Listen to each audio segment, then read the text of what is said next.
Good evening, everyone. Welcome to this meeting of the Boston School Committee. I'm Chairperson Jerry Robinson.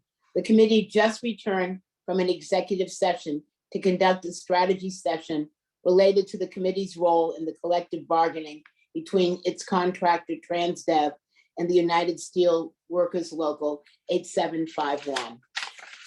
Tonight's session is being shared live on Zoom. It will be rebroadcast on Boston City TV and posted on the school committee's webpage and on YouTube. Tonight's session is being shared live on Zoom. It will be rebroadcast on Boston City TV and posted on the school committee's webpage and on YouTube. Tonight's meeting documents are posted on the committee's webpage, bostonpublicsschools.org/school committee under the June 8th meeting link. The meeting documents have been translated into all of the major BPS languages. Any translations that are not ready prior to the start of the meeting will be posted as soon as they are finalized. The committee is pleased to be offering live simultaneous interpretation in Spanish, Haitian Creole, Cabo Verdeano, Cantonese, Mandarin, Vietnamese, and American Sign Language. After the interpreters finish introducing themselves and providing Zoom instructions, we will activate the interpretation icon, the globe, at the bottom of your screen. Click the icon to select your language preference. Will our Spanish interpreters please introduce yourselves and give Zoom instructions in Espanol? Thank you very much, Madam Chair. Good evening, everyone, school committee members, distinguished guests. My name is Juan Bernal. I am one of the simultaneous Spanish interpreters, whom along interpreter Mr. Randall Dominguez will provide simultaneous interpretation tonight. Consecutive Spanish interpreter Gabriela Herrera will provide consecutive interpretation for school committee member, Spanish-speaking Ms. Rafaela Polanco Garcia. Muy buenas noches para todos. Bienvenidos a la reunión de hoy. Para accesar el servicio de interpretación simultánea en español, localicen el globo ubicado en la parte inferior derecha de sus pantallas. Hagan un clic sobre el español y lo seleccionan como idioma de preferencia. De igual manera, si se están conectando de un iPhone, de un iPad, de una tableta, localicen los tres puntos en la parte superior de la pantalla, donde dice Language Interpretation, preferencia del idioma, y seleccionen español como su idioma de preferencia. Muchas gracias. Thank you very much. Back to you, Madam Chair. Thank you. Will our Haitian Creole interpreters please introduce yourselves and give Zoom instructions in Haitian Creole? Thank you, Madam Chair. Hi, everyone. Good evening. My name is Sergio Saint-Hilaire, Haitian Creole interpreter. Après-midi, c'est moi, Anadej, qui a assuré l'interprétation pour session ça. Nous demandons pour prêter attention et que pour participer, et si vous avez besoin de participer, vous êtes capable de cliquer en bas, comme là, ou après un globe, et puis vous êtes capable de participer là-dedans. Nous souhaitons d'ores et déjà bonne chance. Merci beaucoup. Thank you. Thank you. Will our Cabo Verdeano interpreters please introduce yourselves and give Zoom instructions in Cabo Verdeano? Thank you, Madam Chair. Good evening, everyone. I'm Josiane. I'll be your Cape Verdean interpreter for tonight. Boa tarde, meu nome é Josiane e saber ser meus intérpretes pes no tili. Para ter acesso à interpretação simultânea, nós clica na ícone de globo na parte inferior do nosso ecrã. Se nós usa um telemóvel ou outro dispositivo móvel, nós clica na três pontinhos na parte inferior que está falando More, seleciona língua e Cabo Verdeano. Obrigada. Thank you. Thank you. Will our Cantonese interpreters please introduce yourselves and give Zoom instructions in Cantonese? Thank you, Madam Chair. Good evening, everyone. My name is Anna. Terry and I will be your Cantonese interpreter for the meeting tonight. 大家好，我係 Anna。今天晚上我同 Terry 會係你嘅廣東話同步翻譯。而家見到個地球嘅時候咧，揀廣東話 Cantonese， 咁就會去到廣東話嘅翻譯頻道噶啦。用手機嘅話咧，麻煩撳下3個點，點，再揀更多，再揀 Cantonese， 咁就會去到廣東話嘅翻譯頻道噶啦。唔該晒，一陣間見。Thank you. Thank you. Will our Mandarin interpreters please introduce yourselves and give Zoom instructions in Mandarin? Thank you, Madam Chair. My name is Maple. I'll be doing Mandarin interpreting with Tina tonight. 大家好，我们今天晚上会跟 Tina 一起呢，跟大家提供这个普通话的同声传译。我们一会儿会开启这个翻译的频道，请大家在屏幕的下方寻找这个地球仪的标志，点击进去之后寻找 Mandarin 这个频道。如果您是用手机或者平板电脑上网的话，请你寻找屏幕下方的3个点，写着更多，点击进去之后选择语言的选择，也是选择 Mandarin 这个频道。我们一会儿见。Thank you, Madam Chair. Thank you. Will our Vietnamese interpreters please introduce yourselves and give Zoom instructions in Vietnamese? Good evening, everyone. My name is Vi. Yun and I will be your Vietnamese interpreter for tonight's meeting. Kính chào quý vị, tôi tên là Vi. Tôi và chị Duyên sẽ là thông dịch viên của quý vị vào buổi tối ngày hôm nay. Xin quý vị nhìn vào màn hình và tìm thấy quả cầu. Khi tìm thấy quả cầu thì bấm vào đó, tìm tiếng Việt, Vietnamese, để nghe được thông dịch viên dịch lại cho quý vị hiểu. Cảm ơn rất nhiều. Thank you. Thank you. Our American Sign Language interpreters are Lena Dumont, Katie McFarland, and Sharon Mendez. Thank you all for assisting us this evening, and thank you to all of the BPS staff behind the scenes who also provide support for our virtual meetings to run smoothly. We will now activate the interpretation icon at the bottom of your screen. I'd like to remind everyone to speak at a slower pace to assist our interpreters. Thank you to everyone who signed up for public comment. Sign up for public comment closed today at 4:30 p.m. Please make sure that you are signed into Zoom under the same name you used to sign up for public comment. You can use the Zoom tools to rename yourselves so that committee staff will be able to recognize you when it comes time to call on you. Thank you for your cooperation. We'll begin tonight with a special recognition for a very special group of graduating seniors who are ending their terms with the Boston Student Advisory Council, also known as BSAC. These students have proven themselves to be true leaders and powerful advocates. We are so proud of them. While they will be greatly missed, we know they will go on to do great things for the Boston community.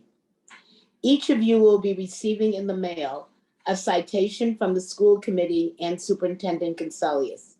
When I call your name, please tell us briefly what neighborhood you are from and your plans for next year. So I'm going to start with Anissa Adawe from Burke High School. She here? Anissa?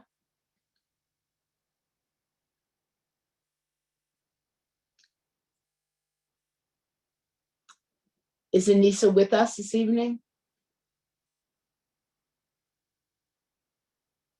Okay, if not, I will move on. I will name a couple of people who I know have not been confirmed, but want to just give their names out anyway. Lana Chan from Boston Latin School. Josanna Colon from New Mission High School. Olga Gika from Excel High School. I believe Ajane Igara from Boston Latin Academy is here. Yes, hi. Hi. My name is Ajane Igaro. I'm currently Hi. a senior at Boston Latin Academy, and I will be attending UMass Boston next year. Thank you. I'm sorry I didn't pronounce your name correctly, but thank you for correcting it. Thank you. Congratulations. Thank you. Tiffany Law from Boston Latin School. Hi, yes, I'm President? here. Mhm. So I go to Boston Latin School and I'm graduating this year, and I will be attending Northeastern University next year for political science. Wonderful, thank you. And Tiffany has also served as our alternate school committee member. We thank you for your service. Congratulations. Wellington Matos from Fenway High School, Secretary of BSAC. Is Wellington with us? Okay, I don't see him at the moment. Hazel McLaughlin from Snowden International High School, who's a member of the working group. Hi there. I live in JP, and I'm going to be studying political science at Boston University in the fall. Wonderful, thank you. T. Huen from Excel High School, another member of the steering committee. Not with us this evening. Stacy Tran from the Dearborn 6 to 12 STEM Academy, working group member. Stephanie with us? Stacy, excuse me. Okay, don't see her. Okay, so those were our graduating seniors. Again, we want to congratulate all of them. But then I want to now talk about our favorite graduating senior, a member of our committee. And I invite her to give a few words.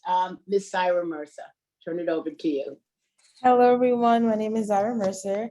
As you all know, I'm a senior at the Henderson Inclusion School, and I will be attending Suffolk University in the fall as a Culture and Global Studies major. I've been a part of BSACs since my 11th grade year and became the student rep on school committee around the springtime. And honestly, it was kind of nerve-wracking in the beginning. I was nervous, wasn't sure if I was fit for it. And honestly, I loved it. I loved every moment of it, no matter how long the meetings went on. I loved it. Just hearing from the students and the parents of BPS and, you know, actually being there for them and seeing what's on their mind and having a part in the decisions that make up BPS, it just feels good. And knowing that, like hearing people say, oh, my little sister, my little brother, they see you like on YouTube and like they look up to you, like that kind of warms my heart because I do want to become an educator, and just hearing that impact that I have on students, like it just, I don't know, it warms my heart. That's all. Thank you. You know, the school committee has been extremely fortunate over the years to benefit from the council of bright and talented students who have served as student representatives. And Ms. Mercer is no different. During her tenure on the school committee, Ms. Mercer has represented the student body admirably and has consistently pushed our thinking and challenges us to do better. We're sad to see her go, but we know she is on her way to reaching ever greater heights. We want to thank you again, Ms. Mercer. You'll be missed. And I want to say again, congratulations to the BSAC class of 2022. And thank you all for your advocacy and leadership. Thank you all. Great. We'll now move on to the approval of minutes. At this time, I would like to entertain a motion to approve the minutes of the May 25th, 2022 school committee meeting as presented. Is there a motion? So moved. Thank you. Is there a second? Second. Thank you. Is there any discussion or objection to the motion? Ms. Sullivan, will you please call the roll? Dr. Alkins, Yes. Mr. Cardad Hernandez, Yes. Ms. Lopera, Ms. Polanco Garcia, Yes. Mr. Tran, Yes. Mr. O'Neill, Yes. Ms. Robinson. Yes. The minutes are approved unanimously. Thank you, Ms. Sullivan. With the committee's permission, I'd like to go a little out of order tonight and update the public and fellow committee members on a topic that is top of mind, the superintendent search process. I'd like to make comments now before public comment so people can hear it before we get too late into the evening. We'll pause for a moment while Superintendent Consilius logs out of the meeting, and she will join the meeting at the conclusion of this discussion. Thank you.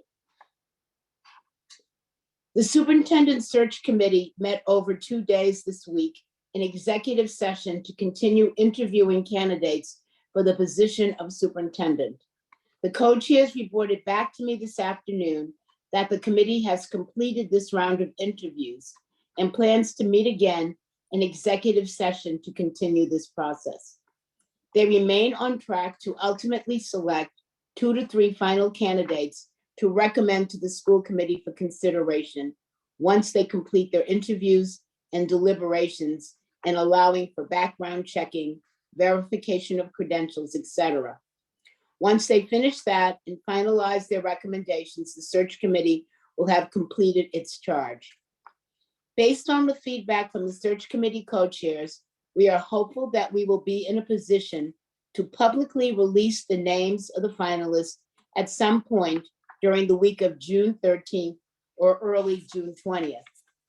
Once that is done, the school committee, along with the city overall, will hold 3 days of public interviews that include panel discussions with stakeholder groups, teachers and students, school leaders and parents, and community partners on Zoom with interpretation, as well as in-person school committee interviews with committee members and candidates in person, and the rest of the audience on Zoom with interpretation.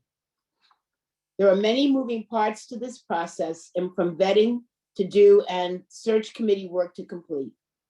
For those reasons, we cannot announce a firm schedule, but we do want to share our best thinking so that people can mark their calendars. At this point, I would anticipate the following.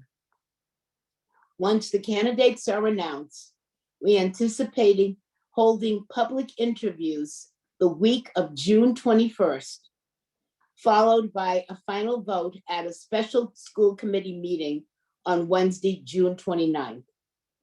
That's where we are at the moment. Mr. O'Neill, as a member of the search committee, do you have anything to add? Thank you, Madam Chair. And yes, I am speaking right now on behalf of the 3 co-chairs of the search committee, Dr. Pam Ettinger, the president of Bunker Hill Community College, Marcus McNeil, who is currently a student at Fenway High School, and as of Friday at 2 p.m. will be a graduate of Fenway High School, and he's very much looking forward to that. And our fellow school committee member, Lorena LaPera. So the 3 of them are co-chairs. Unfortunately, based upon the last 2 days that we've had, they're unable to join us this evening, so they asked me to give a high-level overview for the committee members and for the public. As the chair just said, we have, as a search committee, spent a considerable amount of time together, both over Zoom and most recently in person, in what we believe are very productive sessions. We've had a whirlwind several weeks of interviewing candidates. As has been publicly announced, we started with a pool of, I believe, 34 or 35 candidates that we narrowed down to interview, and we have continued to do that. There is strong diversity in the pool that we have chosen to meet with directly, diversity with regards to gender, ethnicity, and experience with Boston. And we are pleased with that. We believe the pool that we have been meeting with and seriously considering is very representative of our district, which is a message we heard loud and clear in our listening sessions. I cannot stress strongly enough how much those listening sessions have informed the work of the search committee. It informed the job description that we put out. It informed the profile. It also informed the question of the committees, the questioning of the search committee to the candidates when we have been meeting with them. So in particular, we have focused questioning. If you read a job description and leadership profile or attended any of the community listening sessions, this will not surprise you. But the questioning have led around opportunity achievement gap, also includes issues such as racial justice, instructional leadership, teamwork, governance, conflict resolution, partnerships. In each case, as was recommended in community listening sessions, we have particularly tried to focus in on actual record of achievements in that. And most in particular, it is no surprise that we are focusing in on the areas that the public, the greater BPS community, the state and others have considered areas of primary focus right now, and this committee, obviously, this committee and the school committee have considered areas of primary focus, which is our students with disabilities, our English language learners, transportation, school safety, data, and our turnaround schools. And so we have had focused conversations on that regard. We are very thankful to the search committee for the amount of time the seriousness of purpose and the amount of time that they are devoting this to this effort, to the staff that is working with us, also spending incredible amounts of hours to do this coordination. And also, most importantly, to the candidates itself. I can say confidently, there are a number of highly qualified people that are willing to consider Boston and are engaging in serious conversations with us. They recognize the opportunities we currently have. They also recognize the challenges that Boston face. And they are not shying away from that. And we are pleased with that, particularly when we look at the responses of other cities that have either just recently completed searches or are doing searches. And so we're excited about what we have in front of us, and we look forward to successfully completing the charge, as the chair said, over the next week to 10 days, and then this process becoming very public where we are all involved, as well as a number of our stakeholders are involved as well. So thank you, Madam Chair. I turn back to you. Thank you. I'll now open it up to the committee for questions and comments. Again, want to remind you of our agreed upon norms, 5 minutes, 1 to 2 questions. Go back around. Does anyone have any questions at this point? Please raise your hand. Mr. Cardet Hernandez. Yeah, thank you so much for the update. I'm curious, 2 things. One, when will the schedule be released? And I'm thinking about the engagement process for all of our community members being able to just block out time, also for ourselves, and making sure that you have the right folks in the room who need to be there to make this really difficult decision. And so I'm curious about that. Like, what is our commitment to offering a schedule?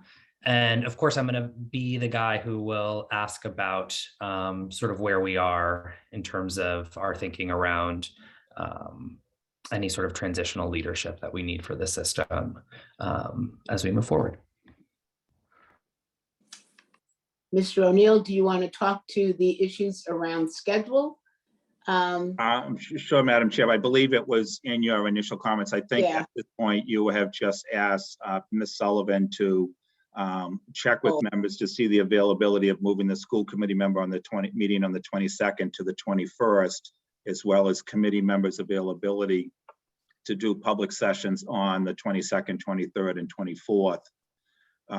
Not only for us, but then you're also thinking about the public panel discussions from the various constituencies that you just raised, and making sure that folks have availability there. And I'm sure you are certainly open to ideas from committee members as far as potential folks who could be involved. Beyond the teams, yeah, et cetera. Yeah, unfortunately, we until the committee does its work, I think the best issue is now holding the week of the 21st. And we will let people know that as soon as there is confirmation that we can move forward. We will begin the process of building the teams for the various conversations that we will have, and I'll be working together with the mayor's office to be able to do that. But I believe, Madam Chair, you are tentatively planning to have the public sessions. So one candidate in the city on each day for a day, you know, one on Wednesday, the 22nd, one on Thursday, the 23rd, one on Friday, the 24th, assuming school committee members have the ability to change the scheduled school committee meeting on the 22nd to the 21st, and then would be able to make a school committee interview session as well as the other public sessions that are being held. But I believe that is your preliminary planning. Yeah, that was the plan. But we wanted to wait until Ms. Sullivan could reach out to members to confirm, first of all, your ability, because we will need to have a quorum for all of those issues. So once that is also established, we'll be able to talk with public as well. So there are a lot of moving parts over this next week and a half to, you know, both put together our own schedule as well as that. So unfortunately, we can only ask you tonight to hold the dates that we've requested. But I do know it was your specific request to the co-chairs of the search committee to plan in time so that you could give the public more than a week's notice of what potential dates are, etc. Yeah, because we knew this next week, trying to do everything by next week was going to be rather tough. So I think we're all pleased that we're able to move this out a week, and that will give us all time to plan. So yes. And then should community members be holding specific days? My understanding is historically there have been themed sort of opportunities for particularly. So there'll be two things. All of this, because we are doing this all on Zoom, This will all be available to everyone. They are also in the process of creating flyers with Zoom information, so that will be given out to schools and everyone, public. All of this information will be made available on our website. But if people cannot physically be present to attend the various conversations, all of it will be on Zoom and they will be able to look at it at a later point.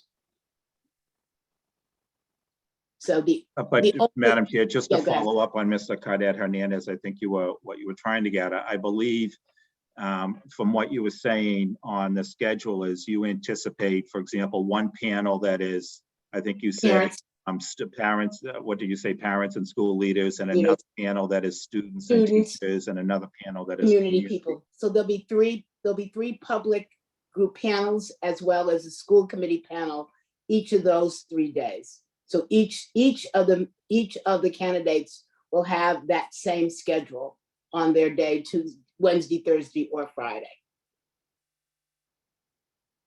And those community members should be available Wednesday, Thursday, and Friday. That's right. So that is the process that we will begin to look for people who will be able to commit to the schedule that meet those criteria. So we will begin tomorrow to reach out to do that. And is there a process if folks in either of those categories want to be part of that process, but are not on our reach out list, how they would engage with us to make sure that they have an opportunity to be in the room? I think people can reach out to me specifically. Each of those panels will have 6 people. So we're not looking for 60 people or more. We'll have 6 people in each of those categories. During those panels, there will also be an opportunity for people to pose questions. We will have a moderator who will be able to raise questions with the candidates that the public also would like raised in addition to what the panel does. Okay, and my last question, and most of this is just for clarity. So at this point, we don't know who the 6 community members are. We don't know who the 6 parents are. No, we do not know at all. I will be working with the mayor's office to determine that list. If you have ideas of people who you think would be good in any category, I welcome you to send me their name. Okay. At this point, for 6 people in each category, 50 or 60 people who would like to volunteer, again, we're going to need to figure out how we can get the greatest diversity and representation, but still provide the best opportunity for people. If there are questions to be asked, can get those questions asked, but can also look at all of the various interviews over the 3 days so that they can also see how interviews have gone and what responses to questions that the various candidates have responded to. And Madam Chair, I would assume you would, I'm sorry, just to provide clarity on that, I would assume, for example, you would work with DSAC to come up with students would be in the panel. You'd work with some of our parent groups from SPEDPAC, the Citywide Advisory Council, et cetera, for parents on the parents panel, et cetera. Great. I hope, however that plays, I will also just say this, given that this is our last meeting till after that process, or those people would be announced rather. Like, I just think we should also be very thoughtful around how stakeholders in the community will know who has been appointed to those panels. There will be an announcement, and they will, again, the best place that people will find information will be going to the BPS website, but also our publicists will have this information, and I'm sure it will be also published in local newspapers. So there will be, again, people will need to look for it, but I'm sure that we will be trying to post it wherever possible so people can be aware. Okay, thank you. Dr. Alkins? Yeah, just following up on sort of something that we've heard at the last few meetings, and this is, I guess, to everybody on the committee.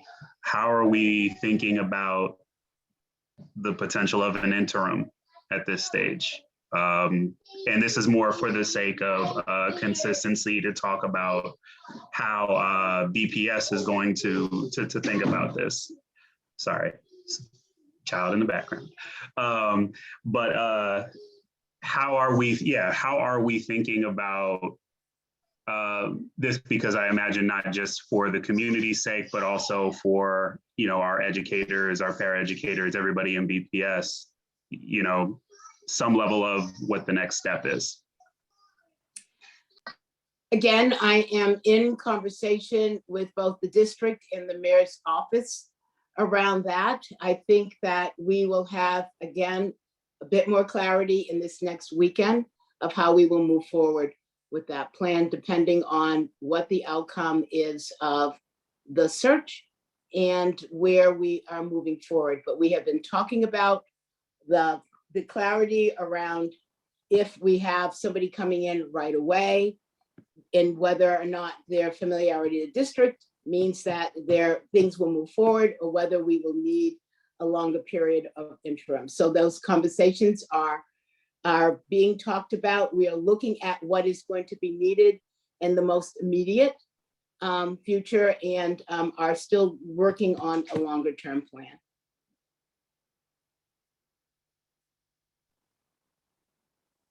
Are there any other questions at this time?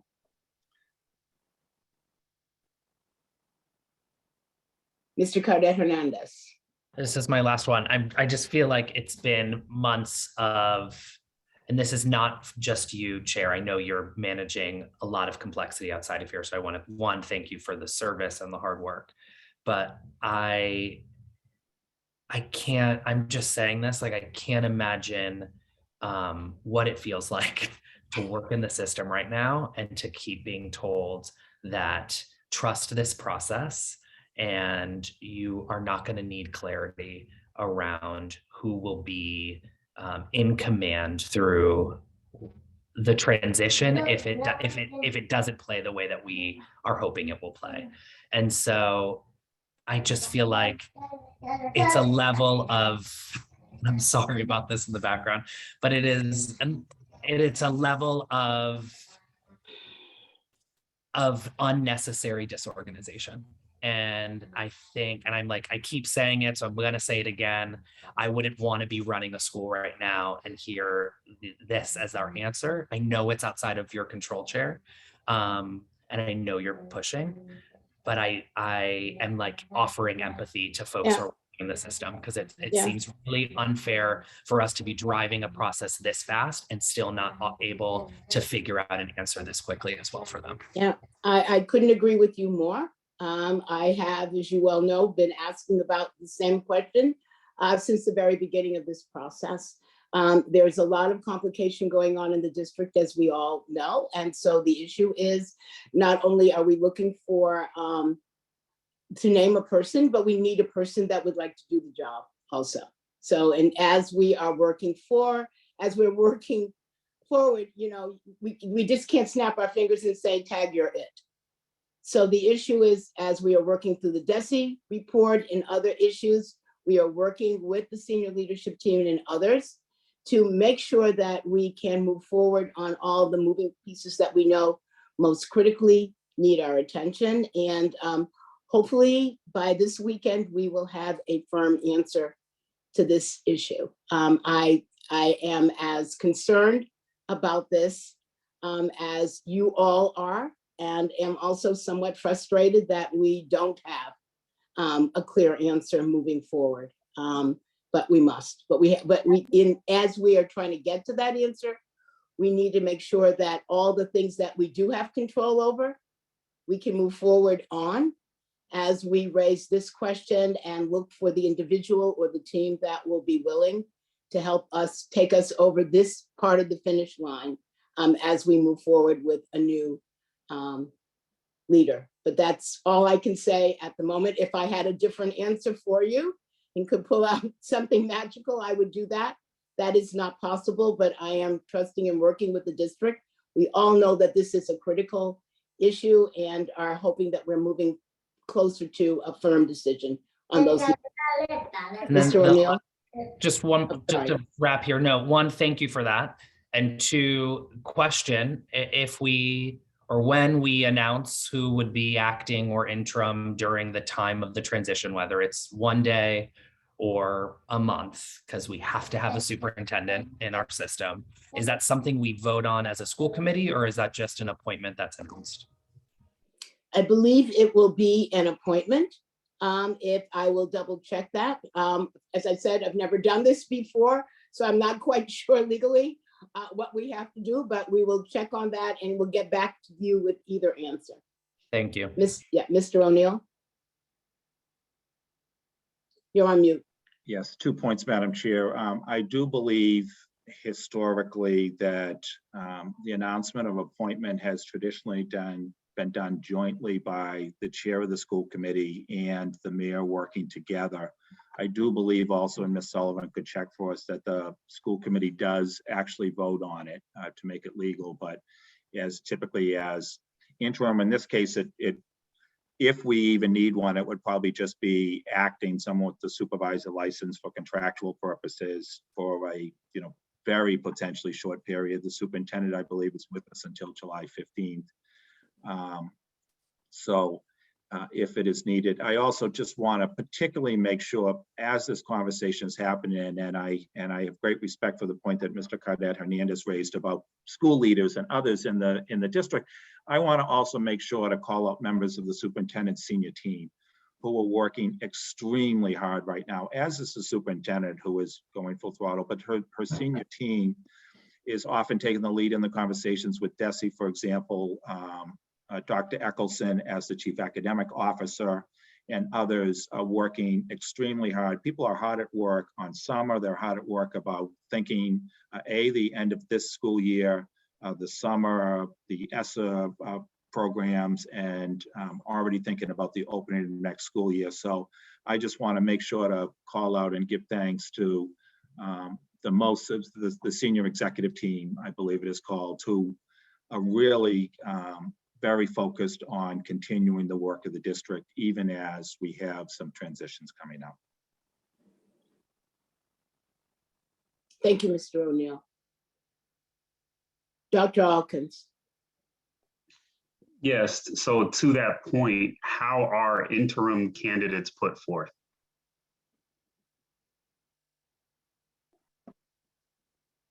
In terms of? In terms of, well, I mean, in terms of. We haven't talked about it as an interim candidate in this sense. I think the last time we did, we had an interim that was named for a year. Yes. And that was a very different situation than the one that we're in right now. And I think I would go back to what Mr. O'Neill said.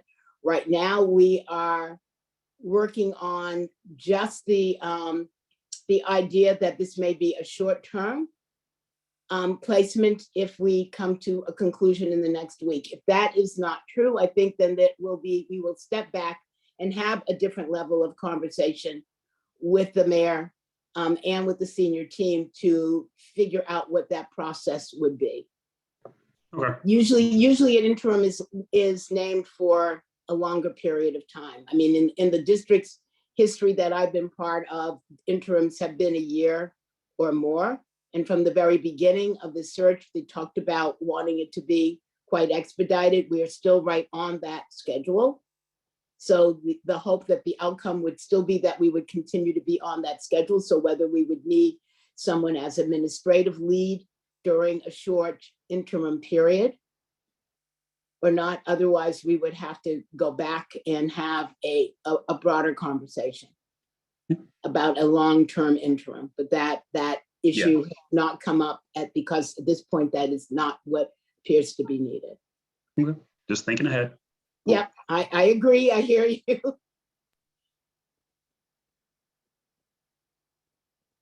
Anyone else?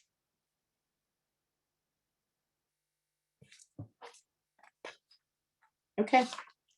So I want to thank the committee and we look forward to moving into the final steps of this very important process. So I will now ask the superintendent to rejoin the meeting. Superintendent. Back. So we will be moving on to the superintendent's report. She gets here.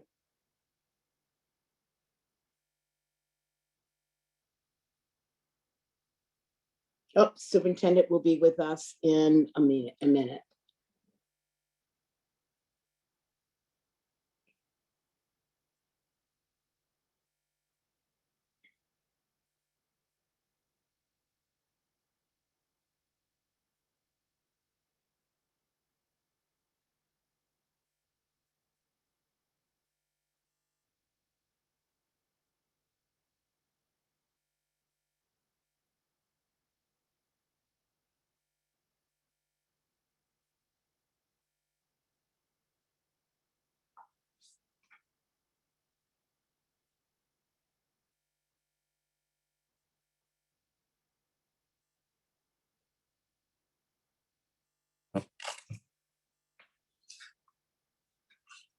Thank you. We are turning it over to you, Superintendent. Oh, thank you. Thank you. I hope you had a wonderful discussion. And I'm glad to be back with all of you this evening. I have a pretty short report tonight since we have had quite a lot already today. So I'll go ahead and get started. First of all, I'd like to talk a little bit about the BPS budget. It's been a great day today, and I'm really excited that we were able to learn that the Boston City Council voted to pass the Boston Public Schools budget, $1.33 billion. And this is just incredibly exciting for our kids. And this is the final installment on the $100 million that former Mayor Walsh gave, and acting Mayor Janey supported, and now Mayor Wu also supported and gave additional $10 million to the $100 million moving forward. So we'll have $110 million moving forward for some of the major investments that we've made to improve the outcomes for our students, which will help us to make sure our students recover well for the long term, because this is to our ongoing budget. It's not to the short-term budget like you hear about ESSER funding. That is one-time short-term funding, but this $110 million each year is real money toward our kids, and it's all going to supports for our children. So I first want to acknowledge the hard work of Counselor Tanya Fernandez Anderson. She was the Ways and Means Chair, and all of the great work that she did to make sure that she got the support of her city councilors around this budget. I also want to, of course, thank all the other city councilors, in particular, Julia Mejia, who sits on the Education Committee as the chair of that committee. I want to thank Mayor Wu and her team for their commitment and for continuing on, 3 mayors and three mayors that really supported our kids with this budget. So I'm just so excited about that. And of course, I applaud the incredible hard work of the budget team, Chief Financial Officer Nate Cooter, Deputy Chief Financial Officer David Bloom, and their teams, who put in countless hours to preparing the budget, shepherding it through the process, answering the tough questions from City Council, and making sure that our community and our parents and everybody had a voice in this budget.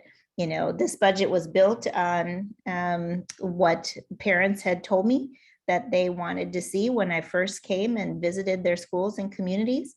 And I'm just thrilled that we're able to deliver on this final installment of this budget.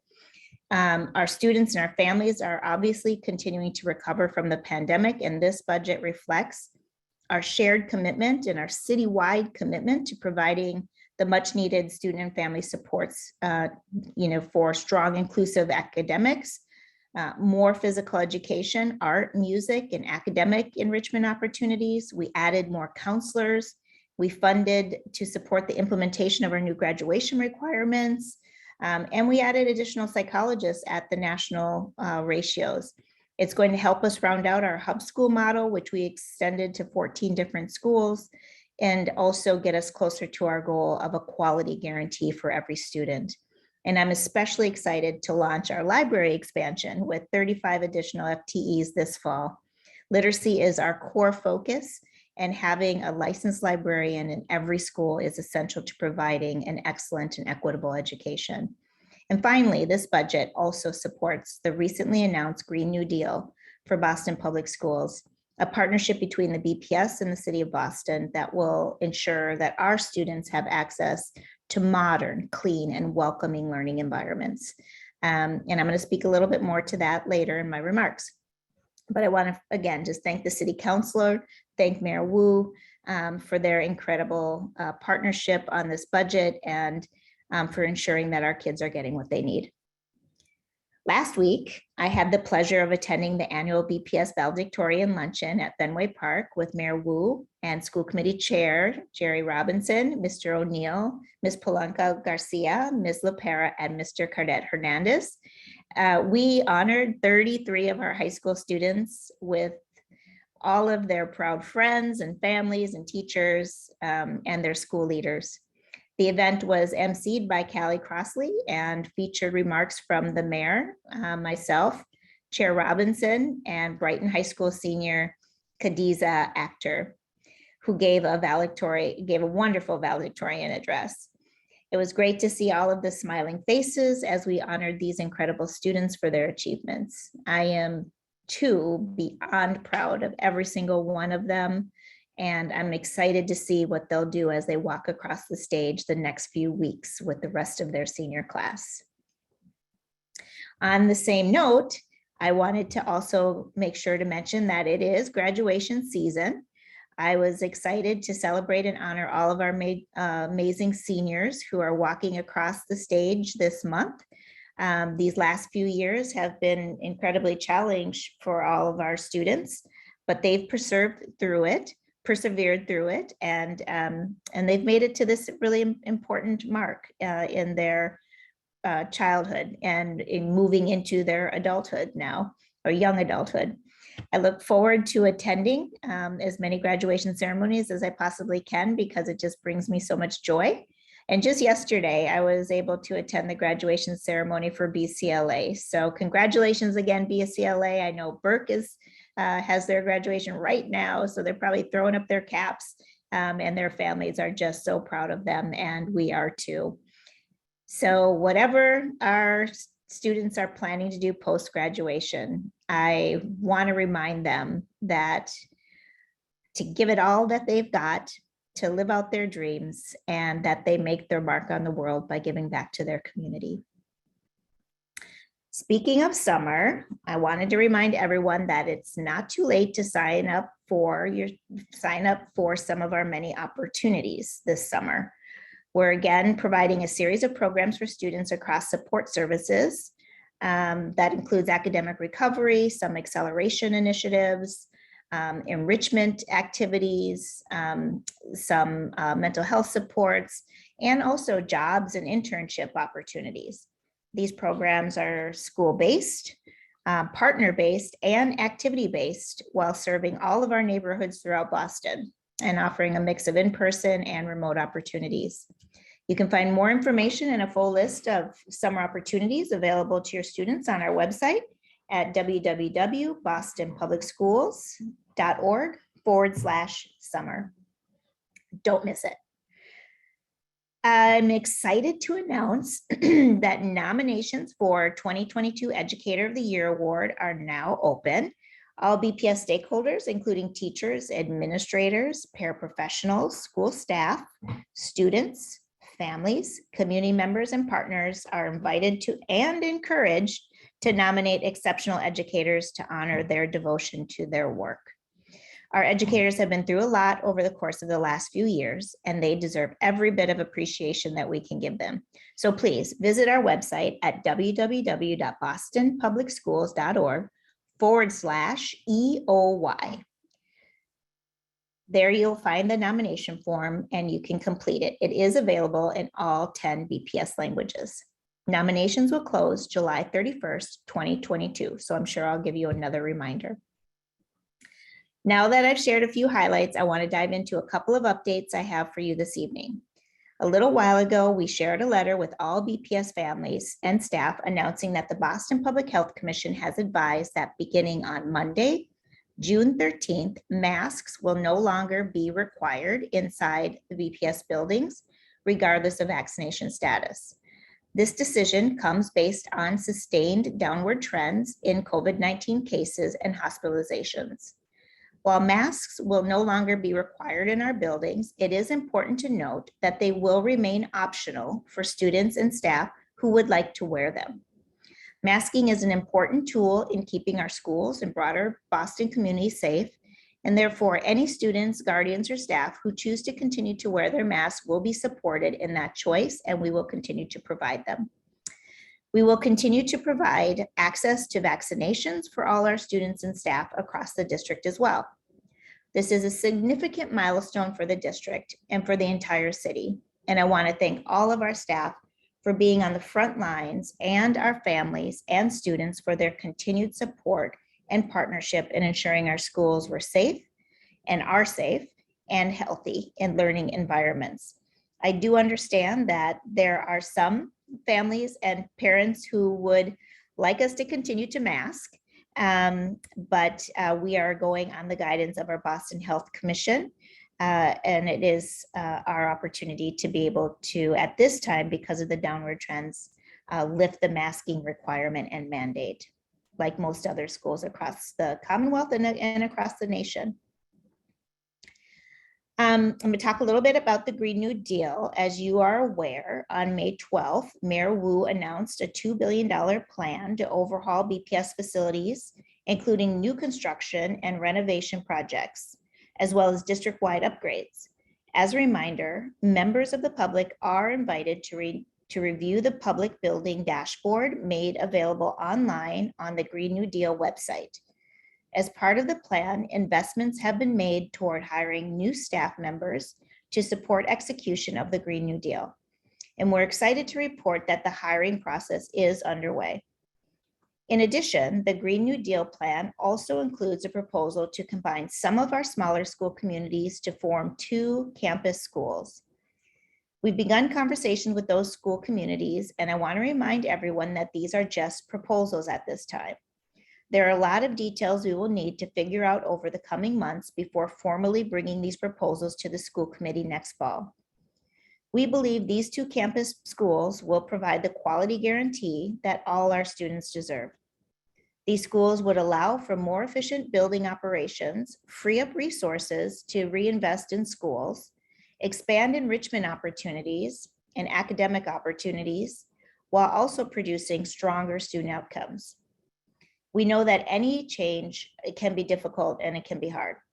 And we're committed to working with our school communities over the next several months to make sure that their questions are answered, to collaborate on ideas, and to develop proposals that work for them.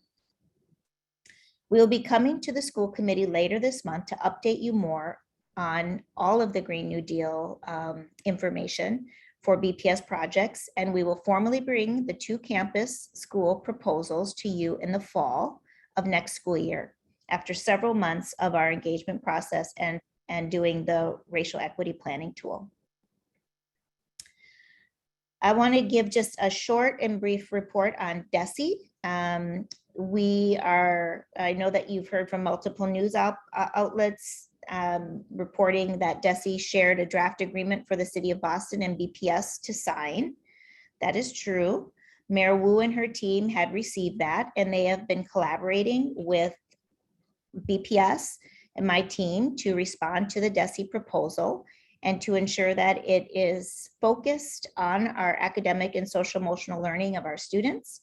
And I want to thank all of the school committee members who have weighed in, if you have been able to weigh in on those proposals, and who have offered us feedback or have gone directly to the mayor and offered feedback.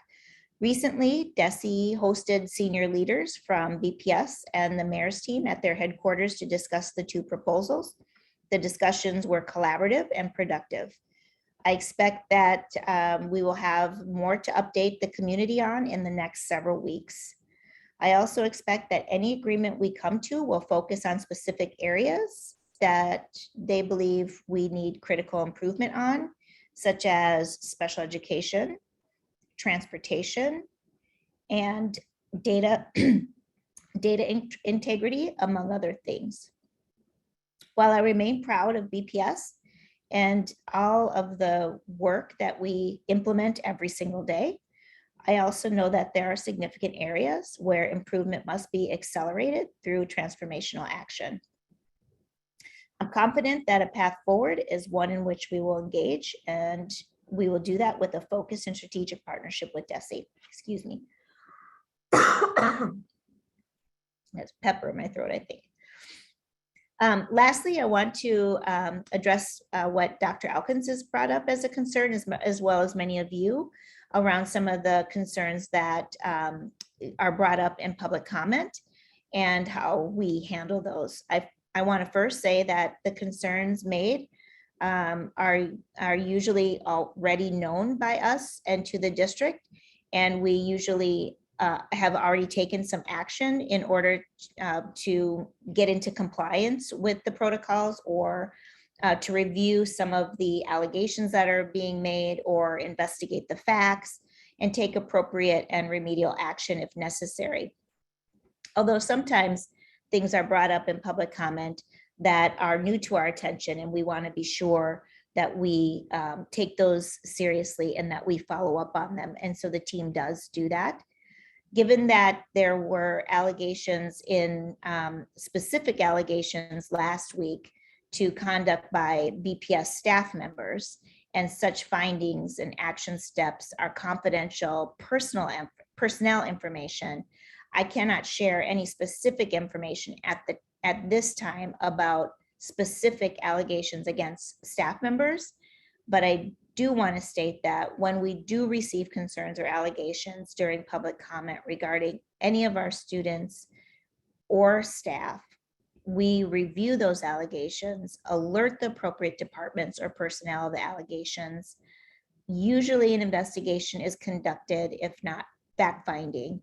And based on the findings, the appropriate action is taken either with the code of conduct or through our equity office or our labor team for any action that's needed. Again, because some of the allegations last week involving individual students are confidential or staff, I cannot comment specifically on those findings or outcomes, but I want to assure you and the public that the district does respond to concerns from every forum that they are received. And thanks, I want to thank everybody for your continued partnership in addressing those concerns and bringing them to my attention when you hear them from the public, so that we can ensure that we are continuing on building trust with our community. And now I think I'm going to turn it over to our school committee student representative, Zyra Mercer, to share some updates around BSAC. Hello, good evening, everyone. Again, my name is Zyra Mercer.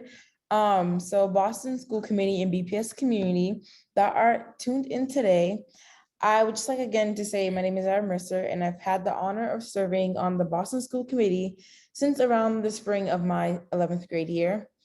Throughout my time, BSAC has had its triumphs and challenges, but in this last year, we were able to bring the council back together to continue the great work that BSAC has done over the years. BSAC was faced with the challenge of COVID, leadership transitions, and more. In January of 2022, as soon as we started the council up, COVID came back and caused more harm. BSAC was able to come together to organize and mobilize students to fight for better COVID protocols at schools. We had over 350 students, staff, and community members logged in to hear from us.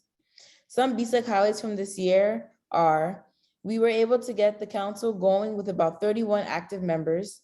We visited Mayor Wu at City Council. We were able to give our honest thoughts about policies that directly affected BPS students and continue to meet with BPS leadership. In BSAC, we most definitely had fun, from lip sync battles to rap battles and performances. A few death drops here and there, but everyone was fine. We are a group of passionate creatives who will continue to create change after we leave BPS. Also, we would love to give a special thank you to the Office of Youth Leadership, especially Denise Rohr and Keandre McLean, for supporting us and being open to all of our crazy ideas. We are excited to see the next generation of BPS leaders to come. Thank you, Boston School Committee. We appreciate you guys so much. And I'm gonna pass it on to Tiff.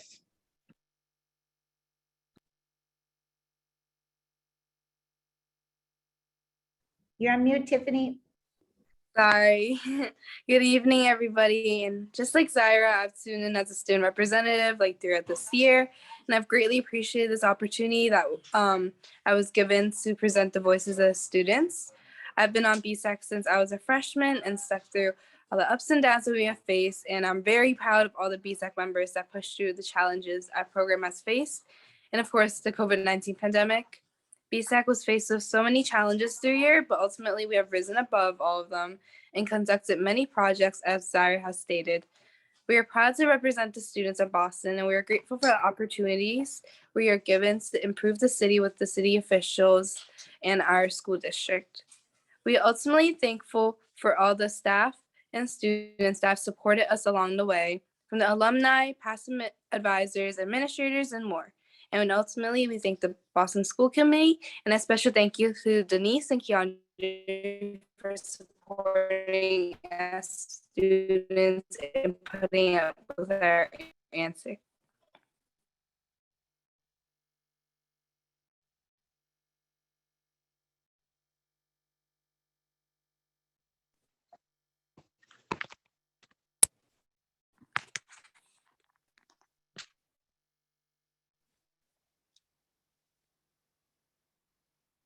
Thank you. Back to you, Superintendent. I'm just going to thank our wonderful youth here. I've been so proud of Zaira and Tiffany and how they've represented the students and the work that they did with the BSAC. So big kudos to them, and wish them both, as well as all of our BSAC members, a wonderful graduation and success in college and career. I'll turn it back to you. That's my superintendent report. Thank you. I'll now open it up to questions and discussion from the committee. If you have questions, please raise your hand. Dr. Alkins? Yeah, just offhand, do we have a number, the total number of graduates for this year? I do not have that, but I will get it for you. Yeah, sure. Mr. Cardet Hernandez? You're on mute.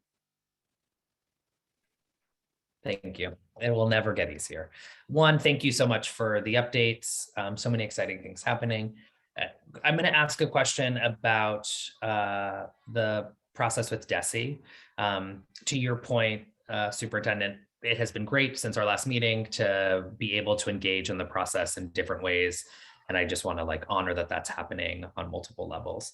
And to be able to provide feedback as well as we're moving through the process. I know we were going to come back together and you were going to provide us an answer around our sort of how this all comes to a conclusion. Do we vote on the MOU? Do we have any sort of final oversight? Any feedback there? Well, as school committee, you always will have oversight in the future when we have when the superintendent is implementing the new MOU or the new agreement. It's not clear what they're going to call it just yet. It appears it's currently being structured as like an improvement plan and not a partnership. However, that is still being negotiated and worked out. And so I don't have more clarity around that because those items are still getting worked out about what's going to be needed in that matters legally in terms of how they determine if this is an MOU, if this is mandated kind of document, or whether it is an agreement. So I'll bring more clarity next time because I anticipate that will be more clear from the lawyers once it's finished. I'm sorry, I don't have a more firm answer just yet, but we're not yet finalized in. I think it's a fair answer, and you can see that even in the what has now become public, but the sort of draft iterations thus far, right? From the signature being solely the mayor to including the chair. And so I just think that conversation is important for us to be sharing here. From that's helpful. That's just helpful. I guess no, I do have one more question. In terms of sort of what the city wants, what would be the priority for you? Like, are you looking for a governing document? Are you looking for something? I'm sort of curious how what do we want to get out of this? What is the direction you want us to take this partnership? So I think it should be a partnership, right? You know, I was a commissioner for 8 years in the state of Minnesota, and we created a regional centers of excellence throughout the state of Minnesota, actually won an award from Harvard, which provided a lot of technical assistance and advocates alongside schools to improve. And I think that that's, you know, really the spirit of a state agency, to provide support and technical assistance and experts in the field and convene and rally support for the school district. And so I'd like to see it be that, rather than just something you develop a plan and, you know, the district then has to figure it out. I mean, certainly I think there should be compelling statements within the agreement that compel resources on the city side to improving, and really an all hands on deck approach, specifically in the areas of special ed and EL, where technical assistance and support is going to be needed because the needs are great, particularly after the pandemic.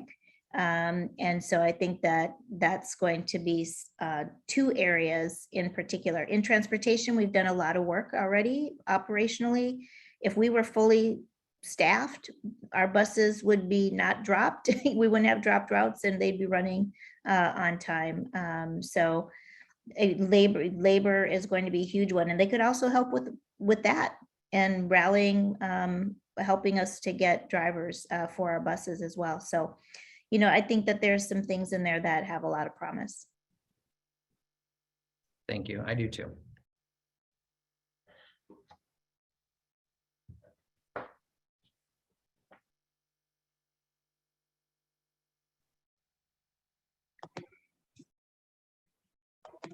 Ms. Robinson, I think Ms. Polanco Garcia. Sorry, yeah, I didn't realize I was on mute. Sorry about that. Ms. Polanco Garcia. Thank you, señora presidenta, y gracias, superintendente, por estar pendiente. Yo la quiero felicitar, gracias por el reporte. Quiero agradecerle y a su equipo. Pero tengo una pregunta con relación al Green New Deal que han estado hablando.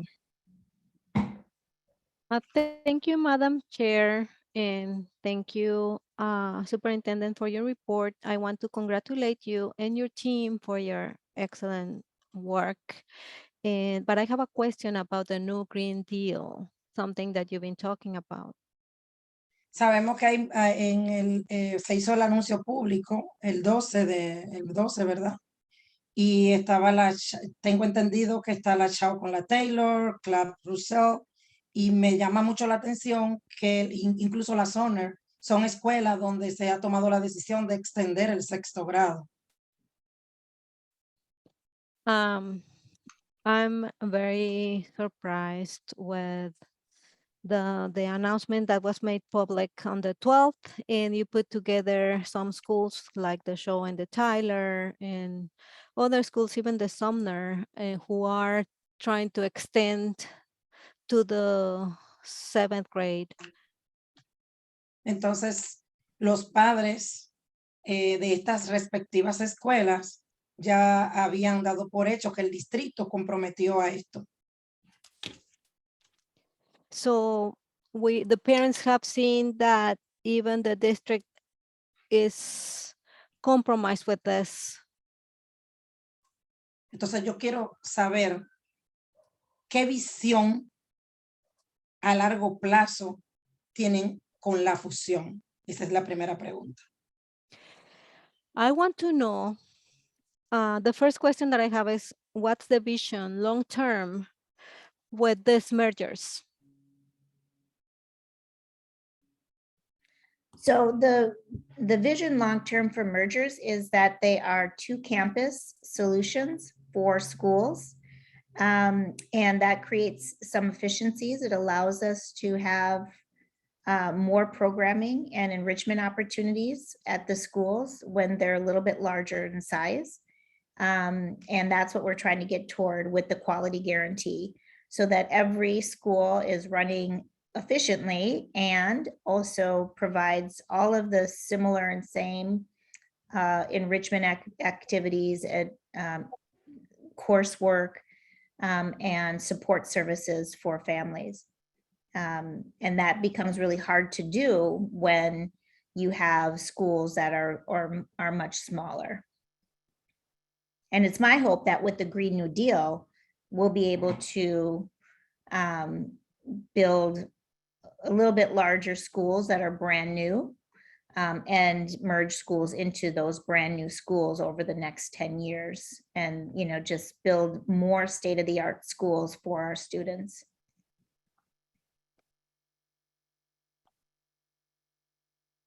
Entiendo. Los padres fueron avisados de esto. ¿Cuántas reuniones hicieron comunitarias antes de anunciarlo? ¿Y en qué tiempo piensan hacer la fusión? ¿El próximo otoño? I got it. Were the parents informed about these mergers? And also, how many public meetings did you have before doing this? And when is this going to happen? Is this going to happen in the fall?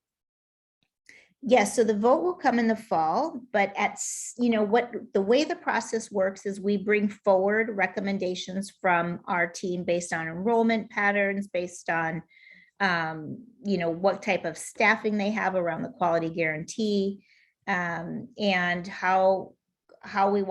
what kind of conditions the buildings are in, right? And so then every year in May, last year we brought 9 projects forward. So this year we brought projects forward, I think 14 projects forward. And then you do either closures, we don't have any of those this year, mergers, or new builds or major renovations. And then we take the next several months to engage with the community to speak about those options. And then you take the vote in the fall. That's the timeline. Una última pregunta es, ¿considera, y se la voy a hacer directamente a la superintendente que dirige el cuerpo con el permiso de nuestra presidenta, considera ella que una fusión de estas escuelas con una promesa de un 6º grado es lo mejor para nuestras familias y nuestros estudiantes? ¿Y por qué? I want to ask this question directly to the superintendent with the authorization of the chair, very respectfully. Do you consider that a merger with the promise of extending to the 6th grade is the best option for our students and our families, and why? Yes, I do. I think that having a K-6 gives you pre-K through grade 6 gives you anywhere from 7 years to 8 years if you have a K0 of having a relationship with the family, for those students to really be steeped in the foundation that you need for a strong secondary school education, which then would begin in the middle schools, which we will be housing within our high schools in the future. And moving to that one point of transition. And then I think the work that the district still has to do is strong feeder patterns, matching up the elementaries and the secondary schools so that you can have strong programming in both, building a strong foundation in the pre-K through grade 6. And then in the 7th through 12th grade, allowing for a strong middle school program, which I believe we really need work on at this point in Boston Public Schools. And then having them be ready for the rigor that they're going to need for passage of the Mass Core requirements. Thank you.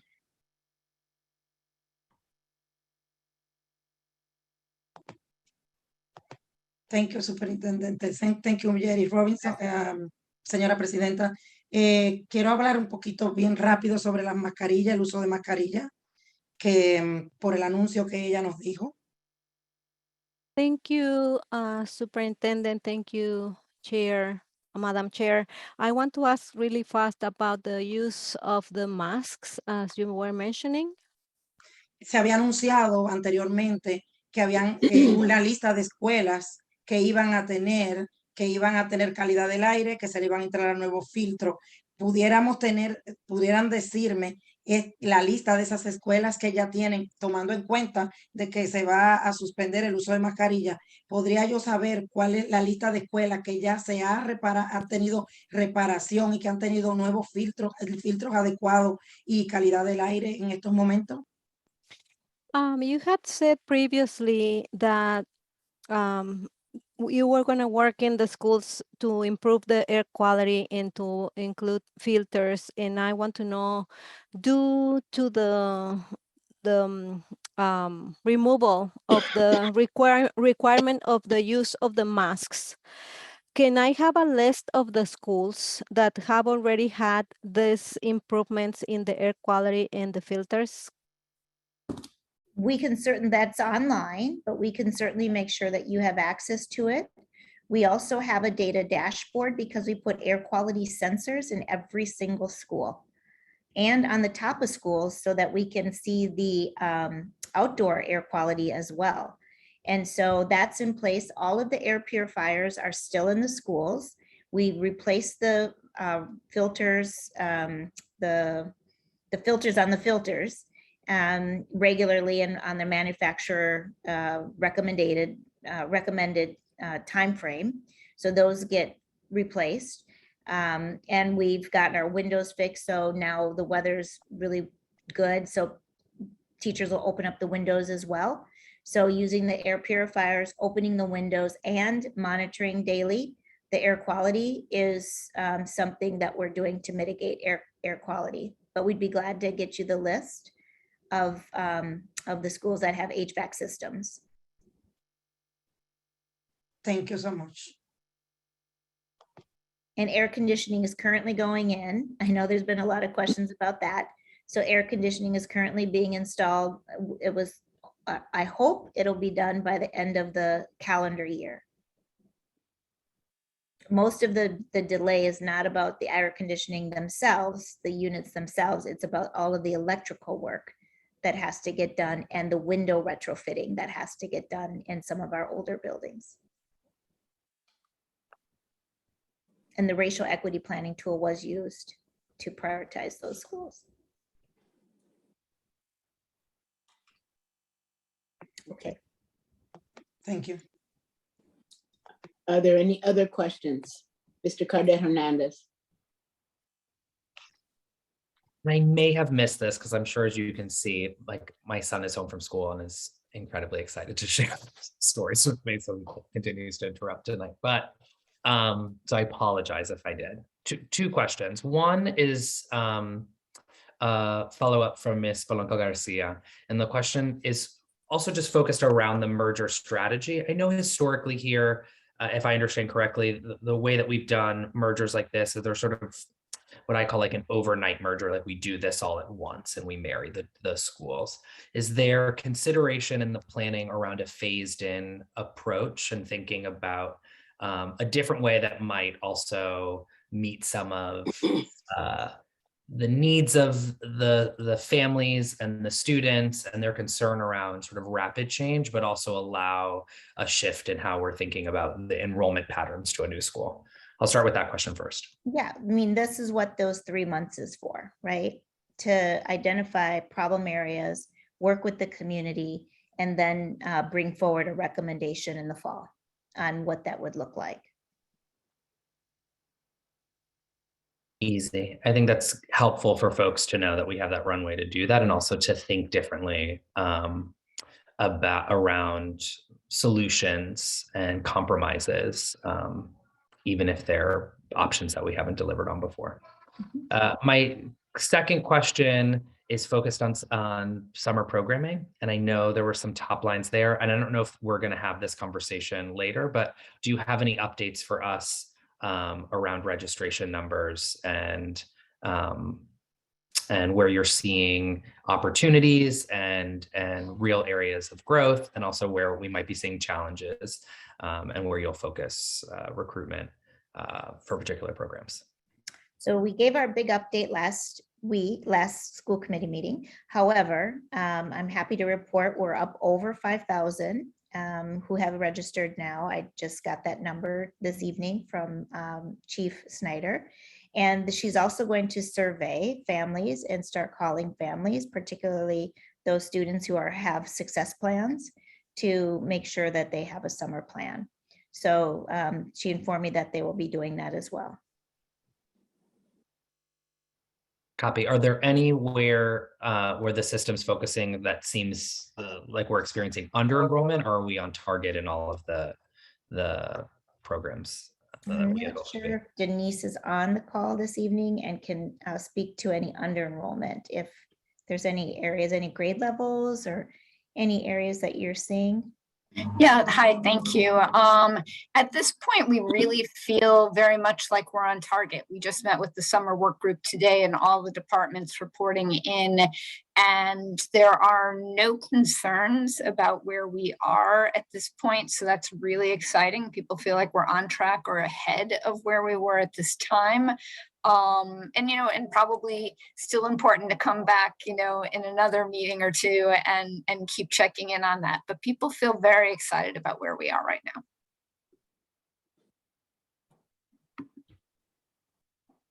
I said that's good news. Thank you. Thank you. Dr. Alkins?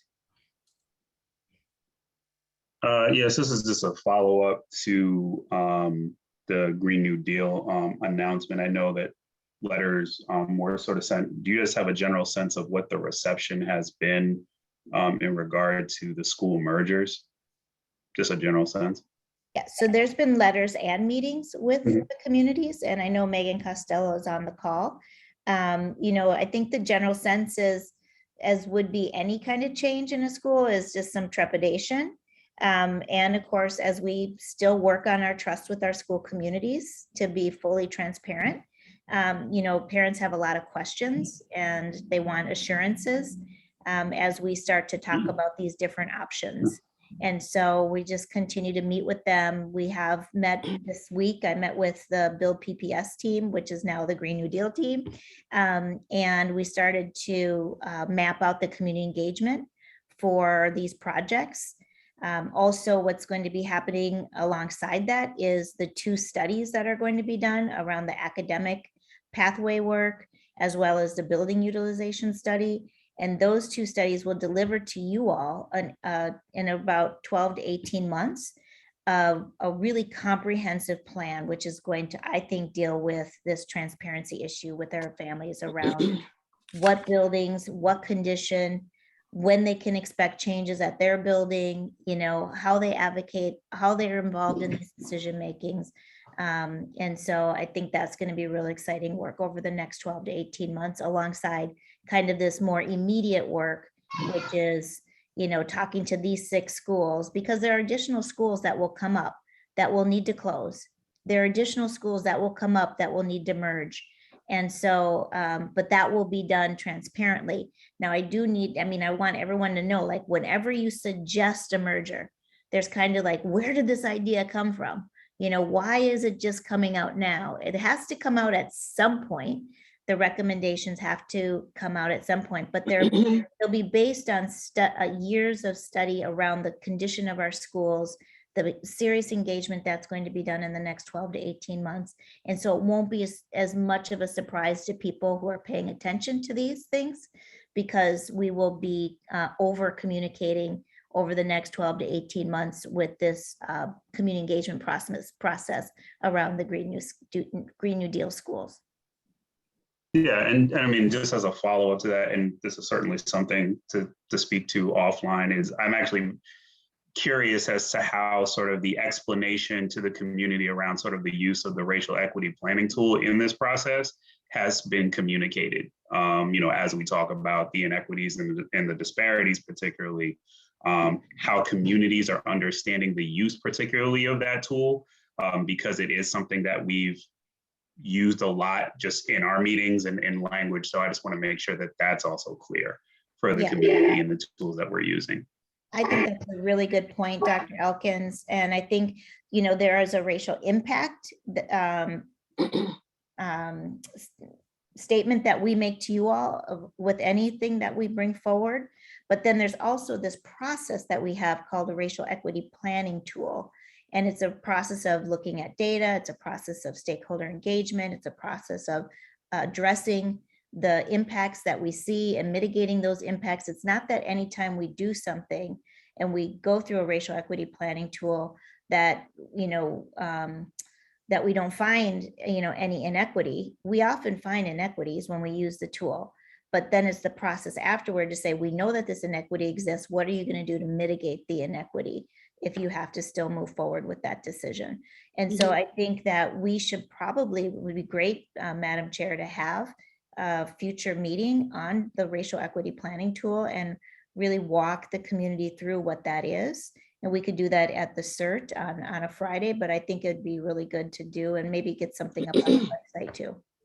Yeah, I agree. I think that's a great idea.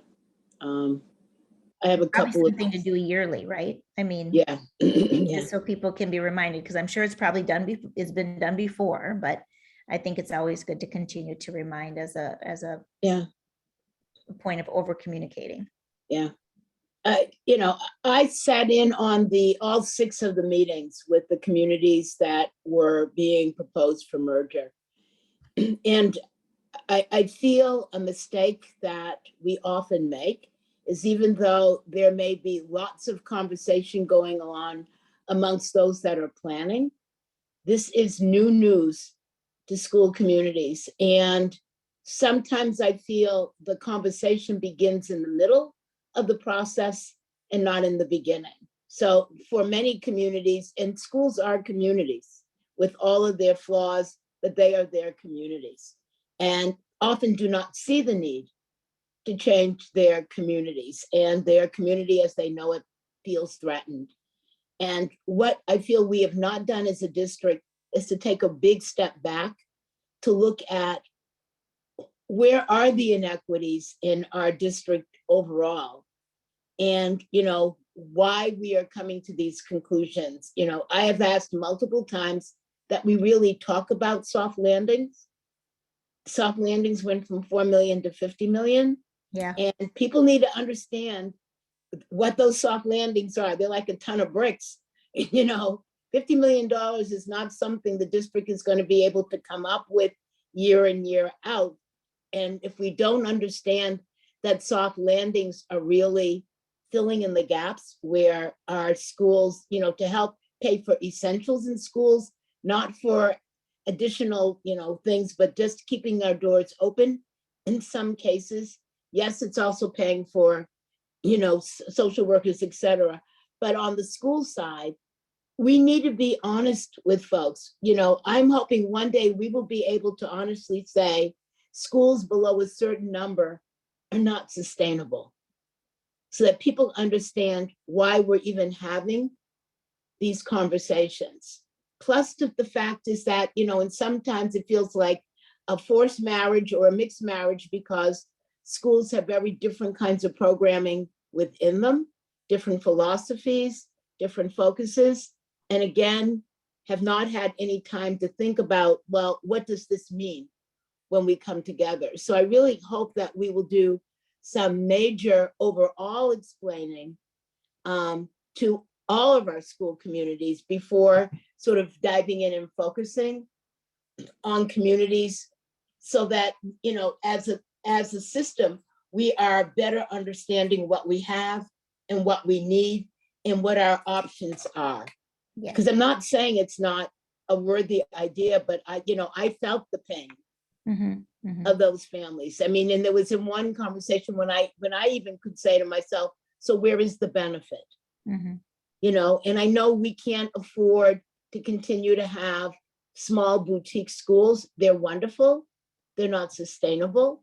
But on one hand, if we understand that we need to keep a certain amount of small schools or medium or large because children learn in different environments differently, then as a district, we need to make a plan and not have it just by circumstance. So I feel like honesty comes at all levels. And I really hope we can step back to have a more honest and open conversation about our process as we move forward to some of the things that appear to be solutions without people fully understanding the need in the process. Yeah, I think those are all really good points, Madam Chair. I don't have all of the full memory, but I do know that the Clap and Russell, for instance, these two schools several years ago were proposed to merge. And so I know that, their grade configuration was discussed many years, like not several years ago. I know that the Shaw had some discussion around grade configurations with the school committee before, and that is why, we're in this pickle now.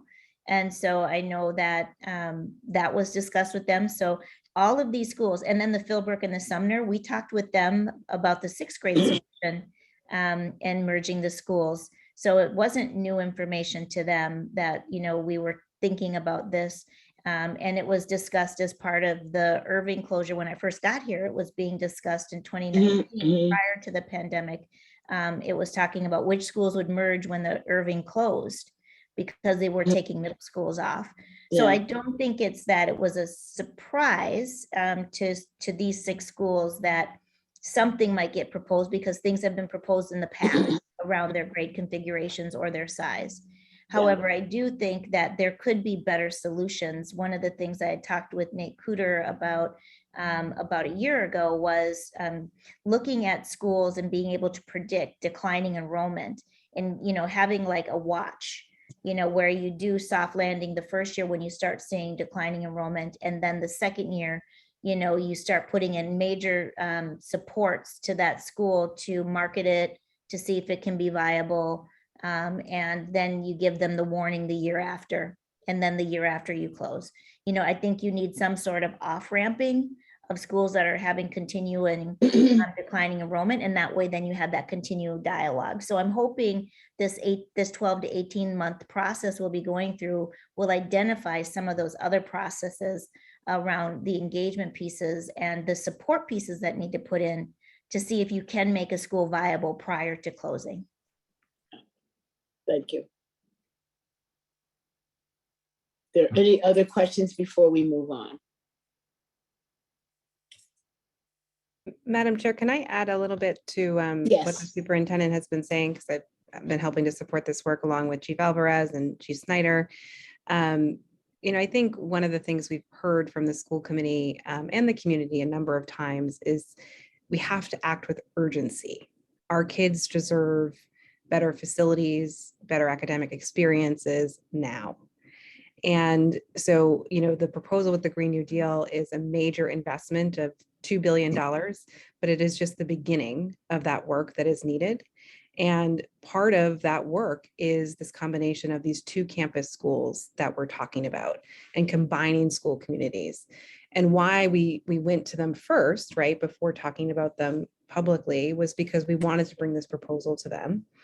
And we've developed this plan over the next several months before we come back to you all in October and November to say, let's visit some two campus schools and see how they're working. Let's identify the strengths of your school community and the strengths of this school community. Let's think about what programming exists now that we want to maintain and what programming we would love to have if more space allows. So these are the types of questions and thoughts that we're going to be talking, with school communities about. So when we come back to you in October and November, we're able to say, this is the work that we've done. Maybe we don't have every single thing answered, but this is how we think that this could work. Or, this is, not really sure if this can work, right? So I just want to really make sure that the committee and the community at large understands what we're going to be undertaking over the next several months. Thank you.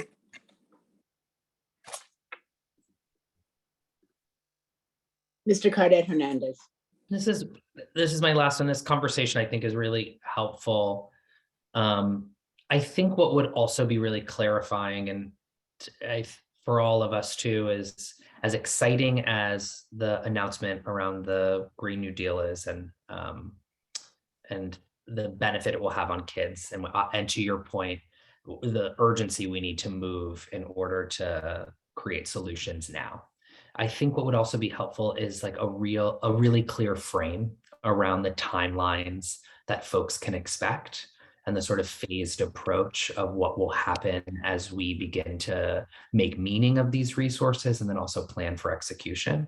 And so that there is a process of immediate action that it sounds like we're sort of exploring in the initial steps.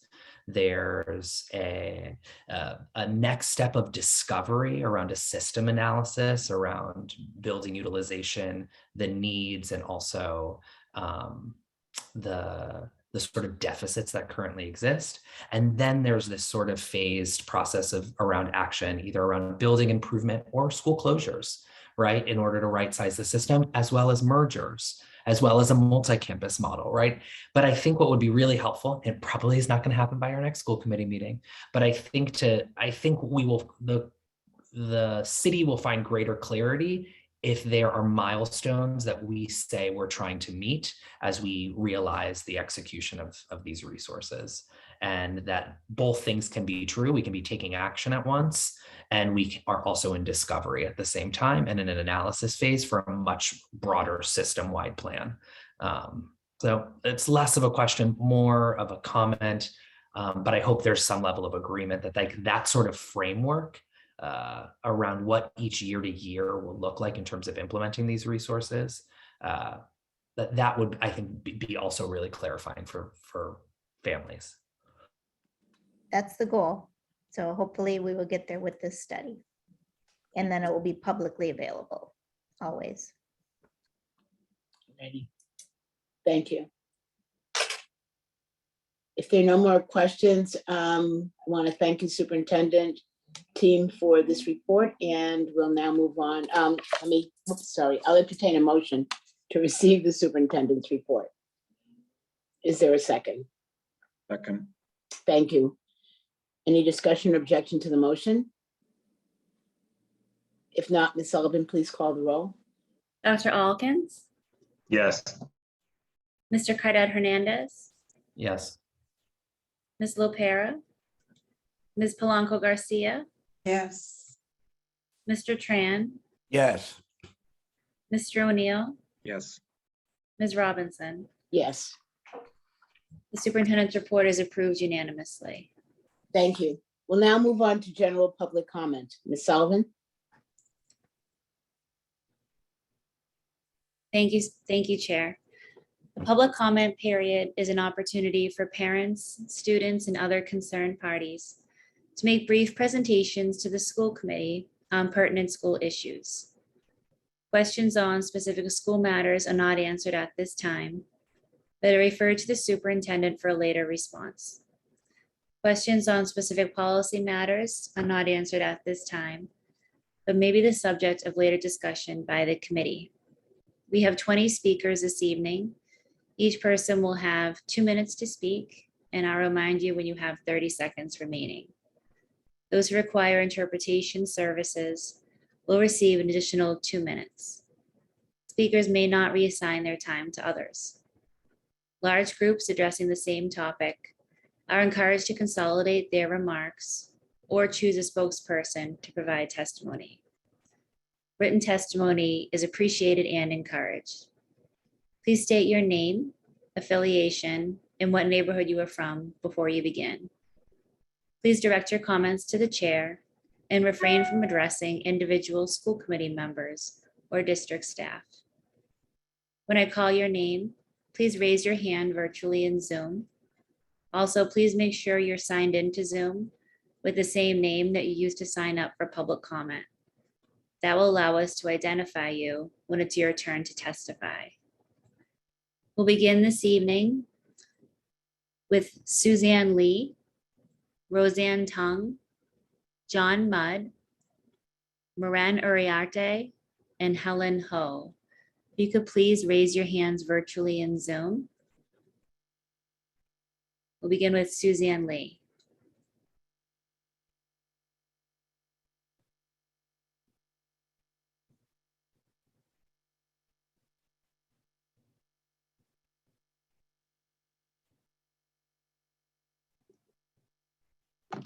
Good evening, Madam Chair. I am Suzanne Lee, currently the co-chair of the English Language Task Force, former BPS principal, and I live in Chinatown.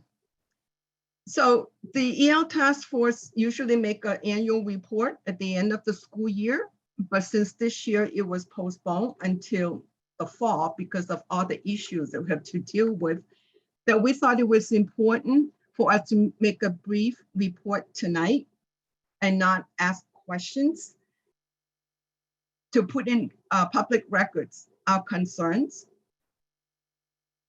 for new administration coming in. So to remind all the school committee members, as well as newer members that I have not met, that the EL Task Force was formed in the fall of 2009, at the time when BPS was being investigated for civil rights violations of ELs. And I was asked to join the task force at that time as soon as I retire, that I have records of being an effective bilingual educators in the district for 35 years. So I have served in that capacity. And right now we have 14 members that are parents, community members, educators, as well as nonprofit community leaders, that we meet monthly and work on issues that are important to the education of our ELs. And today, we are raising similar concern to those that we did in a report from 2 years ago, our main concerns. And since that time, 3 OEL leaders have come and gone with little, no explanation. So each time we have a transition, we have to start over. So nothing is more important than home language access and literacy in the education of the English learners. I was one of them. And particularly for ELs with disabilities, who together make up almost a third of the student population in BPS. And half of our students speaks a different language at home. So when we play lip service to really respecting home language, but yet we don't use them in all of our school. And how do we expect our students to learn content when their language is not being used in our school? So in the last 2 years, we have focused on 3 areas of work: the Look Act implementation, meeting the needs of students with disability, and data monitoring. And each one of our members would take one piece of that work to report to you. Roseanne will now focus on the Look Act. Thank you, Ms. Lee. We'll now hear from Roseanne Tong.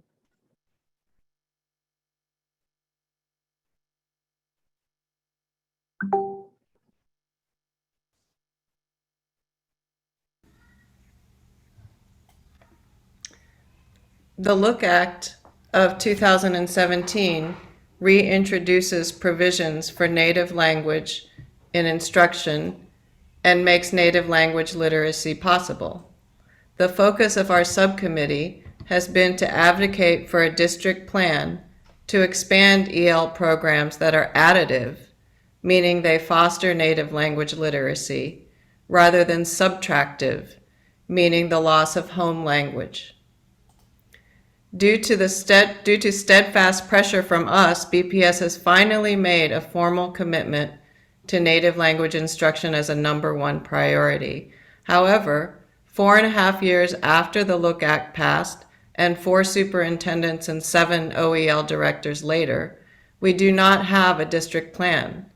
Both DESE and BPS note the external consultant created roadmap as a success for ELs, but that plan does not prioritize native language, is not evidence-based, realistic, nor grounded in community input. The task force voiced its concerns at every meeting and several times in writing during its development. A full year later, we still have no district plan for additional EL programs and wonder why not.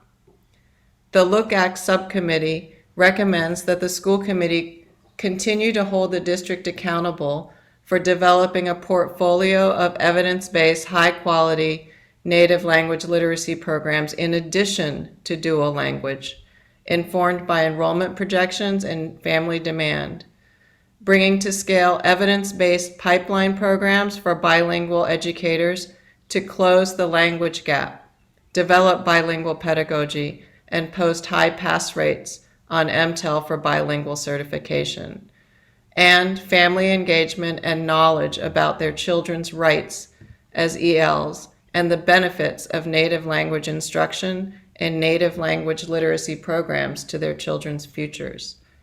John will now report on the next subcommittee's recent work and recommendations. Thank you. Thank you. Next, we'll hear from John Mudd.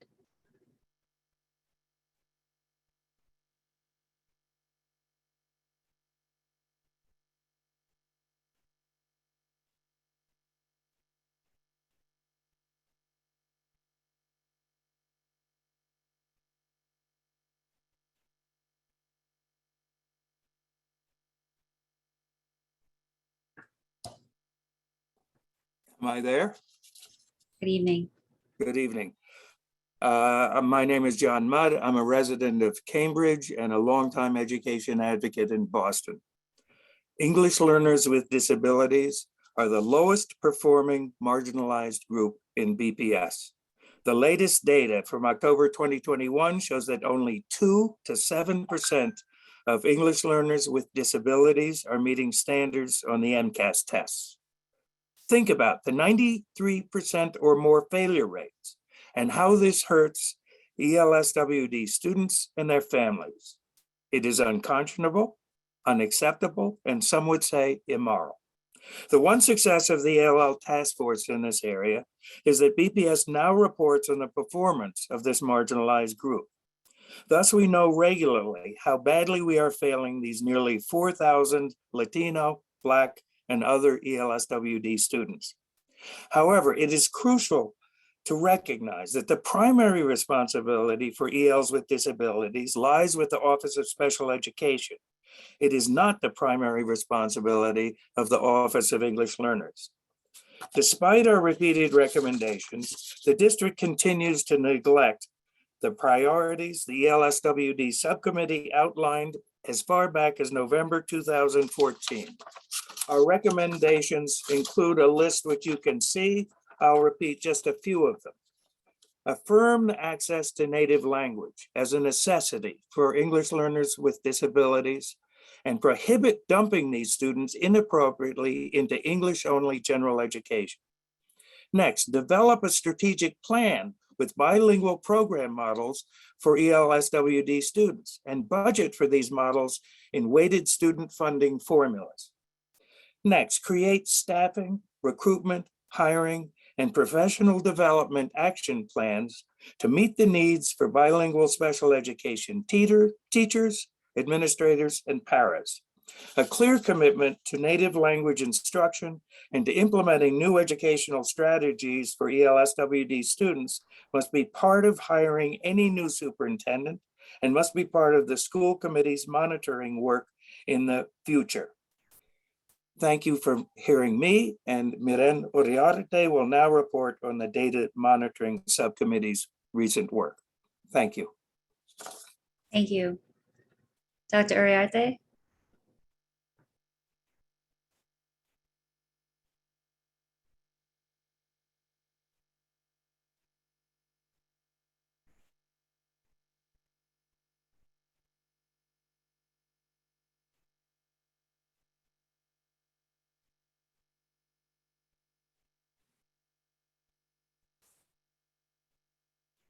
Okay, can you hear me? Yes, good evening, Dr. Uriarte.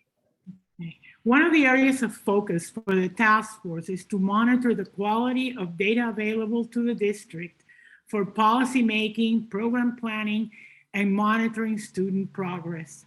In this area, we can report some successes. The district has been more consistent about reporting on ELs and ELs with disabilities disaggregated from the overall population. This reporting, for example, performance on MCAS tests, access to remote and hybrid learning, and dropout and graduation rates help us all understand the differences between the experience of ELs and that of others. We have also seen improvement in how the planning office understands BPS's predominantly immigrant and multilingual population, and at our suggestion, has begun to analyze enrollment by language, neighborhood, and English language development level. But there's still some road to tread. We need improvement of data reporting in these key areas: EL enrollment patterns, EL program placement by language development level, information about ELs in general education and how they were evaluated and placed, where they were placed, and the role parents played in the change of placement. Finally, we need better information about the language gap in the teacher workforce. As both the US Department of Justice and the state's Department of Education, Department of Elementary and Secondary Education have noted in their recent reports, the district continues to struggle with data management and its ability to report quickly and accurately. The fact is that to do our jobs, both you and us need good, clean, complete data, and there's still much to do in this regard. Let me offer some closing recommendations.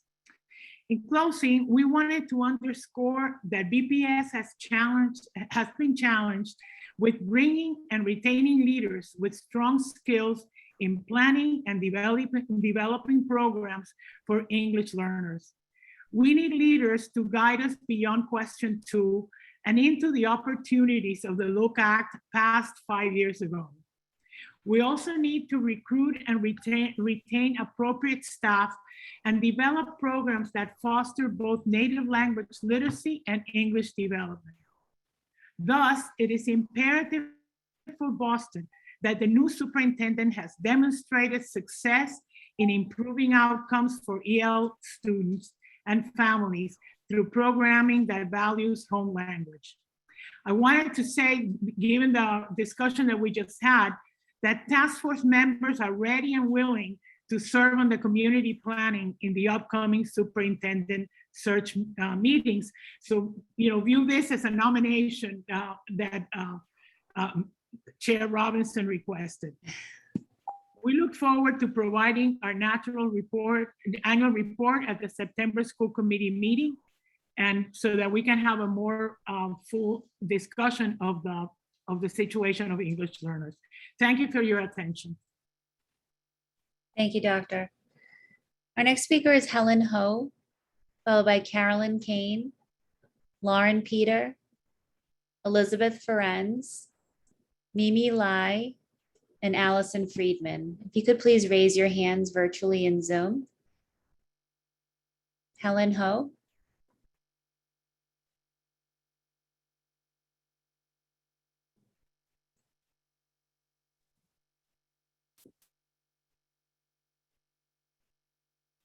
Good evening. My name is Helen. I'm from Mission Hill. I am a parent of 2 kids in Boston Public School.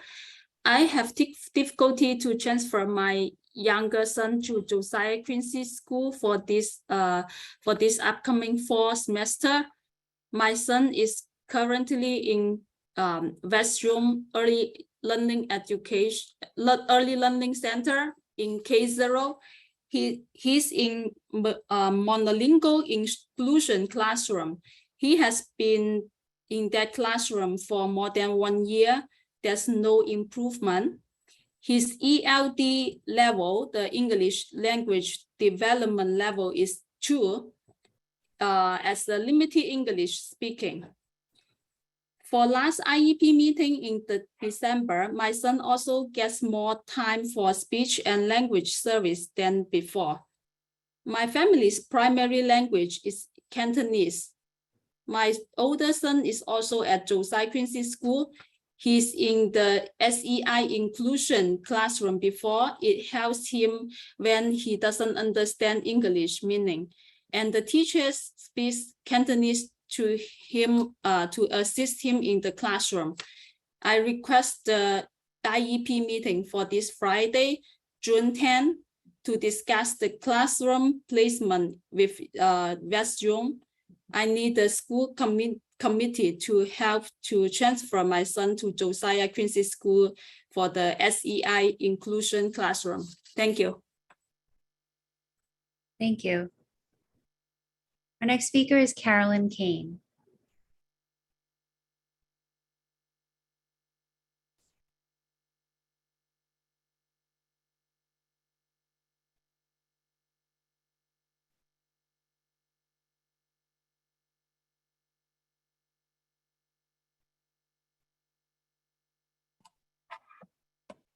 Good evening, members of the Boston School Committee. For those of you who know me, hello again. For those of you who don't know me, my name is Carolyn Kane, and I was the chair of the Special Education Parent Advisory Council for 11 years in the Boston Public Schools. I have a daughter who's been in special education in BPS for over 18 years at this point.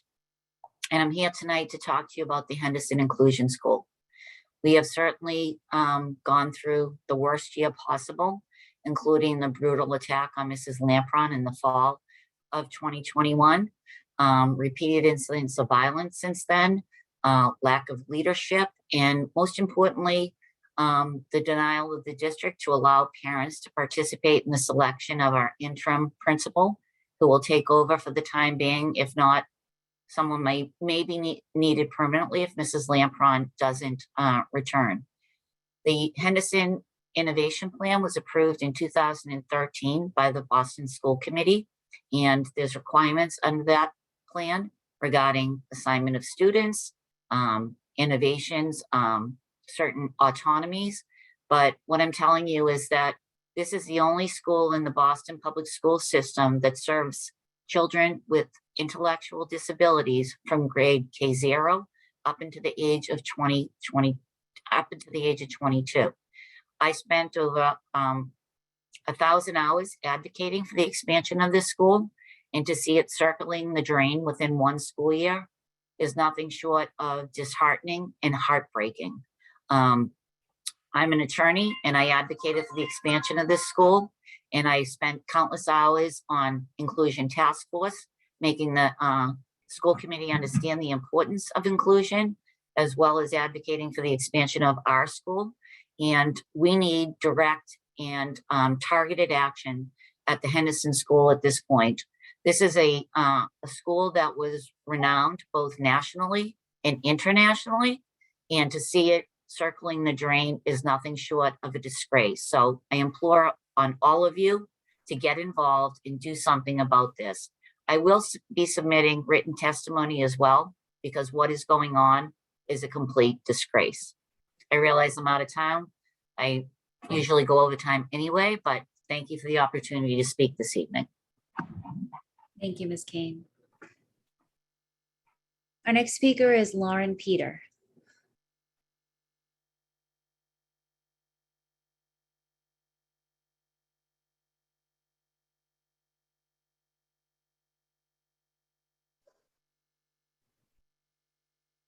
Hi. Good evening. My name is Lauren Peter. I'm a resident of Broadlandale, mother of a Sumner Elementary second grader, and advocacy chair of the school's family council. We at the Sumner are a school of approximately 470 students, 100 educators and staff. We represent 4 strands: SEI, SPED, inclusion, and general education from K1 to 5th grade, and we will grow to 6th grade next year. We are a community that has high need, but we are passionate about the rewards that can come from meeting those needs. My background tonight is one picture from our annual Sumner Bash, which was held last weekend in our schoolyard to give you a visual representation of our vibrant school. We appreciate the Green New Deal meeting that we had with the city and with BPS on May 26th regarding merging our community with the Philbrook School. We appreciate the transparency of recording the meeting and taking the notes on screen, but we often send communication home in backpacks. So is it possible to receive those notes in translated formats? Our families come from many countries and we need communication to be translated when they reach us so that we can ensure we are reaching our caregivers where they are. As we see it, there are two issues simultaneously at play. We will have two campuses next year between the Sumner and the Irving buildings. And then there's the proposed merger and co-location with the Philbrook in 23-24 without an answer as to whether this is a short-term or long-term solution. To be clear, we do not feel that a two-campus solution between the Sumner building and the current Philbrook building is a good option for a cohesive K-6 elementary community. We would be one school on paper only. We have no problem with a merger though. 20 seconds. We had families touring our school today. We have little clarity on what is happening next year and no clarity on what our community will look like in 2 to 3 years. We need meetings with our rising 5th and 6th grade families for not just retention, but the basic importance of helping parents understand where their children will be and how they will be learning. Incoming families accepting spots at the Sumner and Philbrook deserve clarity on what to expect in the coming years. And I want to know what my daughter's remaining 4 years at our beloved school will look like. Please help us communicate with our families on these important issues. We want to be partners with you. We want to be supports. Thank you for the opportunity to speak with you this evening on behalf of Sumner. Thank you. Our next speaker is Elizabeth Ferenz.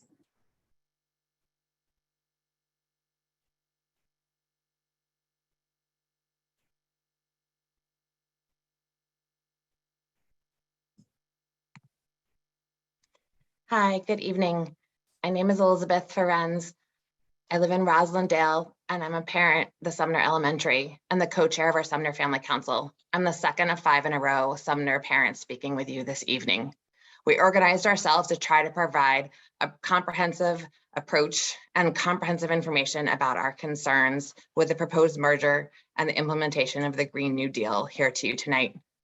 I want to take a moment to really appreciate this council members who have already raised many of our same concerns, especially Ms. Polanco Garcia and others who passionately spoke about the use of the racial equity tool. That is my topic for the Sumner. I just want to read so that we're all in the same place.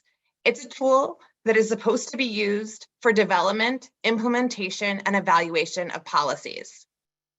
I would like to call out the suggestion that said tool has been used in creating the proposed mergers. We were explicitly told by representatives on our May 26th meeting that the tool had not been used in creating the recommended mergers of the Sumner and the Philbrook. We were told that it would be used after the fact in the implementation phase.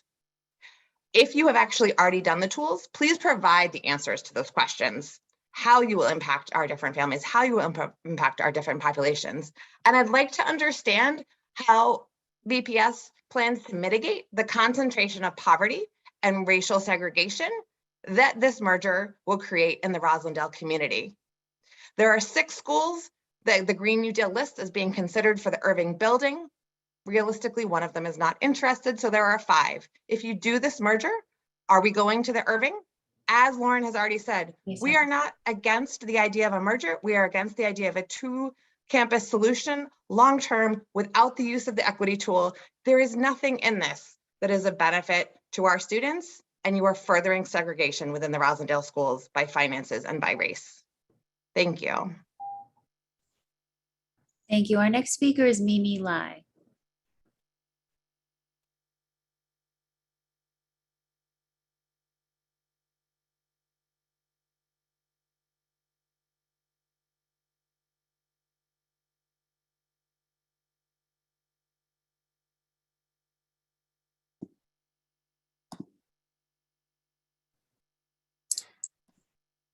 Good evening. Good evening. My name is Mimi Lai. I live in Roslindale and I'm a parent at the Sumner.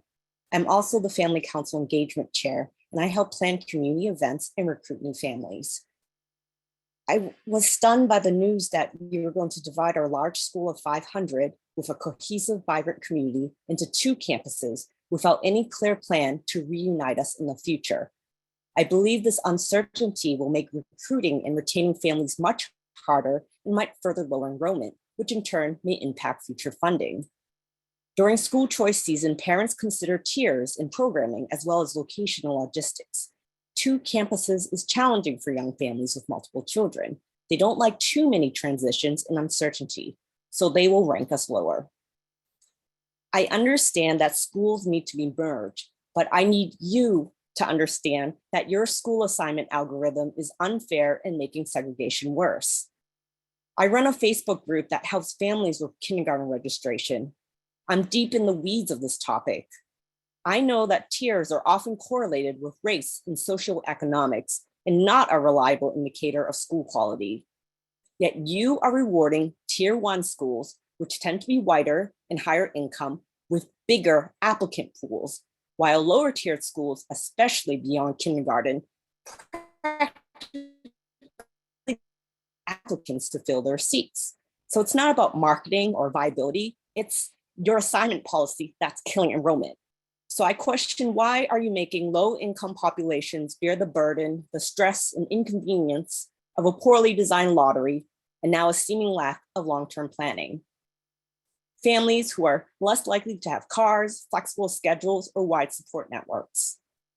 So I beg you, can you please give families clarity and try to reduce the stress? Please let us know if one day we'll be reunited. Thank you so much. Thank you. Our next speaker is Allison Friedman, followed by Rachel Young, Courtney Feely Karp, Robert Jenkins, Michael Heischman, and Sharon Hinton. If you could please raise your hands virtually in Zoom. Allison Friedman. Good evening. I am Allison Friedman, a Roslindale resident, and I have kids in 2 different Roslindale schools, the Haley and the Sumner. You've heard from lots of Sumner families tonight. None of us are necessarily opposed to a merger with Philbrook, but we are concerned at merging without a long-term plan on where we will end up and when we will be back together again. And we have been clear about wanting that clarity since conversations in the fall about 6th grade and a merger. These are not new questions from us. Today, we got an email from the superintendent and the mayor that said a potential merger with Philbrook will come to a vote before your committee in October. The letter mentioned that there will be further conversations about the use of the Irving building and presumably long-term planning for the entire Roslindale neighborhood, but notably did not have a date for even starting those conversations. We believe that these 2 processes should happen simultaneously. It is impossible to know if this merger increases or decreases equity without knowing the long-term outcome for our communities. In order to have these larger conversations, I recommend that all of the Roslindale elementary schools be under the same assistant superintendent so that they know all the communities well and can facilitate conversation, and then also programming and logistics of these moves and mergers. A lot of us have been sitting through Build BPS meetings and hearing about potentially one-off changes since 2017. That is 5 years of knowing that change is coming, but not knowing what will happen in the end. That is a lot of instability. It was really concerning to me when I heard in our May 26th Green New Deal meeting that BPS would be starting another 12 to 18-month audit. I was confused because an audit was done of the buildings at the beginning of Build BPS. Perhaps it needs a bit of updating, but it feels like we are starting over after a lot of years of arduous waiting. I was also concerned that Mayor Wu is asking DESE to have a master plan ready by December 2023. That basically means we won't have a master plan until we are 7 years into a 10-year building process, which is unacceptable to me. We need to move faster. Our students and families deserve to know the plan and get to places of stability. Thank you. Thank you, Ms. Friedman. Our next speaker is Rachel Young.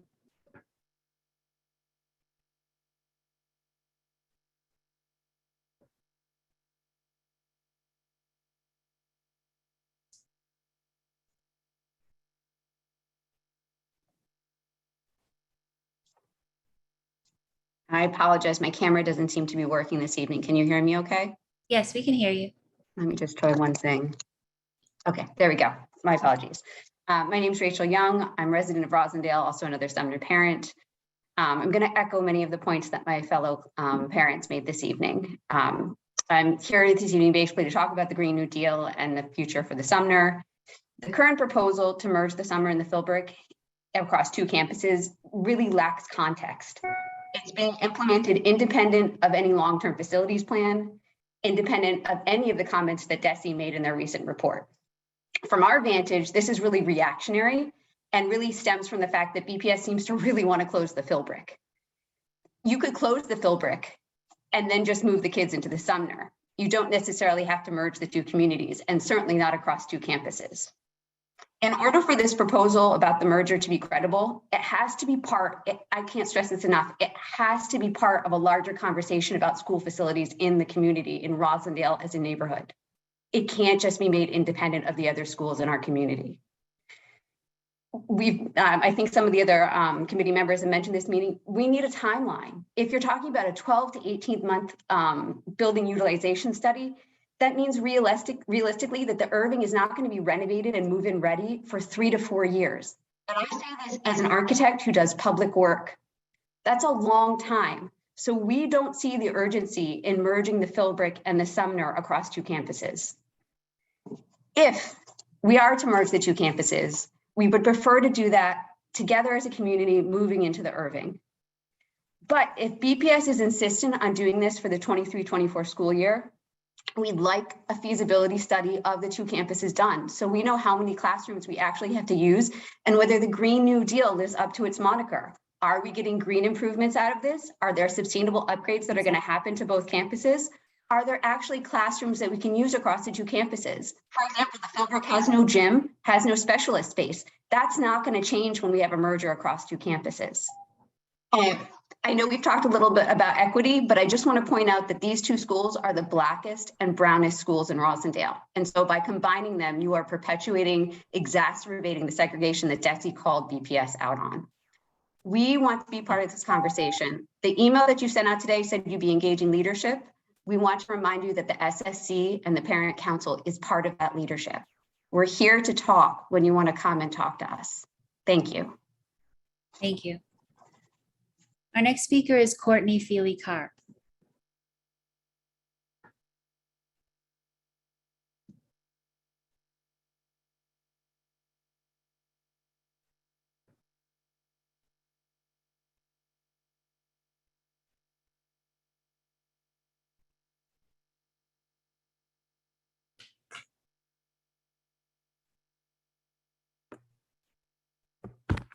Hi, good evening, everyone. Can you hear me okay? Yes, we can. Okay. My name is Courtney Feely-Carr. I'm a resident of Rosendale, but unlike the prior speakers, I'm here to speak about the Henderson Inclusion School where my daughter goes. Also, my apologies in advance, the interpreters. This is the pace I go. I will try to be slow. So I am here to speak about a number of things tonight, but first and foremost, to echo the prior comments from my co-parent, Carolyn Kane, about not only the wonderful, beautiful vision that the Henderson has come to realize for those of us who believe in inclusion, but the really sad, heartbreaking year that we have all had. And I think what we would really like to talk about is the fact that we've been trying to have conversations about parent engagement in an interim process because we have a community that wants to help rebuild this heartbreaking year. And we have not felt heard, we have not felt participated or not had the chance to participate in the conversation. And it's funny, I'm also the citywide parent council rep from my school, and we've been engaging in conversations about both the superintendent search and the receivership question. And sometimes I feel like I can't remember which meeting I'm in because these issues all cross over so much. It is about the leadership, the lack thereof, and the need to engage families. Bill Henderson had a sort of mantra when he ran the school about a three-legged stool to make a successful school. Those 3 legs were the students, teachers and staff, and families. And I urge this school committee to realize that is a model for the process that we need to select an interim principal for our school, but it's a model for this body and this central office to address the core deficiencies that have been realized by the DESI report as we think about how we are going to rebuild our school system and how we can do a better job of re-engaging partnerships, not just with the state, whatever comes of this, but with the families who are here. Because we are here, we are ready, we are talented people in so many ways. And to date, we have been ignored, which I think I'm again, because Brenda just left. She has a tendency to do that when I speak. I was just putting the light on, I'm sorry. And, we have been ignored. And I urge you to have an open, engaged process for our interim principal search. I urge you to be engaging families and give us a seat at the table as we partner with you in this new superintendent. The Henderson could be a case study for how BPS is going to move forward in this new vision to remedy the harms that have been announced in this report, that you could create this three-legged stool, help us rebuild the wonderful place that is our school, and be a case study for how BPS can do better. I know I'm out of time, but I do also just want to point out, I'm extremely disappointed in this body. At 4:31 today, a minute after the public comment sign up post, the email from the superintendent went out about the mask policy. And I don't think anyone here, and I realize I missed some of the comments while we were doing bedtime, but I didn't hear anyone here ask the superintendent for data from the Boston Public Health Commission about how this decision was arrived at.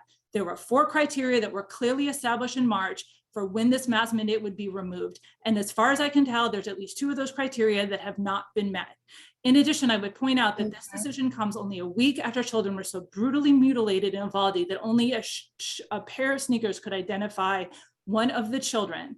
And 2 parents showed up at a school in Dorchester yesterday to bully staff and bully this administration. And only a day later, this policy was announced. What kind of message are we sending to our children in this time of mental health crisis that it looks, even if it's not true, but it appears that this administration is kowtowing to anti-masker bullies, putting the safety of our children at risk. With only 11 days to go, in addition to kowtowing bullies, you're opening our children up to bullying at school as they face the pressure of wearing a mask or not wearing a mask or being mocked for either choice. I am disappointed in this body that the superintendent was not held to task for the notice of this message or its content. And I would expect that the Boston Public Health Commission should be held accountable to report to this body about the criteria that it established for this very important decision and has not met, nor has they have established that they show they have met it. Thank you. I realize I'm out of time. Thank you. And if you thought that you were going to lose the crazy white Irish lawyer at the Henderson parent when Carolyn Kane's daughter graduates in 3 years, apparently you didn't. So thank you and have a good night. Our next speaker is Robert Jenkins.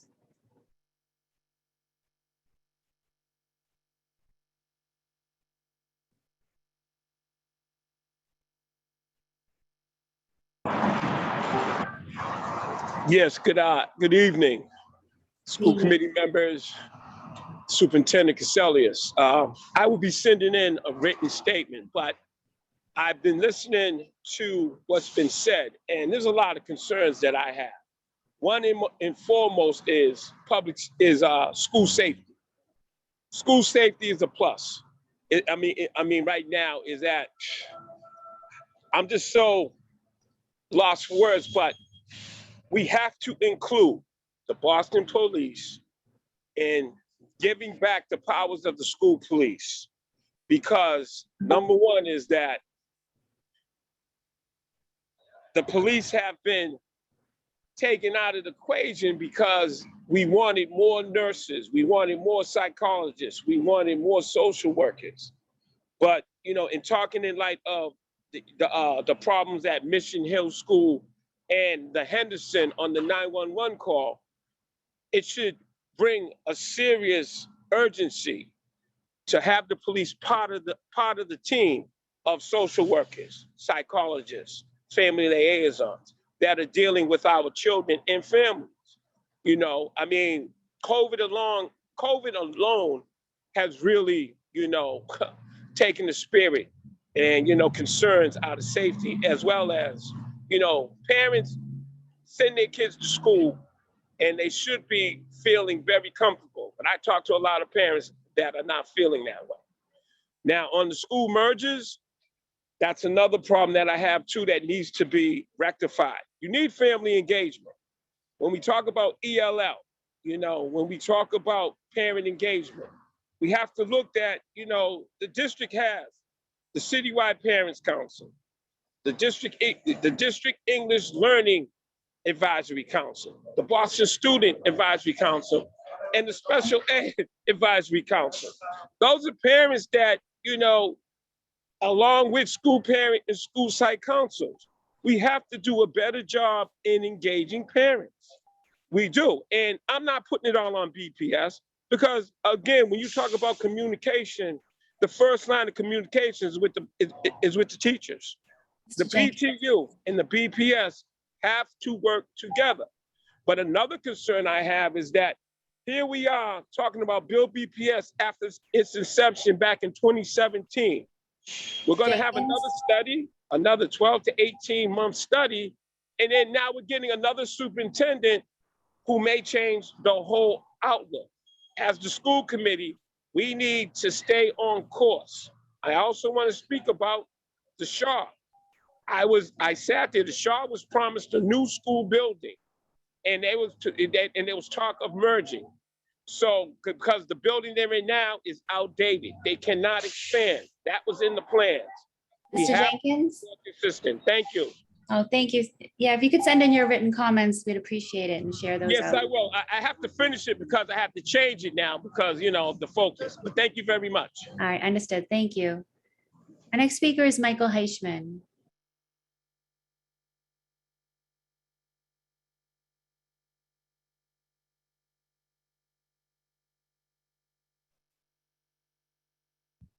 Hello, am I on? You're on, Mr. Heichman. Thank you. Mike Heichman, Dorchester, Beja. We need an elected school committee. Instead, we have you. Sometimes you and Dr. Cassellius have been wise and courageous. The best example is your revised policy on the exam school. At your last meeting on May 25th, Mr. Cadet Hernandez asked you an essential question. What is our role here? Our school system is facing the threat of a hostile takeover of our public schools by DESE. Many have spoken out. Where was your resolution, your testimony, your voice? Your silence and impotence was deafening. According to state law, Boston mayor chooses school committee members and determines the amount of the school budget.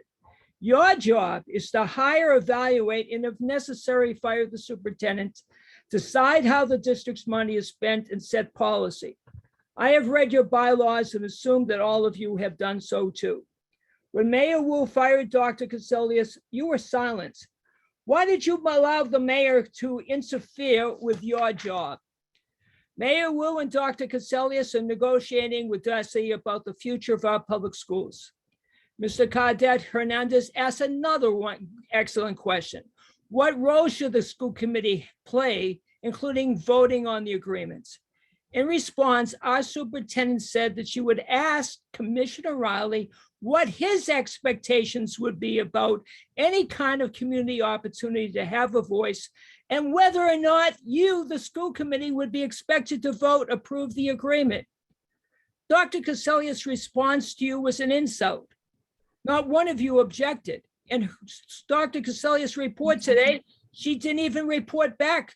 Mr. Cadet Hernandez had to follow it up with the same question. We will soon have a new superintendent. The public will have a voice. Mayor Wu may express her opinion. The new superintendent will be your choice. Do your job. We need an elected school committee. Right now we have you. You are not the mayor's puppets. Do your job. Our next speaker is Sharon Hinton, followed by Ruby Reyes, Grace Hebard, Edith Bazile, Kiona Aviles, and Deeth Ellis. If you could please raise your hands virtually in Zoom. Sharon Hinton.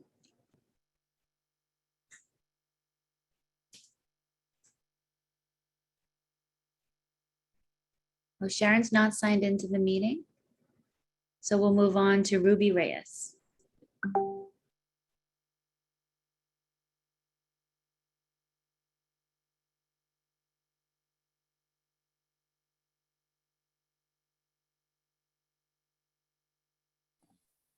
My name is Ruby Reyes, and I'm the Executive Director of the Boston Education Justice Alliance.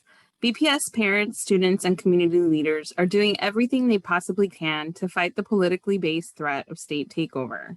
State receivership is not about improving academics or improving special education services. In cities where the state has taken over, state receivership hurts students, especially those with disabilities, because of the extreme focus on test preparation. At the last meeting, Dr. Drew Eckelson presented the DESE report. We were disappointed that the presentation on the DESE report did not reflect the reality of what state receivership would mean for BPS students and families. This presentation was an example of gaslighting to the point of disillusional thinking. Eckelson called some of the highlights as being considered possible national models. Many of us have been saying some of the things in the report for many years now. We've been pushing for solutions through a baseline budget, or what Dr. Cassellius has called a quality guarantee. The Boston Teachers Union contract also incorporates some of the solutions that students, parents, and educators have contributed to as well. However, communities are not part of these negotiations. Where is the stakeholder engagement? We know our school communities have the answers. Some of the solutions in the BTU contract include reducing staff ratios of school support staff to those recommended by experts, including psychologists, guidance counselors, social workers. Our communities deserve well-resourced and fully staffed special education and English learner programs, not just one teacher with multiple licenses. Families deserve a comprehensive plan for ensuring BPS special ed students have what they need without having to stress about asking for it. BPS families deserve equitable distribution of support for their buildings and services. We continue to push for the use of equity planning tools and building decisions, and not one where stakeholder engagement is an afterthought. More importantly, stop the gaslighting presentations. Even school committee members feel blindsided. While we understand there is no master facilities plan and Build BPS and the Green New Deal are still far from developing one, that doesn't mean that school building decisions should be made without thoughtful planning. There has been so much discussion about closures, but not an actual discussion about one single new school building. Clearly, that is not the focus. The reason many of us are fighting receivership, not defending BPS, but fighting receivership, is because we know receivership will make things worse. Currently, no school district or school has ever gotten out of state control. Ms. Reyes, I'm afraid you're past your 3 minutes. Thank you. Excuse me. Our next speaker is Grace Hubbard.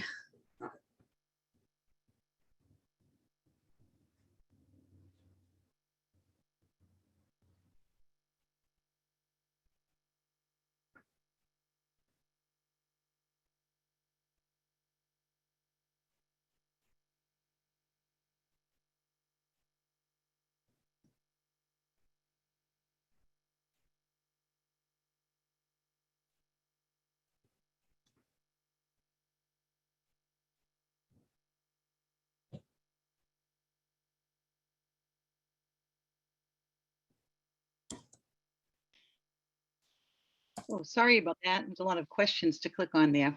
Hello, my name is Grace Hubbard, and I am a paraprofessional at the Henderson Inclusion Upper School.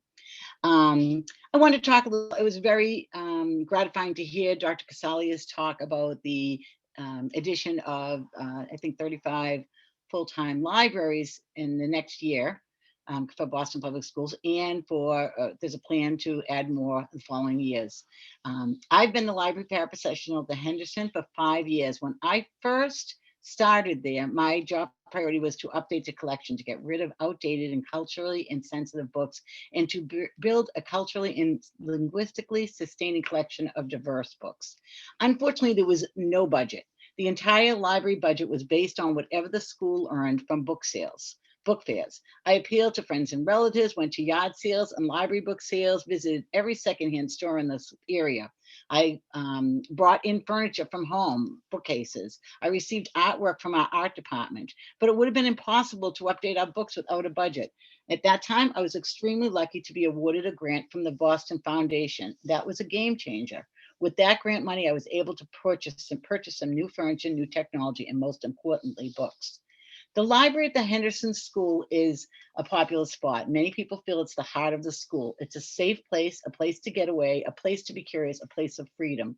All the members of our school committee, from the students in grades 2 to 12, the post-high school transition students, the teachers and other staff members use the library. It's a place where students can come to explore topics and genres that they might not be exposed to in the classroom, where students get the opportunity to hold books in their hands instead of an electronic device, where students can get help in choosing books for both learning and pleasure.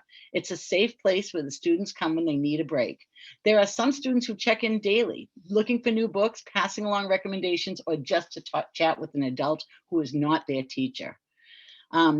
The school is also a conduit to the Boston Public Library, with whom we have a strong collaboration. However, without a certified librarian on staff, and we do not have a certified librarian, that collaboration is limited. With over 700 students in our building alone, there needs to be both a certified librarian and a paraprofessional in order for the library to be fully functional. With a certified librarian, BPL cards can be issued, books can be requested and delivered, and students can begin what I hope will become a lifelong relationship with the public library. Libraries are critical spaces for Boston kids because they inspire them to become lifelong learners. And I just would like that to be possible for every student in Boston. So I would hope that every student will have the same opportunity that schools with functioning and staffed libraries would have. Thank you so much for your time and for giving me the opportunity to speak. Thank you. Our next speaker is Edith Bazile.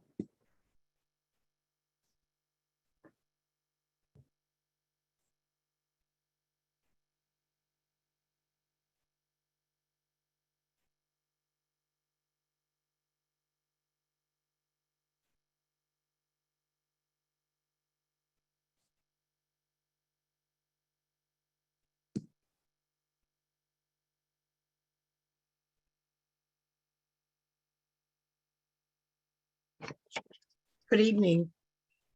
An outgoing superintendent, revolving door leadership, the uncertainty of a fast track process, no clear academic plan for the fall. So why are safety concerns mounting? Because Kimberly Pelletro, a strong leader who did the work of positive behavioral supports and interventions, critical incident response, and crisis prevention intervention was removed. Why? Because BPS places priority on policing instead of prevention and intervention. School police are not the therapists, counselors, or mentors our students deserve. ESSER funds have become a conjunction of dysfunction, and there is no culturally responsive anti-racist infrastructure that welcomes and supports students, especially Black students, with trauma-informed instruction, healing-centered engagement, and restorative justice. There is no surprise that there is an exodus of 900 teachers this year versus 500 last year. School leaders are also exiting due to the lack of critical supports and resources that work in their school communities. BPS boasts of equity and professes to be working towards becoming anti-racist, but has zero policies to address and stamp out incidents of racism. So when complaints are made, there is no finding leading to I hear no, do nothing, and deny anti-Blackness exist in the district while upholding the audacity of privilege that blocks equitable access to Black students, families, and communities. The PA Shaw is a perfect example of how school communities are marginalized. The Shaw has created a framework of equity, research-based literacy interventions, data-driven practices steeped in progress monitoring with a focus on continuous improvement. How does the district reward these hardworking school leaders, teachers, excited learners, and engaged families?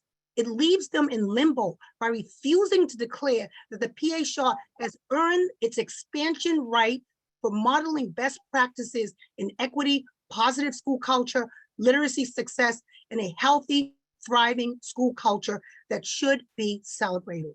It is time to stop the conjunction of dysfunction and immediately name an interim who can provide stability and direction until a new superintendent can be named and has the opportunity to transition with a coherent plan. Thank you so much. Thank you. Our next speaker is Kiona Avalos.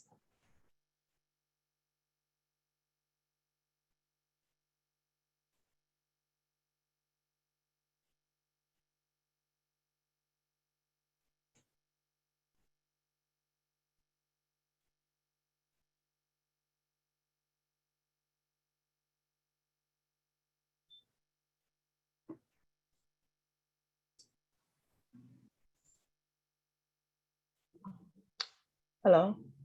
Hi, good evening. Good evening. Hold on, because when that switched out, it switches out all of my settings.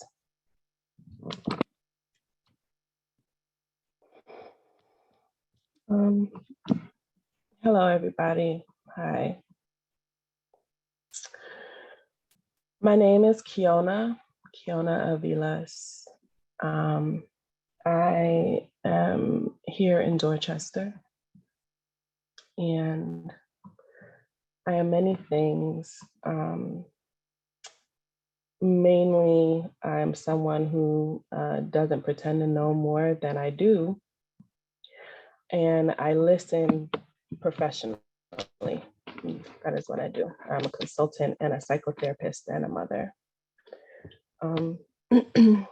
And I just had a few things that I heard while listening tonight that I just wanted to raise again, as many of the things that I wanted to say have already been said. I'm amazed at how this whole entire process that I'll be talking about really is a micro version of what is happening, like literally all over the place, all over the country. More specifically in our area, Boston, and the state. It was said earlier, and I really see this as the crux of the problem. There was raised earlier a follow-up question about what the actual processes are for when things are raised here or anywhere, for that matter, where parents are bringing their concerns and stating the problem over and over again, and then not followed up with solutions, what the process is. And that question was answered by talking a lot, but not actually saying what the process is. And so I'm hoping that we can just get some clarity around what that actual process is. Is there a process that y'all follow for following up on things and making sure that there's accountability for the actual information, great ideas, great suggestions that are continually brought up here by parents? You have a lot of parents who take the time to come here and voice their opinion and let you know what's going on, who offer up their time to partner with you. Is there an actual process for following up with those people and having relationships to get the things solved that need to be solved? Just one more thing. As we're moving at the speed of trust, and that trust has often been broken, I just wanted to boost again over the process over at the Henderson Inclusion School and the need for intervention to happen regarding the interim search, which I believe is the same issue that y'all are having with the superintendent search, being able to plan and identify when something doesn't go the way that you thought it would go or should go, for there to be an easy way to enter in new ideas or new plans that need to happen. Excuse me, Ms. Avalos, I'm sorry, I'm afraid you're past your time, but we'll have somebody from the superintendent's team follow up with you. We have your information. Okay, thank you. Thank you very much. Our next speaker is Deeth Ellis.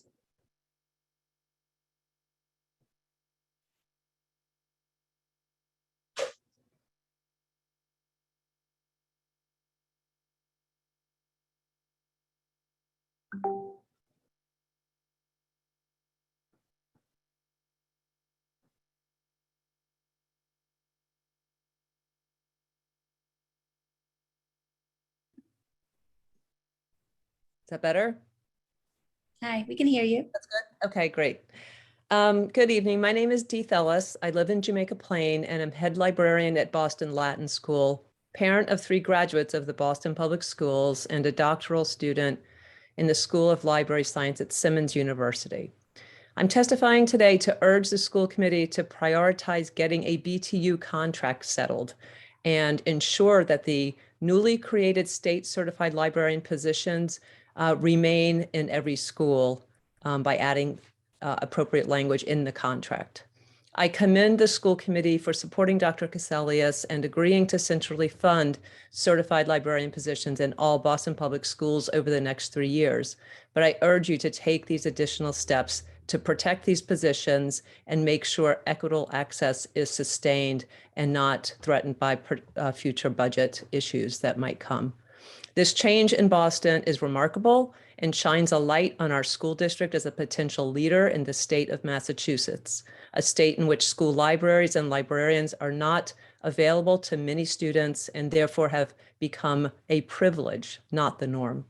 Massachusetts laws do not require schools to have librarians, leaving the decision to individual districts. Not surprisingly, this has led to inequitable access. Even more detrimental to school libraries is when decisions are made at the building level. This was the previous model in BPS. School librarians engage students academically and emotionally. They partner with school leadership and teachers to ensure consistent access to reading incentive programs, standards aligned curriculum and instruction, and equitable access to high quality information sources that are culturally responsive and affirming. The school librarian creates a safe and joyful place where students' personal and academic interests intersect, independence flourishes, and students experience emotional and intellectual growth. It is an exciting time in Boston as we begin this journey to build back our library department, promote reading, and collaborate to provide high-quality programs, but it is only the beginning. I ask you to please give us the opportunity and time to really do this work for students in the city of Boston by protecting these new positions and include the necessary language in our contract with the BTU. Thank you. Thank you. Chair Robinson, that concludes our speakers for general public comment. Thank you, Ms. Sullivan, and thank you to those of you who spoke this evening and shared your perspective. Your testimony is extremely important to us. We have no action items this evening. Our first report this evening is the United Steelworkers Local 8751 Letters of Agreement and Fiscal 22 and Fiscal 23 Supplemental Appropriation Request. At this time, I'd like to invite Labor Relations Director Jeremiah Hassan to please present the report. First, I'll invite the superintendent to offer introductory remarks. Thank you, Madam Chair, and thank you to our speakers. Mr. Hassan will present to you this evening the bus driver's contract that we have worked so hard on over the past year. Has some major operational improvements that will help us to achieve our shared goal of having our buses run on time. Earlier today in the meeting, we had executive session where he spoke with you about the side letters that we need your agreement on. And so I invite Jeremiah Hassan to speak about our bus drivers agreement. Thank you. Good evening, Chair Robinson, committee members, and superintendent. Thank you for having me. I just want to clarify something that the superintendent just brought up. What we're here to request tonight is strictly related to the side letters that accompany the collective bargaining agreement, which is actually an agreement between Transdev, our transportation operator, and the United Steelworkers Local 8751. So the Boston School Committee and the City of Boston are not actual parties to the agreement. So we'll just be requesting a vote on the side letters that I'll be explaining to you, and for a supplemental appropriation request to request additional funding in the FY23 budget to cover the costs of the new contract between the steelworkers and Local 8751. So I'll share my screen quickly with you.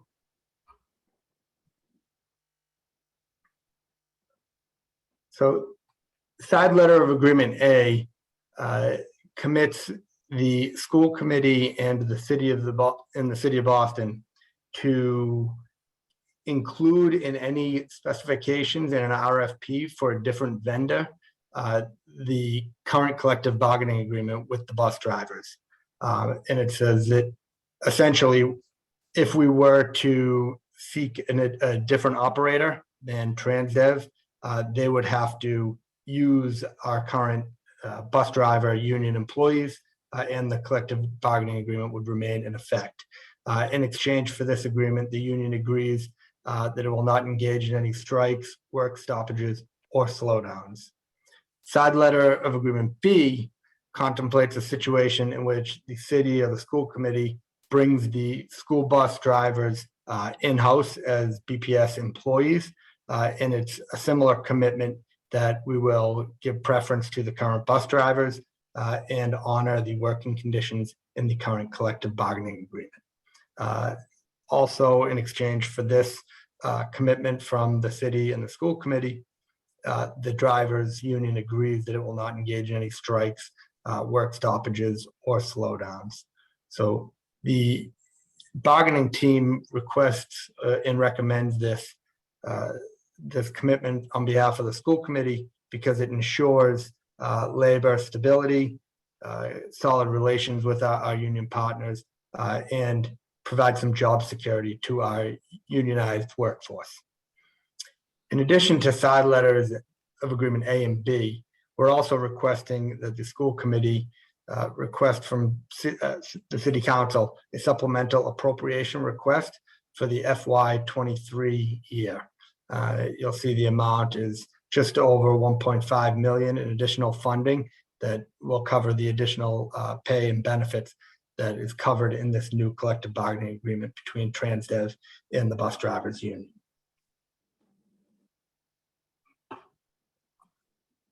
So those are the requests that we're seeking. The vote will be scheduled for next committee session, which I believe is on the 22nd.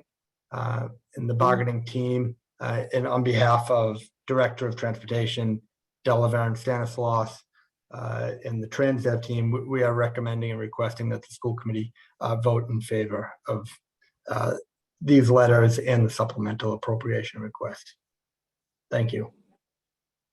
Thank you. I'll now open it up to the committee for questions. Any comments?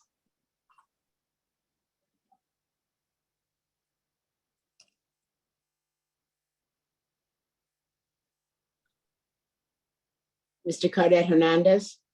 I just think given the bigger conversations with DESE and the city around some of the transportation concerns, and at the same time that we don't vote on that contract, we've just voted on these side letters. I just wanted to sort of speak that into the room and obviously name that I hope, based on what I've seen in the press, that the agreement that we've currently come to is going to be part of helping us improve sort of that on-time pick up and drop off that so many of our students and families need.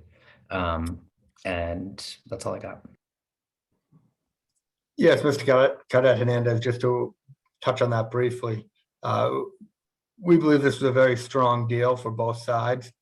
There were increases in wages and benefits, but at the same time, we were able to secure some operational reforms that we believe will have a strong impact on on-time student performance and some of the challenges that we've faced in transportation over the years. So we're happy, and we think this is really a mutually beneficial agreement. Thank you. Thank you. Dr. Alkins? Oh, you don't, sorry.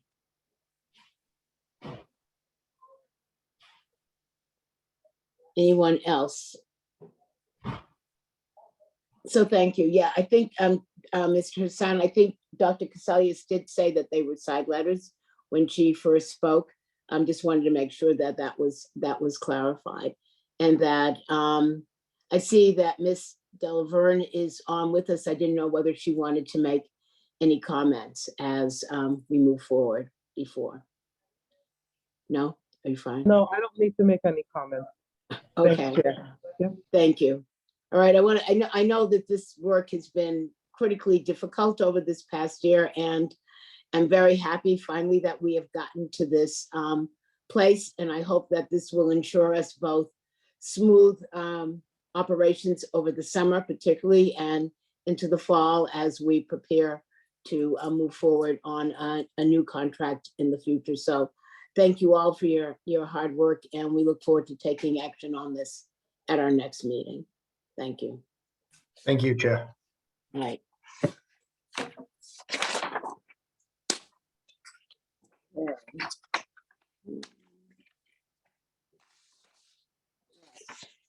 So our final report this evening is innovation renewal proposals for the Burke High School, the Elliott K-8, the Holmes Elementary School, Eunice Academy, and Winthrop Elementary School. I'll now invite Dr. Drew Eggleston, Deputy Superintendent of Academics, to present his report. First, I'll invite the superintendent to make opening remarks. Well, I just want to thank Madam Chair, our guests who are with us today, the school leaders from each of these schools, to speak about the great work that's going on in their schools and some of their proposals, so which I am supportive of. Thank you. So I am calling on Dr. Eggleston to give his report. Sorry, I can never find my buttons fast enough to Thank come you. off camera. So as many times as we've all done this, right? Hi, everyone. It's nice to see you this evening, and to echo two comments from the superintendent. One, the BPS is in full support of all of these renewal plans, the 5 renewal plans that are before you this evening, and want to just acknowledge that the real stars of this evening are the school principals who's and their school leaders and their communities who are behind the work of these renewal plans.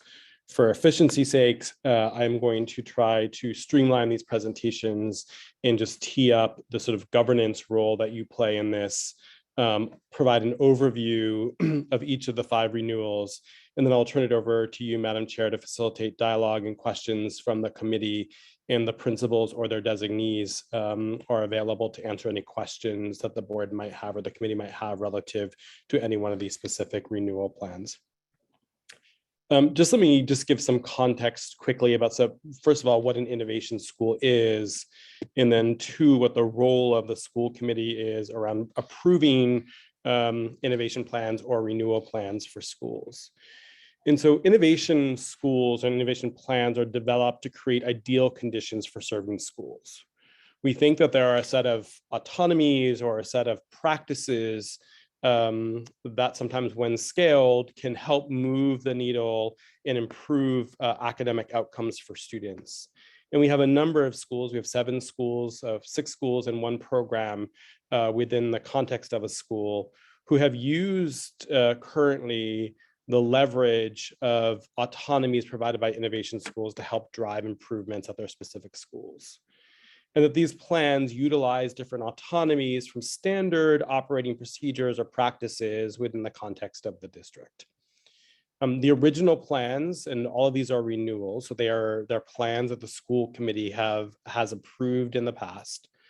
They're developed in collaboration with multiple stakeholders at the school level.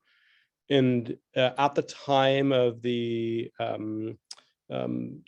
school committee action on that original plan, each of the faculties at these respective schools had to vote to approve that plan. There was a certain threshold that had to be achieved by each one of the individual school-based committees. And each of those committees that sort of were developed had a school committee representative on the original plan. And each plan ultimately was approved by this body. In terms of the renewal plans, at the end of each period, and usually it's not always true, but the vast majority of innovation plans usually last 5 years, the school committee must vote to renew the plan. Generally, and in this case, in all 5 renewals that are before you today, The vast majority of conditions are generally staying the same. There's no major updates or overhauls to the renewal plans that are before you, but there may be some alterations or some amendments to things that are important, but are not fundamentally changing the working conditions at a specific school. In terms of the process for renewal, school leaders are required to convene stakeholders from their respective community. They must work together with those stakeholders to work through any potential revisions to the plan. If there are substantial changes to the working conditions that will be required by this plan, it is required that a vote of the faculty or the teachers at the school be held. In this case, that was not required in any of the 5 cases because there are no major adjustments or changes to working conditions in any of the 5 plans. And ultimately, the renewal process needs to come before the school committee. So we're presenting tonight as the first sort of read of this, and we'll come back at the June, I believe, 22nd meeting, where we hope that you'll take positive action toward all 5 of these renewals. So you have received materials for including the renewal plans from 5 schools, as well as an equity impact statement, as well as any supplemental materials that the school leader and his or their team have submitted to the school committee for review.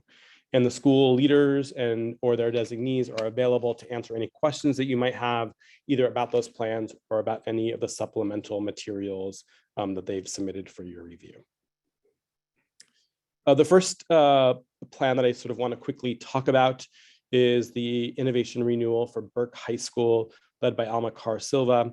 You'll notice in their plan that they have 4 sort of major key components of their renewal proposal.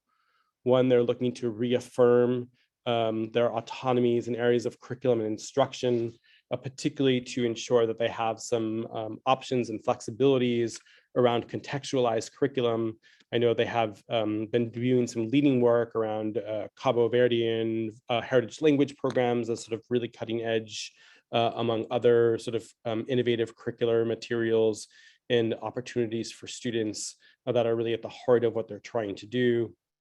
You'll see in their plan an interest in maintaining some of the autonomies that they have around flexibility, around school schedule and calendar, to really ensure that that work is personalized for the individual needs of students at their school, and particularly thinking about this in the context of their newly added 7th and 8th grade for next school year. You will see that a number of these schools, while the autonomies aren't changing, they are thinking about how these autonomies will fit in the context of a slightly different structure, whether that's adding a grade 6 or adding a grade 7 and 8 at some of the high schools that are in consideration for tonight. As well as continuing to leverage some of the staffing autonomies that have allowed them to open post and to recruit and retain some of the strongest teaching candidates that they feel they need for their school. And in addition, professional development autonomy to really focus on both the academic and SEL needs of students at their school. You'll note that there aren't any major changes in any of the new proposal. Like I mentioned earlier, there is a request to add, the school will be adding grades 7 and 8 to the configuration for next school year, but that doesn't change any of the sort of innovation status of the school. They're just going to leverage those autonomies that are provided to them through their innovation status for their grade 7 and 8 students. And the school, like all the other 5 schools, went through the engagement process that is required as part of the renewal process. They've conducted meetings with their leadership teams, stakeholders, including parents, teachers, students, and community partners, and have engaged in conversations with union membership to understand the parameters of the autonomies that they are seeking and to answer any questions that staff might have about that. The second school that has a renewal proposal in front of you this evening and that you'll vote on the 22nd is the Elliott K-8 Innovation School, led by school leader Tracy Walker Griffith. You'll notice some key components of their renewal process, some flexibility in teachers' daily schedules and teaching structures to really ensure that they have the autonomy they need to allow for the individualized and differentiated and purposeful approach to students and their learning. A school schedule designed to include both enrichment and instruction and academics on a daily basis, that those things are afforded to all students and they have flexibility in their schedule to ensure that that can happen. A staffing model to ensure that the professionals that are in front of students and in leading classrooms and leading work with students are best prepared in their subject, in their content areas, and their grade levels. And adjusting the schedule that has allowed for teachers to have daily planning time. It's very clear in this proposal, the intentionality that goes around teaching teams and collaboration and the way that educators are working together and pushing their practice as a community, I think comes through very clearly in their renewal proposal. You'll note, I think, a partnership, sort of something that's changed for them and for schools mostly in Region 1, is that there is a sort of intentionality around some of the focus from the Kaleidoscope Collective for Learning that is part of our current MOU with the Department of Elementary and Secondary Education. And through that project, a real laser-like focus on historically and culturally responsive, deeper learning for students at the Elliott K-8 Innovation Schools. And you'll see that the school principal and her team have really focused on engagement with many stakeholders, including the work that they're doing to build strong systems and structures of governance and making sure that there's a real governance role for all board members that lead at the Elliott K-8 Innovation School, and significant engagement both with that body as well as the school community more broadly.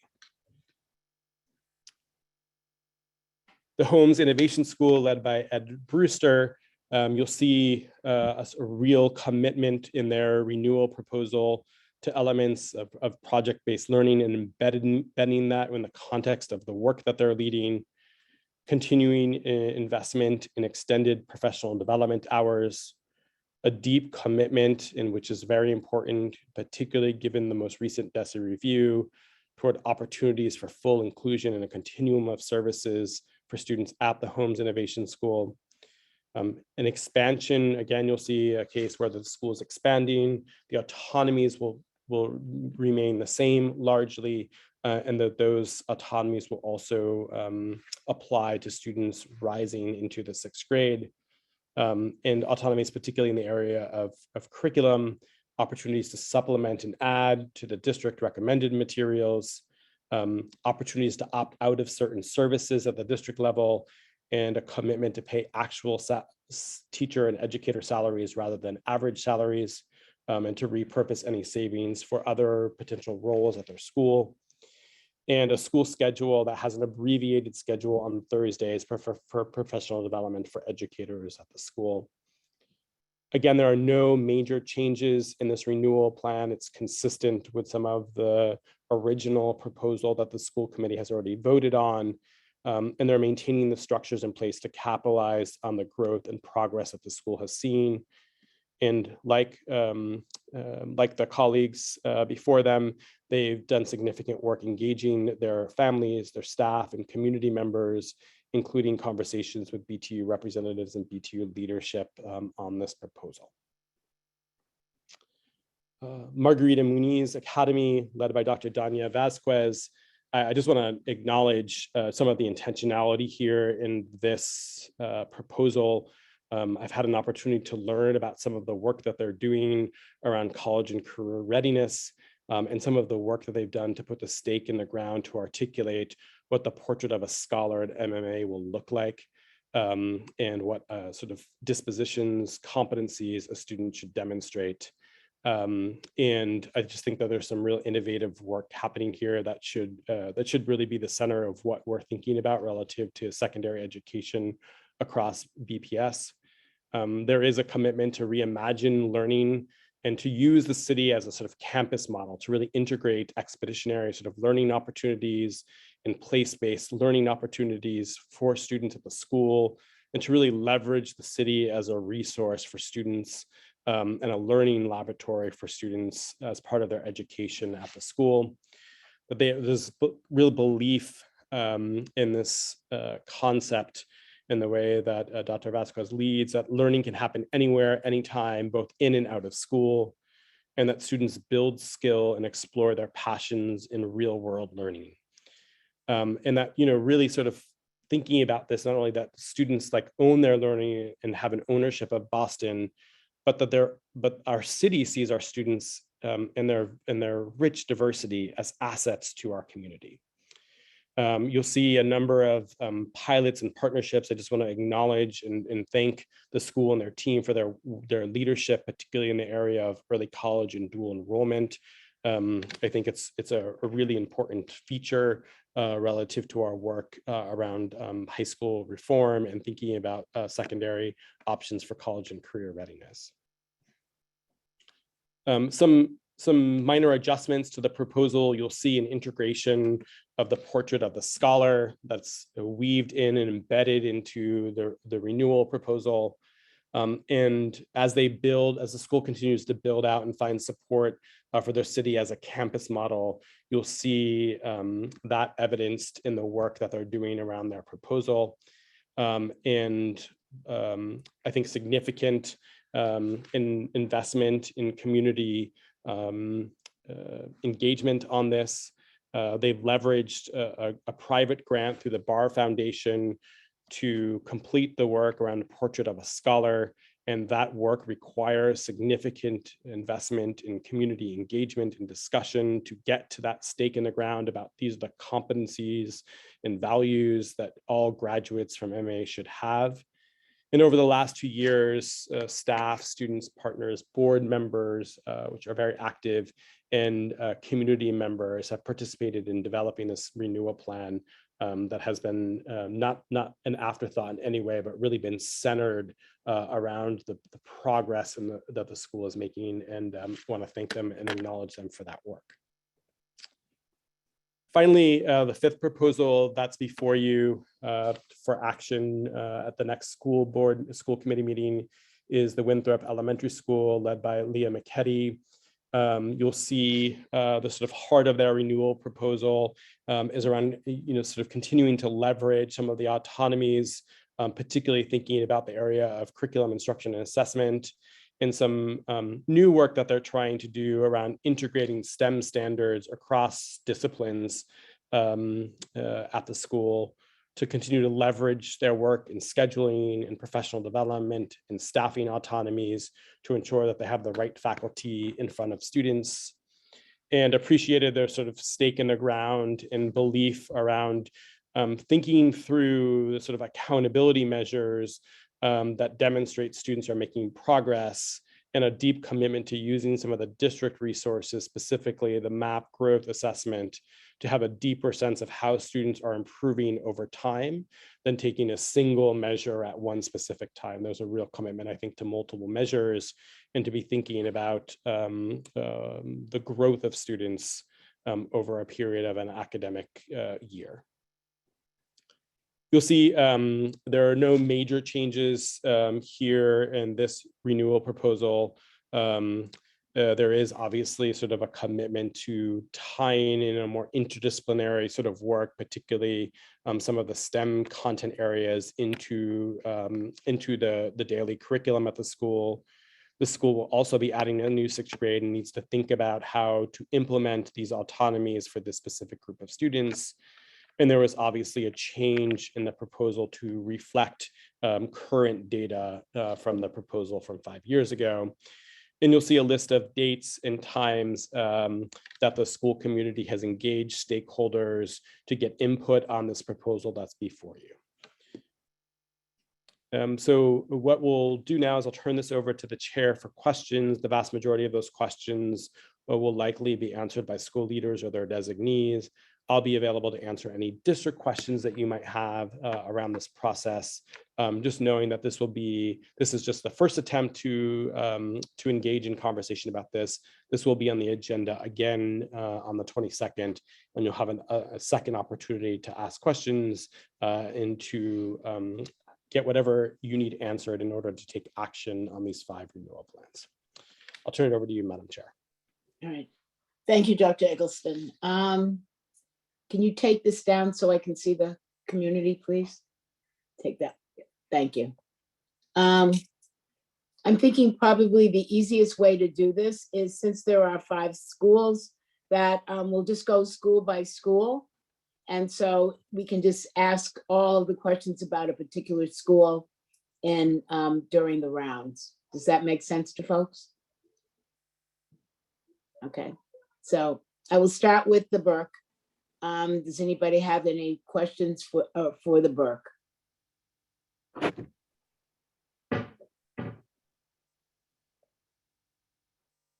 Dr. Alkins? Yes, thank you. Thank you for the report. Initial question, just sort of in general about process, more or less outside of the meetings, being able to sort of have access to school leaders to maybe set up some of these individual conversations, because I mean, frankly, we're talking over 200 pages of right school reports and just pouring into is not daunting, but it's quite a bit to sort of digest. So hopefully we have an opportunity to do that too.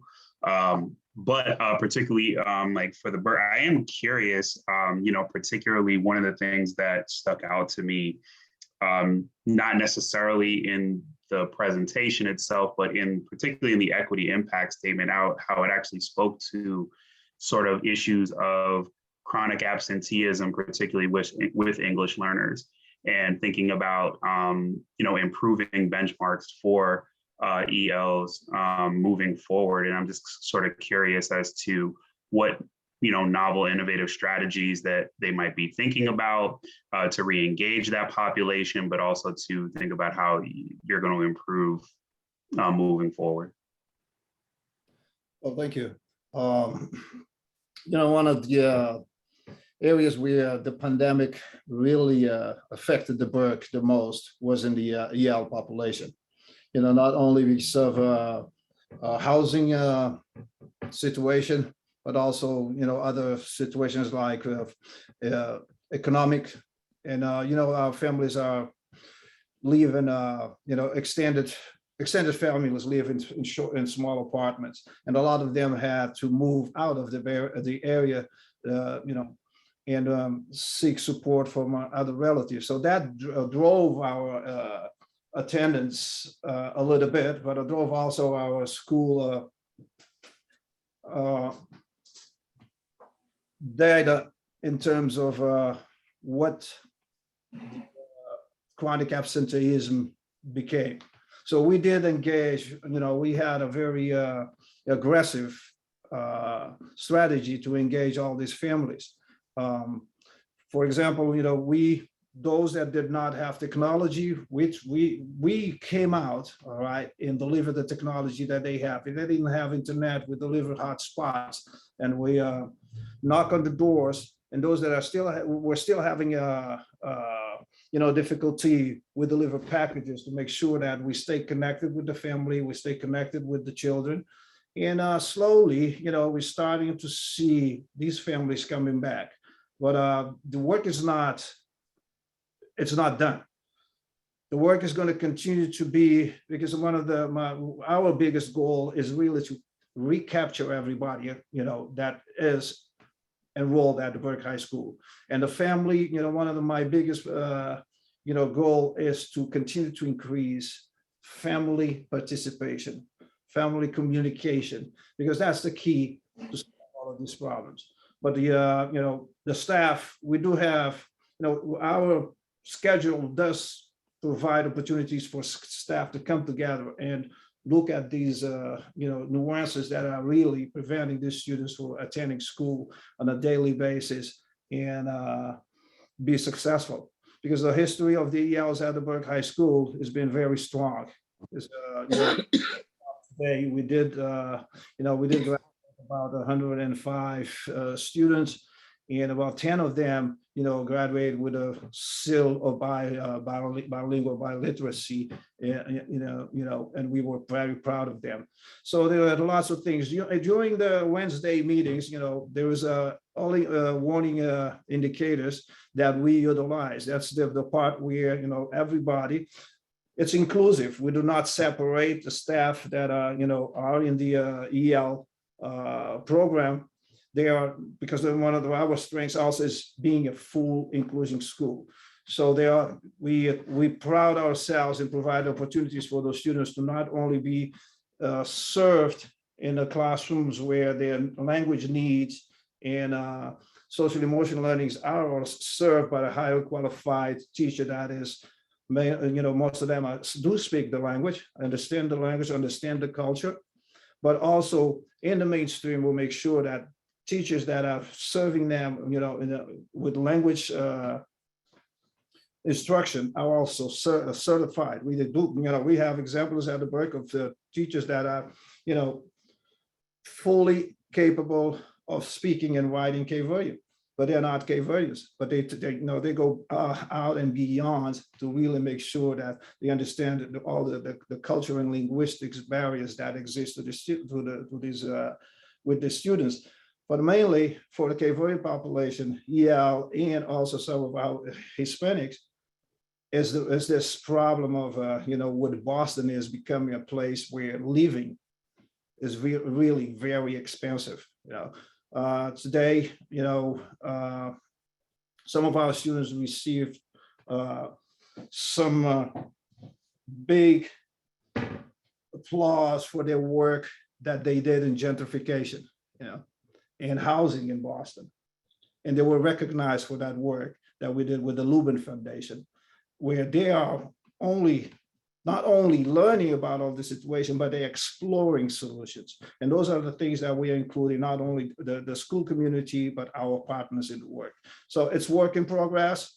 And we expect that, as things are coming back to normal, we will really be able to recapture, re-engage, and really move, the pendulums on that, on these problems. The chronic absenteeism is really not a problem that we are dealing with for many years. It's a problem that just started with the pandemic. The SCI department had an average daily attendance of 97%, and it has really significantly suffered with this. Thank you.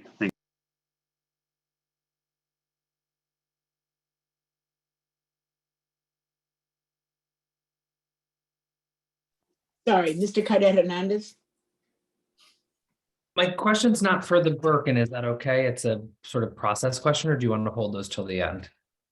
Why don't we hold it to the end? Let's Okay. go through the questions about the Burke. I saw Mr. O'Neill's hand raised. I did. Thank you, Madam Chair. Just a real quick question for Head of School Silver, and thank you for your work on this. And I appreciated when you were talking about getting families engaged. And thank you to all the school leaders for working on it and for being with us tonight. But Head of School Silver, when you're talking about the Burke of getting families engaged, I know one of the things that the Burke has been kind of a leader for in our district is the community school model, as is the Gardner Pilot School out in Brighton. And we're really using that as the model for the hub school model to grow in more schools next year. So do you just mind mentioning to me how your thought process on that may have fit? Because one of the beauties of the hub school or community school model, whatever you call it, is actually families end up getting more engaged because of all the wraparound services you provide. And I know you've been doing a great job on that at the Burke. So could you just tell me how the thought about hub school and being a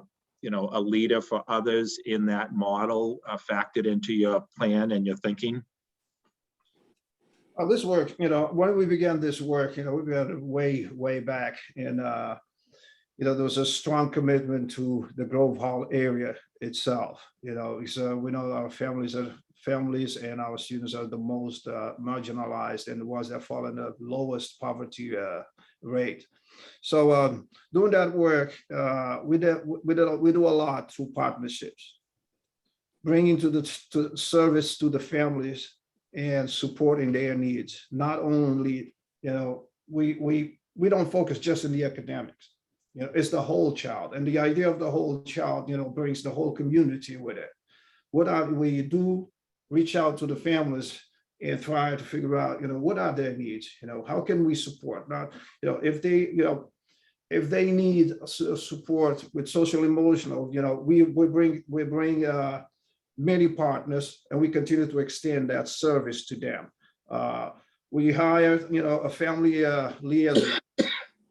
We hire also on the hub school. We hire also one of the liaisons. Also, we recently hired to do that work and expand it. So for families, what's the most important in this work is the services that we offer them, is the level of engagement, of being willing, having that disposition to go to them what they need when they cannot come to us. As soon as we find out that this is a problem with that family, if they can't come to us, we go to them. We partner also with the schools in the Grove Hall areas to maintain, that type of support, where we share communications with we communicate with each other. We share the services that are available in each school, and make sure that the resources are spread amongst the Grove Hall area. So these are most of the things that we've been doing, and we continue to extend our partnerships. For example, at the Burke right now, we have a partnership with the Lubin Foundation that helps with homelessness. We have food, one of the biggest food pantries right now in the Grove Hall area, with a new partnership that we formed with the Stop and Shop and the Red Sox Foundation. So when families, students need service, we have a clinic in school, and the students need service. If the clinic cannot provide those services, we reach out to the community. We communicate with other schools also in the Grove Hall areas and see what are the resources that they have available that we can share. We bring the dentist to our school to serve our students. We bring eye care to our school to serve our students. We right now have a brand new partnership with Franciscan Hospitals, where we have an additional social worker available in school. We partner with BU Wheelock where we receive about, we used to receive as much as 25 interns that will come to the Burke and serve the needs of our students, social emotional. So all of these things we continue to, every single day I do receive, 5 to 10 emails of organizations that know what the Burke is about, and the solicitations continue to come. So we don't say no to any of these organizations, because we know that the Grove Hall area is in great need.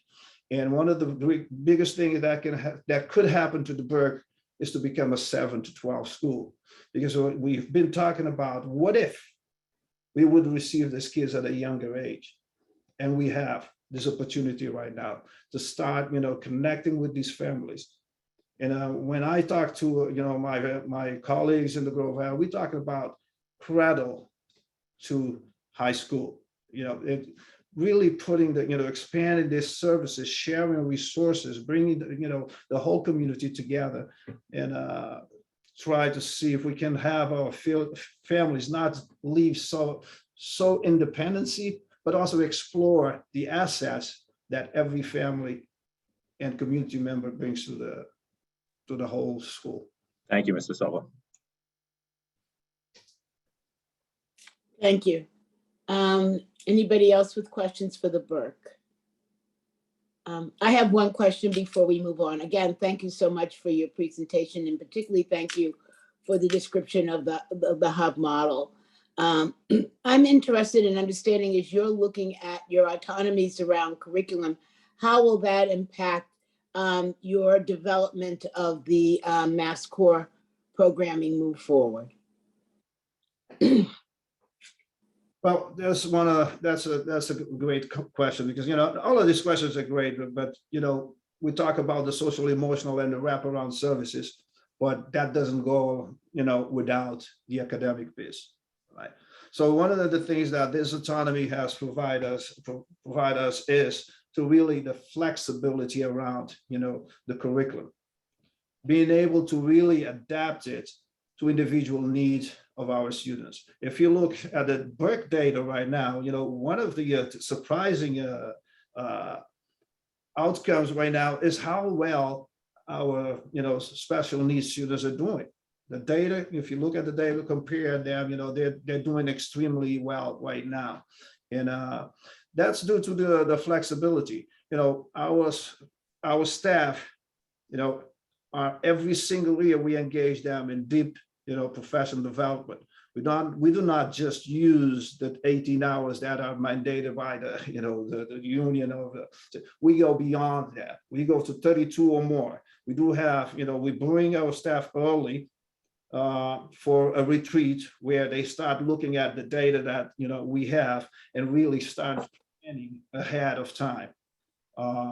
So all these also is going to be, extended to the 7th and 8th graders, that ability in there. So when you get that flexibility of staff coming together, which is also provided by our schedule, because our schedule is in blocks, in every content area have a specific block during the day where their job is to really come in and look at student work, talk about the data, what's, look at our problem of practices, what are the things that we're making progress, but what are the things that we need to improve. So in terms of the curriculum right now, we are aligning it with the common standards, but also really making equitable literacy, one of the focus areas right now, because the kids need to be in front of text that really engage them.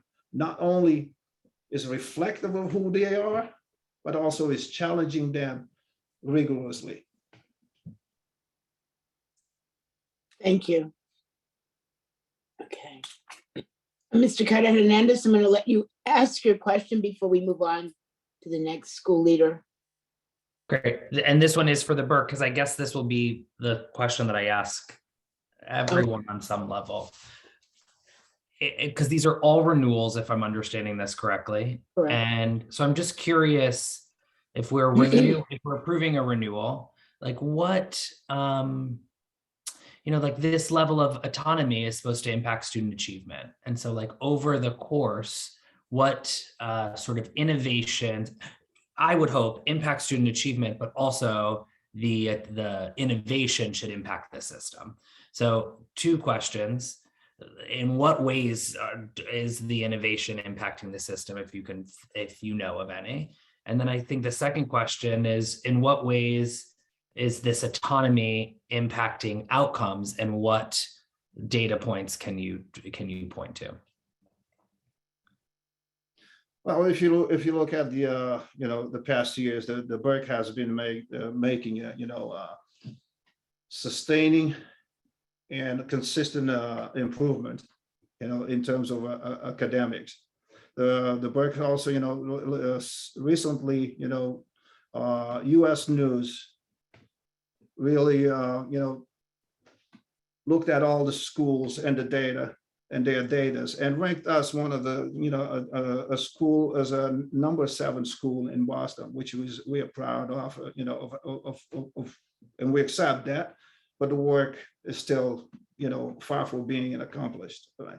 So the autonomy, in terms of curriculum and instruction, right, does provide this opportunity to contextualize instruction, to meet the individual needs of the students. We have one of the highest at-risk, high needs population at the Berkeley.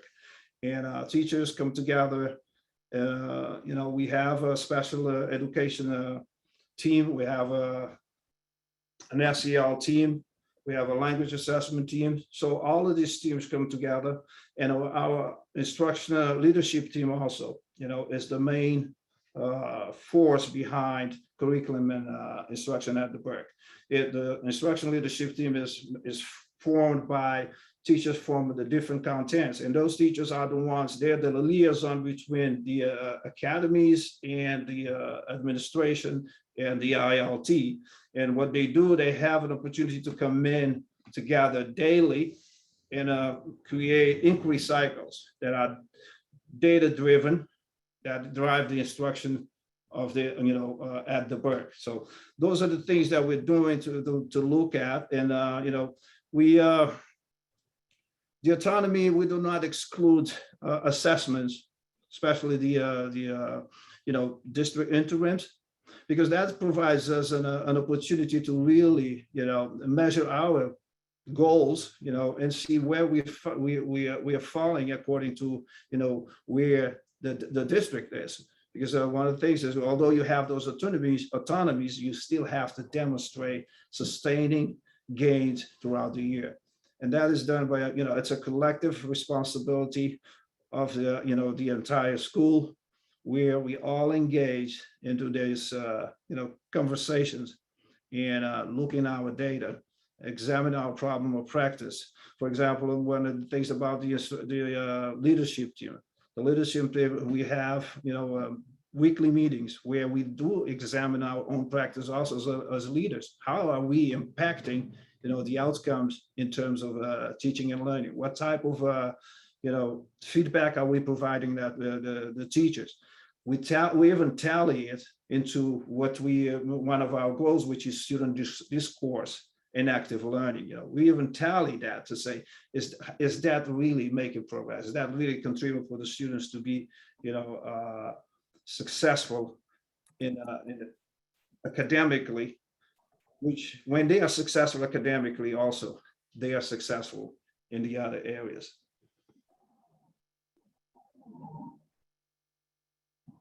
One more thing that I did. Madam Chair, I think you're on mute. Yes, go ahead, finish up. All right, so one of the things that also we were doing, and we're doing it successfully right now. I know, so the Burke is one of the only schools in Boston to participate in the AP program, AP Community Program. We are partnering with it's a grant that is from the Gates Foundation, where we partner with other school communities in Connecticut, Bedford, Brockton. And one of the goals of that is to extend, the opportunity for more students to be eligible for the AP instruction. And we have been very successful in that. So like this year, they asked us for 6 students. We already had about 20 and 30 more, all right? So all of these things has really expanded opportunities for us to be, successful in, and not only now, but in their future. Wonderful. Thank you very much. We look forward to delving more into your reports and having more questions for you next week when we come back together again. Thank you.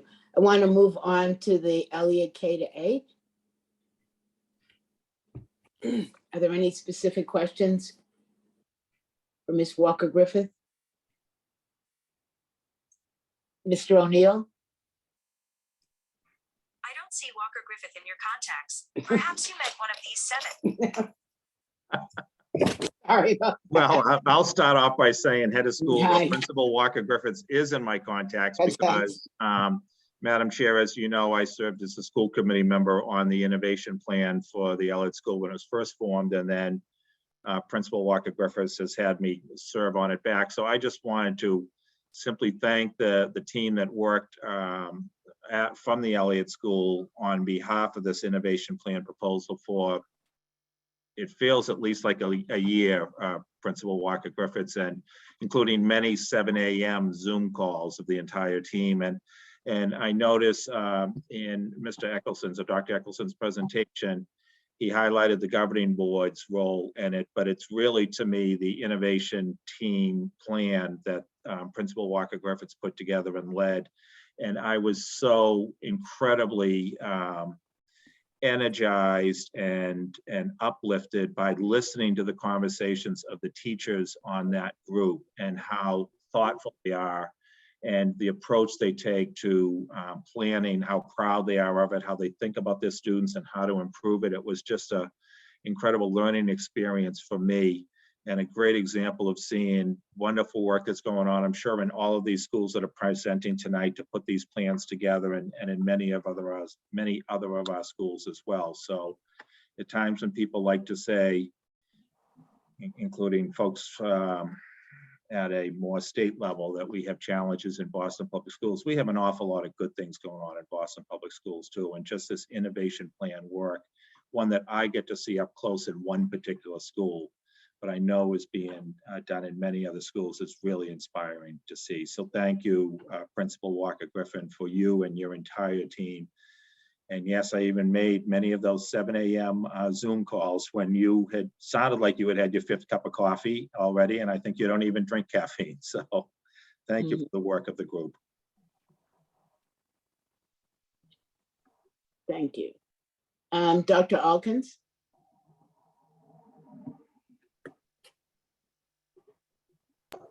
Yeah, I believe Brandon was before me. Mr. Carter Hernandez was before me. Okay. You show up first on my screen, so that's why I call it. Process. All right, Mr. Carter Hernandez, go ahead. Dr. Elkins, always the ultimate gentleman. Thank you so much, my friend. Principal Tracy, one, you know, I'm a huge fan of the work that you're doing, particularly the deeper learning work. So I'm going to ask you the same question I asked earlier. One, during the time with this level of autonomy, sort of like where have you seen the greatest growth? And if there's any data points that you can share with us. And then also, like, I think part of the beauty of this model is that it should be impacting the system. And like, where do you think you're having system impact in the work that you're doing? So I'm really excited. I know it's 9:34 and it's been a long day, and I'm here as just one piece of the amazing Elliott puzzle. So I'd love to answer your questions. And I also want to just say, you know, a big shout out to all of the schools that are really digging into this work across our district. I think for us as a school, this is our 3rd renewal. And so, Michael, you missed that there was one other one in December of 2016. Get this in front of the committee in December of 2019.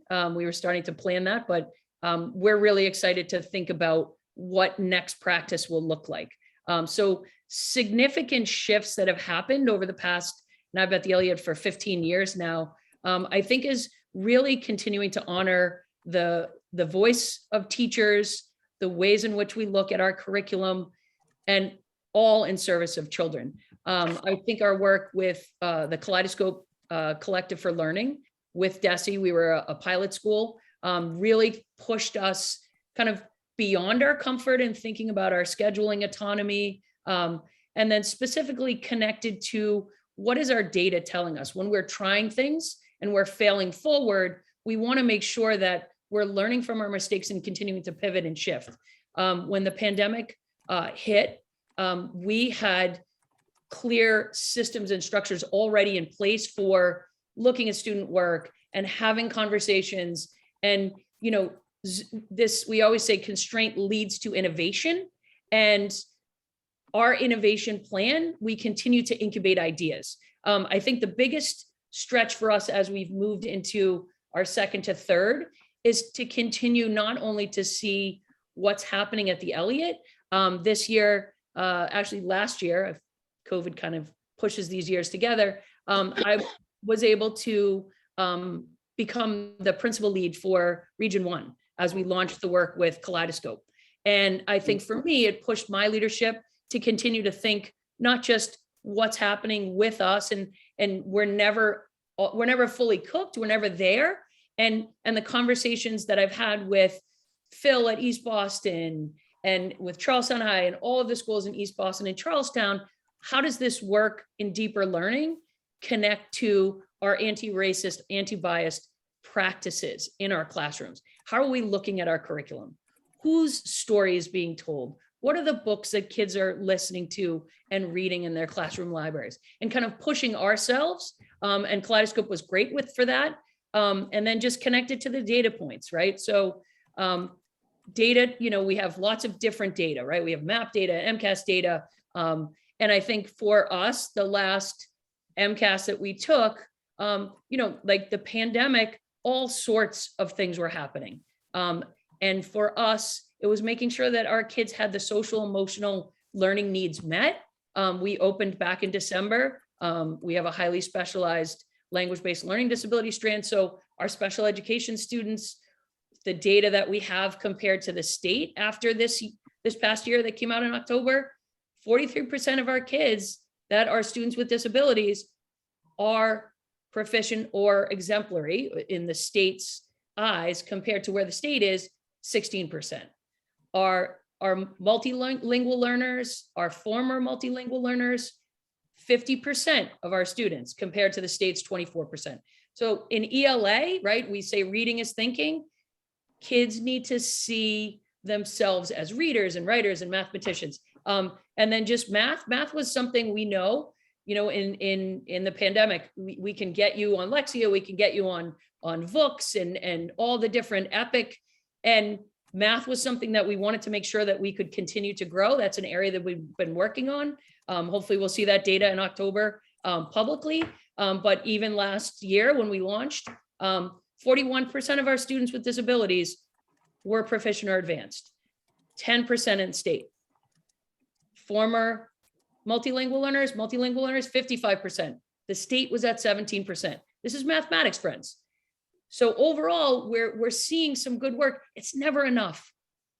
All of our kids need to be making not only proficiency gains, but growth. Not everybody is going to be at the same place, but what are we doing in our schools, not only at the Elliott, but across our district, to lift the level of student thinking, have them think about thinking, and that's what deeper learning does. So I'm super grateful to just continue this work.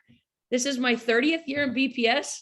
I know I started when I was 12. So I'm ready to continue to grow our practice. And I would love any of you to come and see this work. We're in 3 buildings. We've gone from 150 kids in when I took over in April Fool's Day in 2007 to we're going to go to 850 kids.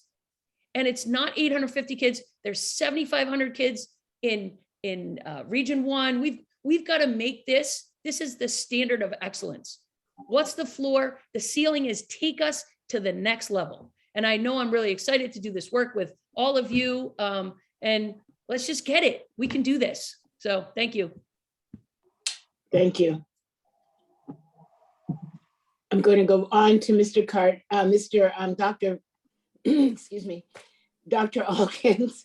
But I know, I just want to have everybody be mindful. It's 9:40. I know it's late. We still have a lot of where we want to go. So I want both our members and our school leaders to try to give concise statements and keep us within our 5-minute blocks. Because otherwise, I think we want to hear everything you've got to say, and we'll be here till 2 a.m. But we want to keep it going. So thank you. Yeah, I apologize, everybody. No. No, I also appreciate particularly what you're doing at the Elliott. I appreciate the shout out to Goldie Muhammad's work for sure. I would also some elements of like textured teaching and of course Literacy is Liberation by Kim Parker for sure. And my question for you is, as you're thinking about sort of the innovative models around culturally sustaining linguistic practices and the staffing that has to come along with that, are there any particular innovative ways that you're thinking about staffing for the Elliott moving forward? So I think our biggest lift when I arrived, our staff did not reflect our student population. So part of, and there's just a longer conversation around what happened, why we became an innovation school, and that's in 2012. And we became an expanded learning time school, is thinking about partnerships and teachers and making sure that our teachers are professionally developed. So not only like a racially diverse staff, but a linguistically diverse staff, to make sure that we have the right people on the bus to continue to be in service of kids. So I think that the staffing model that we've continued to kind of iterate is something that we really, we celebrate, and we continue to think we talk to other people. I work with Teachers College, and I'm on a think tank on how we're thinking about this work to go forward. But the autonomy around staffing has pushed us to think about how do we ensure, because we have a substantially separate language-based, we call it our Language Academy. We have a full inclusion strand. We have a general ed strand, and there needs to be this infinity symbol so that students see themselves beyond, right? So we're continuing to iterate, and as I said, please do come over, because I can talk about it all day long, but for you to see it in person is really where the joy comes from. Thank you. I have a question for you. You mentioned it briefly, but could you talk a little bit about what the Kaleidoscope program has done and how that is integrated with your current status and what you've been doing all along? So I think it just helped us to ramp up. I think part of the work that we continued to do was think about what are the ways in which we're using our knowledge about current reading research and science and STEAM education and hands-on learning. And we created a blog called EPIC, Elliott Play, Innovate, Create, where there's student choice and voice, not only in our littles, but what does play look like in the upper grades? And so we're thinking about that in a way that's going to continue to grow us. And then the work with Kaleidoscope, we applied to be a pilot school where they didn't even know really what they were. Well, they knew kind of around this idea around deeper learning, but more importantly, being with a group of schools across the Commonwealth to think about how are we thinking differently about the future of learning connected to the future of work. So with this laser-like focus on, let's pause for equity. Let's look at this curriculum. Are we actually committing curriculum violence with some of the things that we're teaching our students? So Kaleidoscope has allowed us to kind of pause ourselves and look at our own curriculum. We have teacher teams that are working on creating curriculum, as well as looking at the current curriculum we're using and what are the ways that we're lifting the level of student thinking from 4 years old to 14 years old. And also giving kids an opportunity to think about what are they interested in, always grade level, always relevant, real world, and engaging. Great. Wonderful. I have a few seconds left and we don't have to discuss it tonight, but I know that you are a 3-campus school. And as we are beginning to talk with other communities about mergers, I hope that you will be able to come back and share with us the pros and cons and how you've made a 3-campus school work and what that looks like. So, and we won't do it tonight, but I'm looking forward to hearing more from you about that work. Thank you so much. I'd be happy to. Great, thank you. I want to move on to Holmes Elementary School. Edward Brewster, good evening. Good evening. Hi, everyone. Hi. And I want to check to see anyone have particular questions? Dr. Alkins, I see you're saying something, but you're on mute. Oh, no. I'm all right. I'm thinking about structuring my questions for later times. And like I said, obviously in the interest of respecting people's time and stuff like that. All right. Mr. Cardet Hernandez. How did you know I didn't even put my hand up? I just knew. I'm gonna just ask the same question I've I was been going to asked say, everyone. let you ask your same question for everyone. So, Principal Brewster, you may have already heard it, but are there any data points that you tie back to your innovations embedded in the model? And where have you seen that growth? And then, of course, how do you think you're having system impact and where? Yeah, thank you. I feel like I'm cheating because I got to hear it a couple of times. So I have to take a couple notes. And I'll try to be brief. I know it's the playoffs.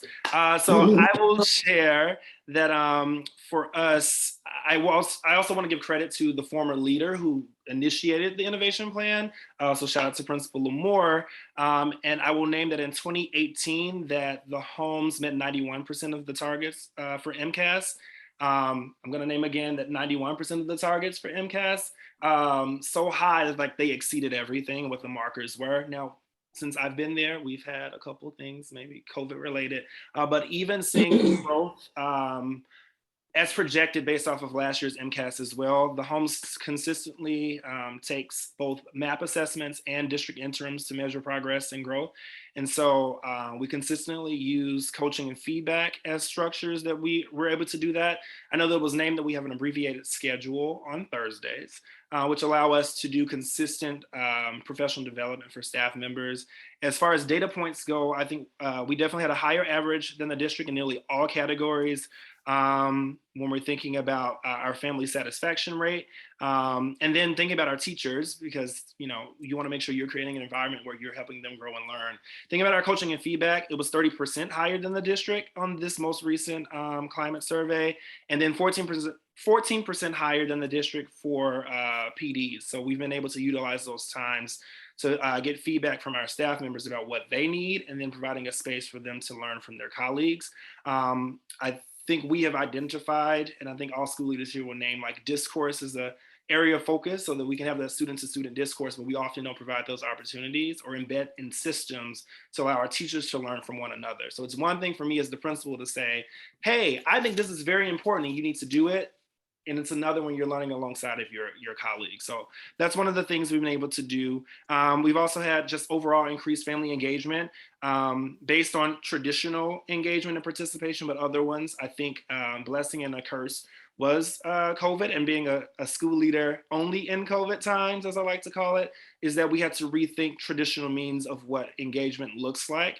And just because a family member does not show up to your math night does not mean that they do not care. And so we were in their homes for 2 years. And so we had to, there was no wall between home and school. And so one of the things I like to say, there's no place like homes. And so making sure that we provide spaces both in PD and other opportunities to just listen to families.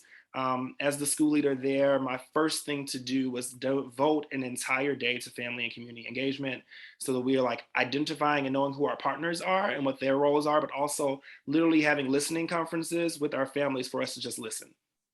Don't talk, we're listening, because I think there's always a hierarchy with families in that you come in, we talk to you, and then that's it. And that's one thing we wanted to not do. As far as, we were also named as one of the 29 schools with outside impact in Massachusetts by School Sparrow. And then if you're thinking about systems, I know one of the things that we've been talking about is our project-based learning as an emphasis. And so we do social justice thematic units, which is usually a project that students do at the end of the year. This year's the first year that we've embedded that. So they do it 3 times. Everyone is invited next Wednesday, June 15th, 2:30 to 3:30 to see my baby's projects.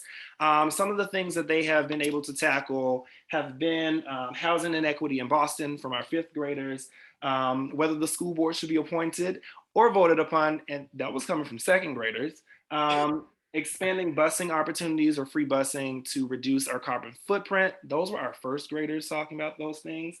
And then water conservation and more accessible playgrounds from our 2nd graders as well. And so talking to folks with different abilities and making sure like getting their impact on how we can make our playground accessible for everyone. And then I believe the second question was around systems. And so when we think about those social justice projects, the district actually did a social justice academy. I'm not gonna say it was based on the homes, but based on the homes work. One of the things that was non-negotiable was that we continued to do our projects even when we went remote in 2020. And so all of our students took on a project with the title, Not All Heroes Wear Capes. And so our little friends in K0, K1 wrote thank you messages to our essential workers, where our 5th graders talk about the inequities embedded there and who is an essential worker and who was most viable to the virus. We've also now been a full inclusion school where 30%, and I think I've had this conversation with Dr. Casilius, I think that's double the district, but around 30%, I'm sorry, I'll slow down. Around 30% of our students have been identified as having an emotional parent mostly, but having an IEP, which again, double the district, and they still met those 91% targets because our babies are more than capable of doing everything.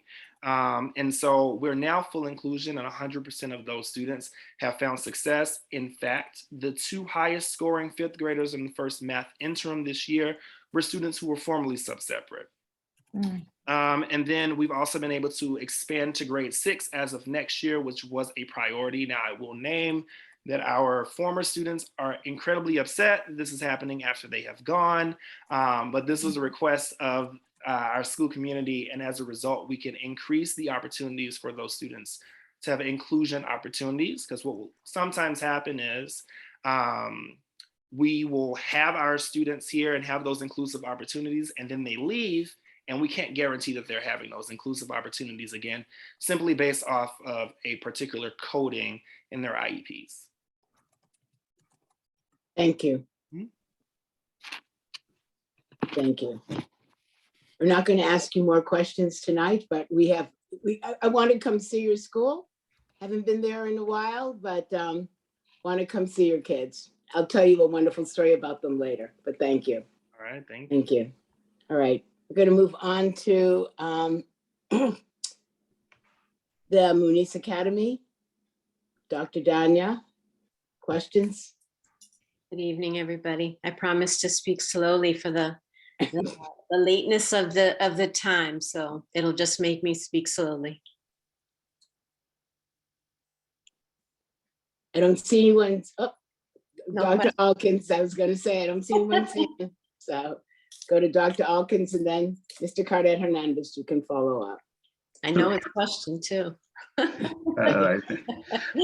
Yeah, you know the question. So my question is actually a little bit embedded, particularly in the report that that was submitted, and just sort of getting your thoughts around maybe some more innovations around career prep and sort of college prep. I know that that certainly I think your enrollment rate at 2- and 4-year universities is around 58-59%, but you had said that it's making you think a little bit more innovatively about what career readiness is going to mean. So I'm actually curious as to where your thinking is now with that, and just, you know, what steps might be in the future.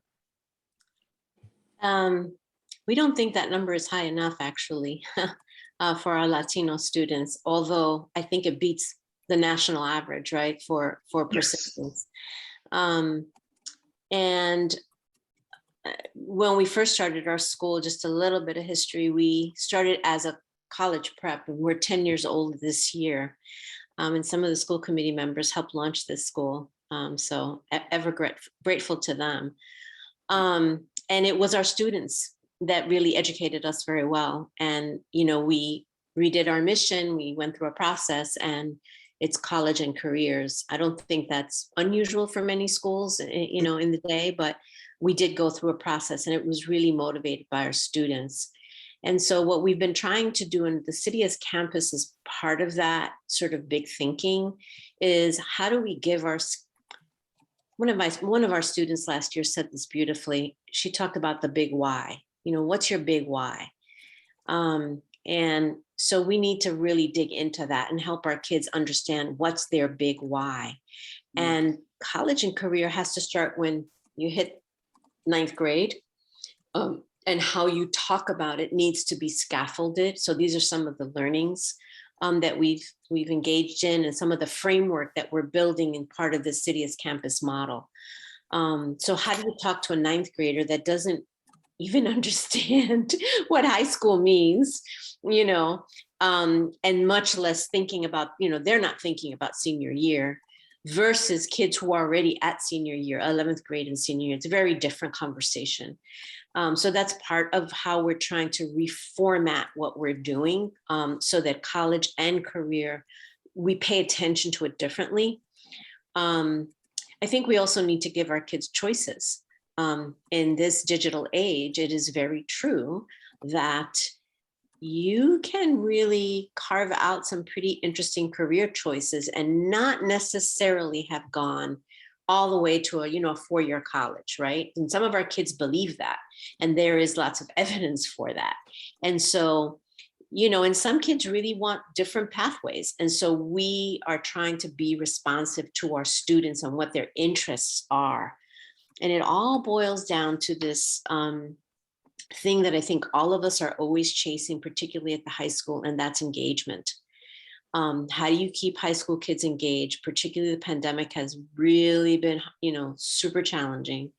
And what we, realized, and those of you who are wiser on the Zoom box here and in the audience probably already knew, but we've really gone through a process and can really validate this in our community that if we focus on really interesting experiences for kids in our City as Campus model, they're going to be engaged. Engagement will be taken care of. If we can really bang out some interesting expeditions that are focused on solving some interesting problems and have relevance. Our kids have told us relevance is key.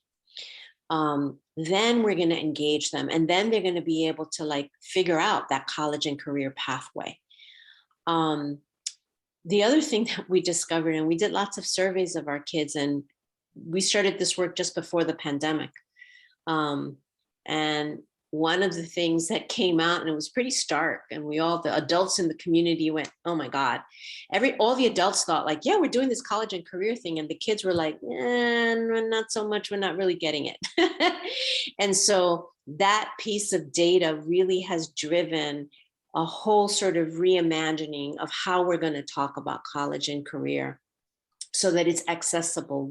Our school welcomes 95% Latinos, but we are diverse in 13 or more countries, plus kids who are from Cabo Verde, from Haiti, we have a student who's Moroccan this year, right? So we're diverse in that way, but we're also 95% high needs.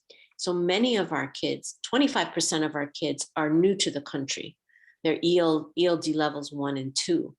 And 80% of our kids are English learners. And so many of our kids are coming to us and they don't believe that college and careers, that's a big word for them, apply to them. And so there's a big process of how we need to engage and talk with our young people and give them voice in this conversation, not talk at them, but talk with them. So that they are owning their learning. And so that's what the whole City as Campus model is trying to do. And the reason we're talking about City as Campus and not after school stuff and, bringing in, partners after school or sending kids somewhere is because we want to capture them while they're with us and show them that learning can be in school in our walls, but it can also be somewhere else. Learning can happen anywhere.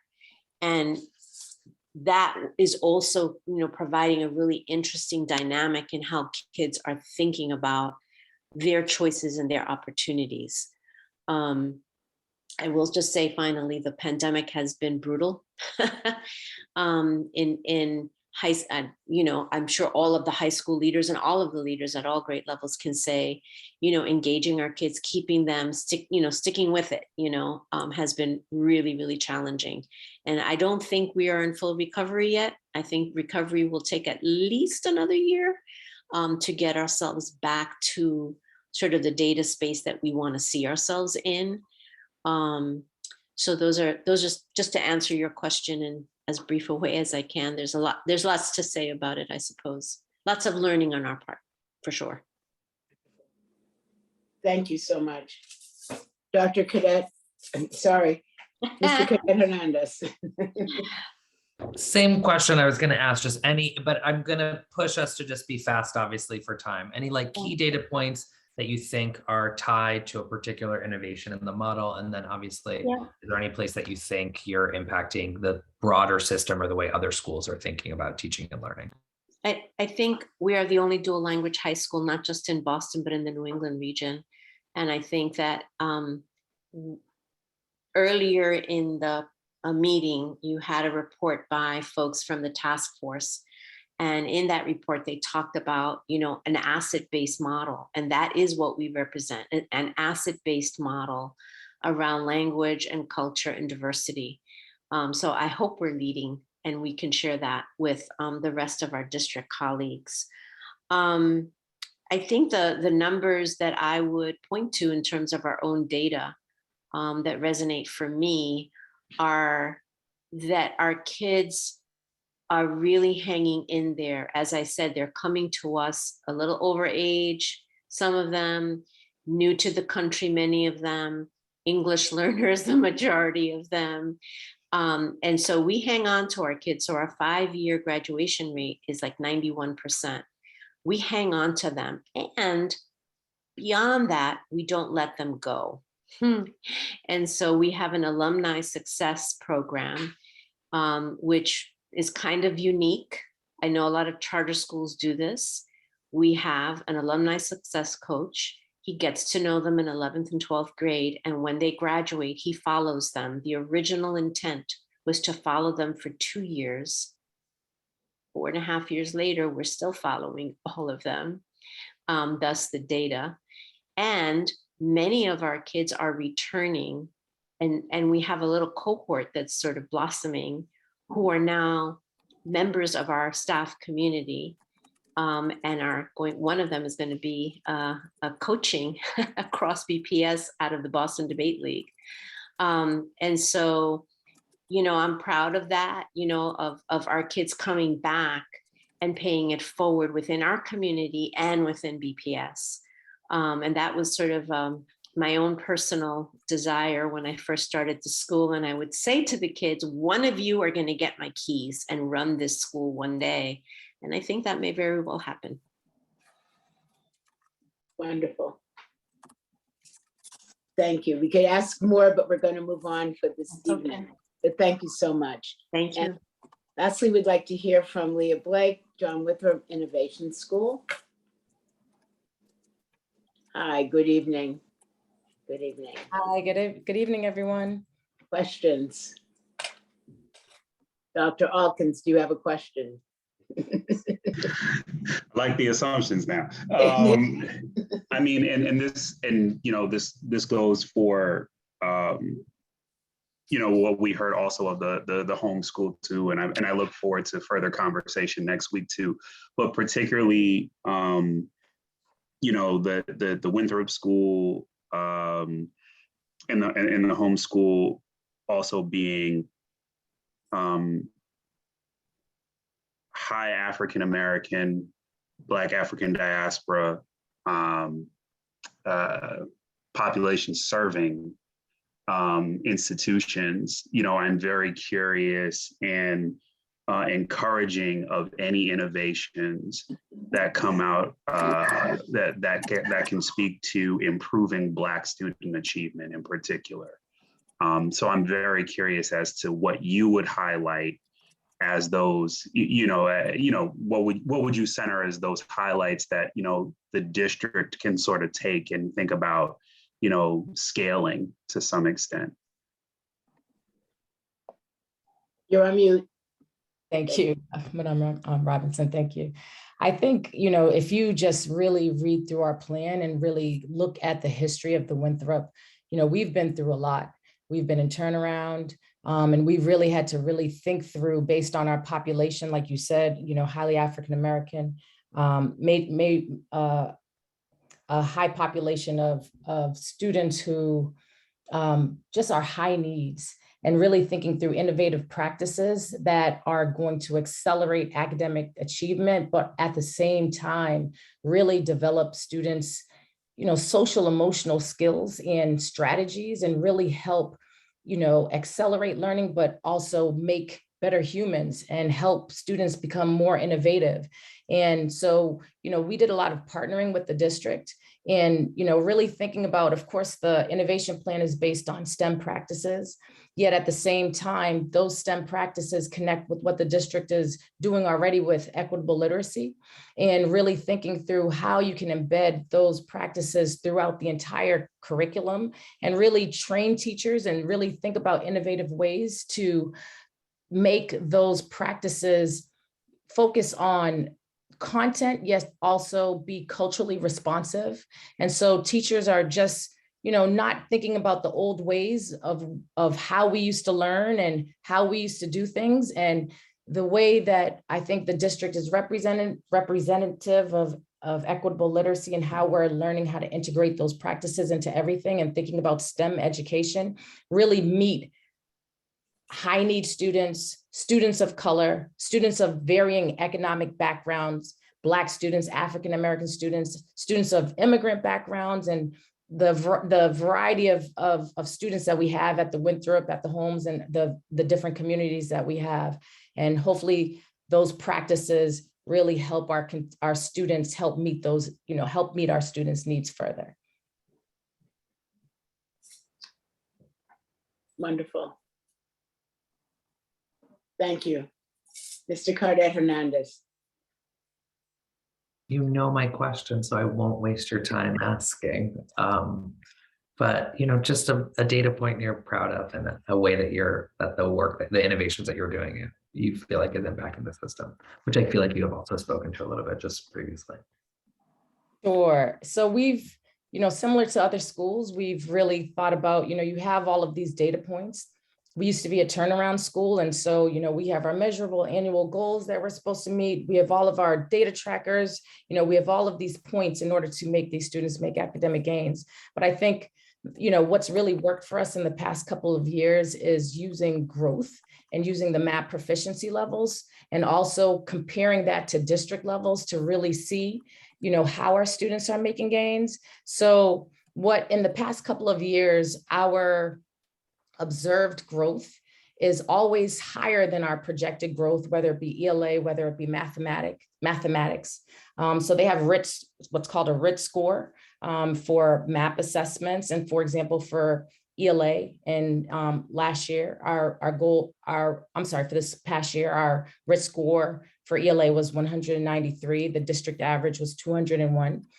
For math, for example, the average RIT score for us was 193, which was about 7 points lower than the district. And so when we were thinking about MCAS scores and we're thinking about, how we came out of turnaround, we always did our comparisons to district averages and thought about, okay, our goal was, of course, to be, average to the state levels, of course, but, we started off in the 3rd percentile, many, many years ago, and how do we just make those gains just to make sure our students are just continuing to make progress.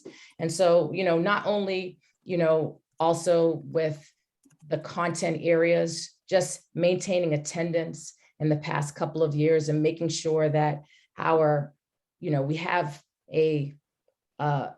kudos to our staff at the Winthrop. They are really working all together to make sure that, our students attend school regularly, despite all the challenges in the past couple of years. Not only we're still kind of in a pandemic.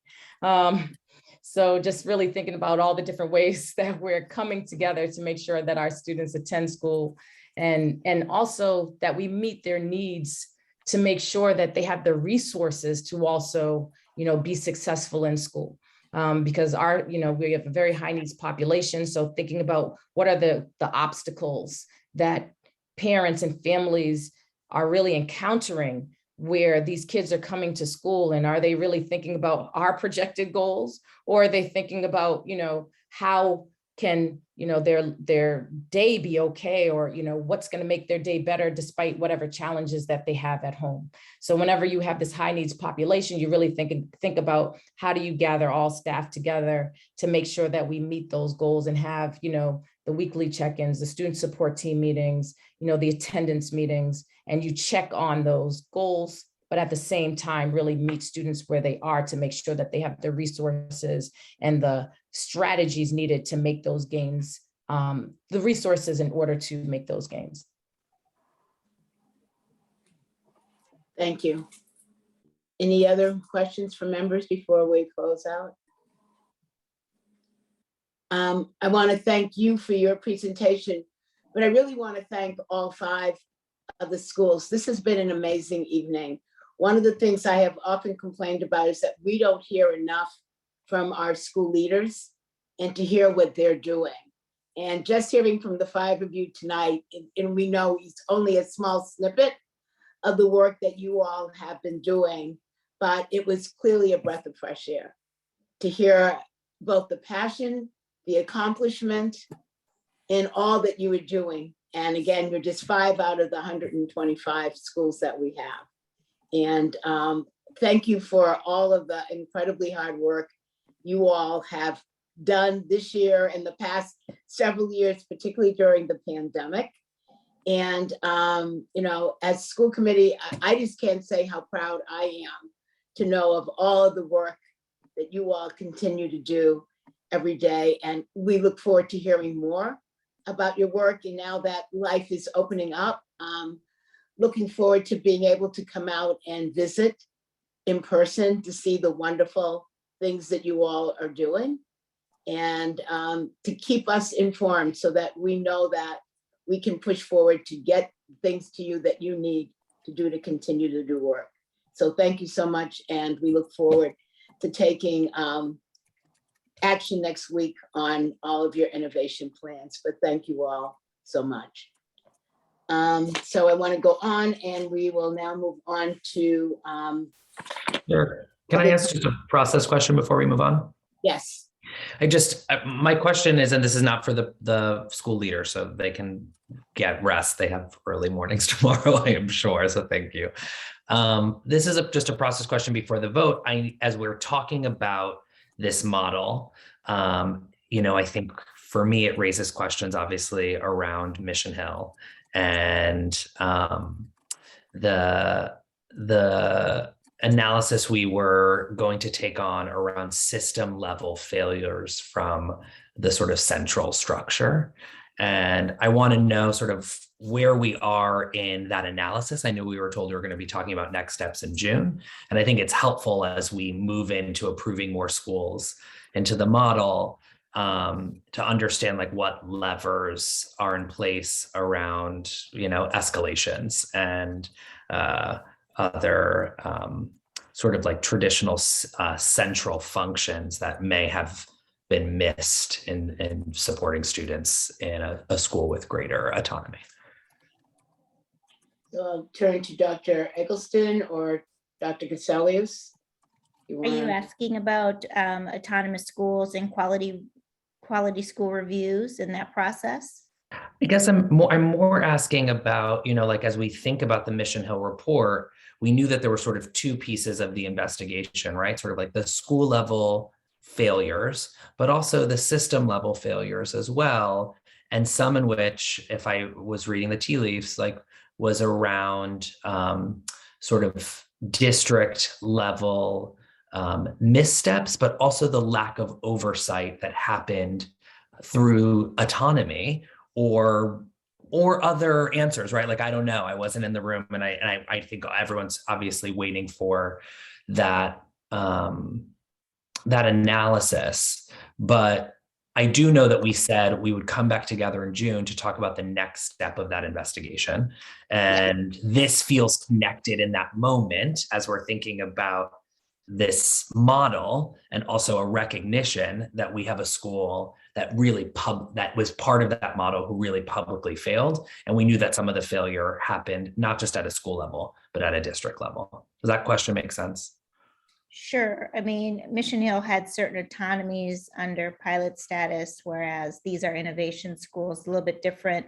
And they have different types of autonomies, but the investigation is not yet complete.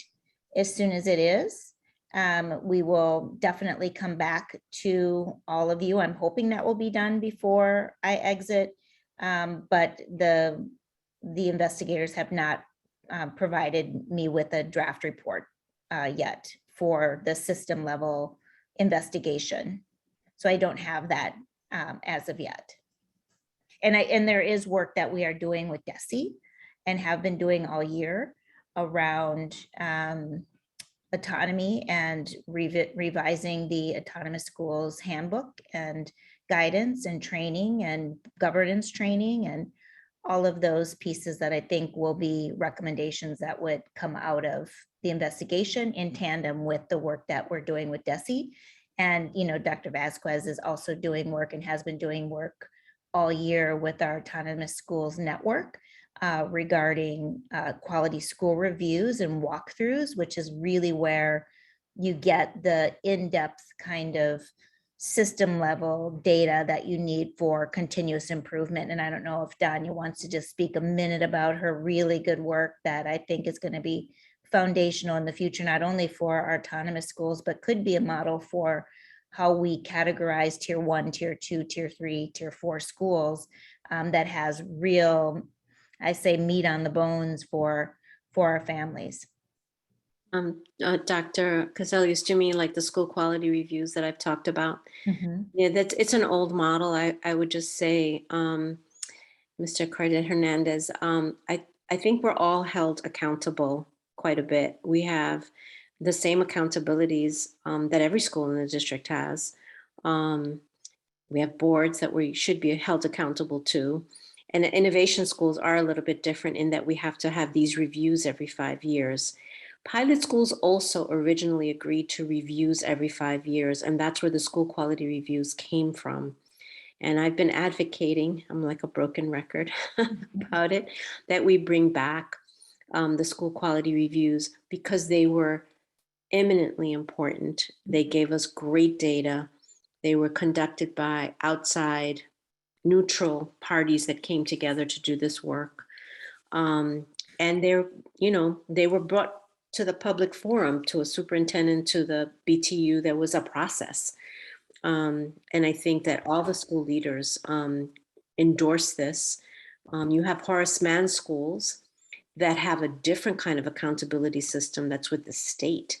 And so it depends on the autonomous school, but there is accountability that we all must adhere to and respect and work with.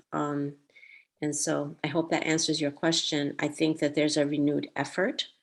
And when Dr. Caselius talks about my work, I've just been facilitating the rebirth of the network. And sometime in some other space, I will be happy to give you the long history. And I'm hoping that we can keep, reviving the network of schools in collaboration with the district. Drew has been awesome in working with us, and more to come. I hope that answers the question that you were thinking, Dr. Caselius. Yes. Okay. And in many ways, it answers mine. I mean, it obviously, I think, it's sort of two-pronged. It's good to know that the continued investigation on the Mission Hill situation is still happening, and that we're going to hear more. I think I'm a former principal, firm believer in principal autonomy, but also earned autonomy. And that's a complicated thing to measure. And so these are tough things to figure out. And at the same time, a recognition, which I think so many families were feeling as they heard the news in Mission Hill, which is, that there were failures in terms of oversight from the city and from the system. And was that a result of system-wide failure, or was that a result of failure because of the autonomy through these types of programs? And that might be what we figure out through the investigation, but it was a question I wanted to make sure was posed in this conversation. Thank you. We'll now move on to public comment on reports. Ms. Sullivan? Thank you, Chair. We have no speakers for public comment on reports. Thank you. Is there any new business? Dr. Alkins. Just very quickly, just because we've been on the conversation of Mission Hill, that maybe at the next meeting that we actually get an update about how the transition has been for those families and just where the support is at this stage in terms of their next steps in school choice, et cetera. So just for the next meeting. Just want to let you know, Dr. Elkins, that I was hoping to give an update today in my superintendent report on that. We are very, very close to making an announcement about what the team has done. I'm very, very proud of the team and how they have really worked with every family on their choices, and you should expect it on your Monday letter. And then we'll have it in my public comments as well. Okay, that concludes our business for this evening. And people will need to stay tuned to see when our next meeting will be. It will either be on Tuesday, June 21st, or June 22nd. It'll depend on where we are with the final interviews for the superintendent search candidates. But we will have a meeting on either the 21st or the 22nd of June. So there's nothing more. I'll entertain a motion to adjourn this meeting. Is there So a moved. motion? Thank you. Is there a second? Second. Thank you. Ms. Sullivan, will you please call the roll? Thank you, Dr. Alkins, Yes. Mr. Cardad Hernandez, Yes. Ms. Lopera, Ms. Polanco Garcia, Yes. Mr. Tran, Mr. Tran had to leave. thank you. Mr. O'Neill, Yes. Ms. Robinson. Yes, It's unanimous. Thank you. thank you. Good evening, everyone.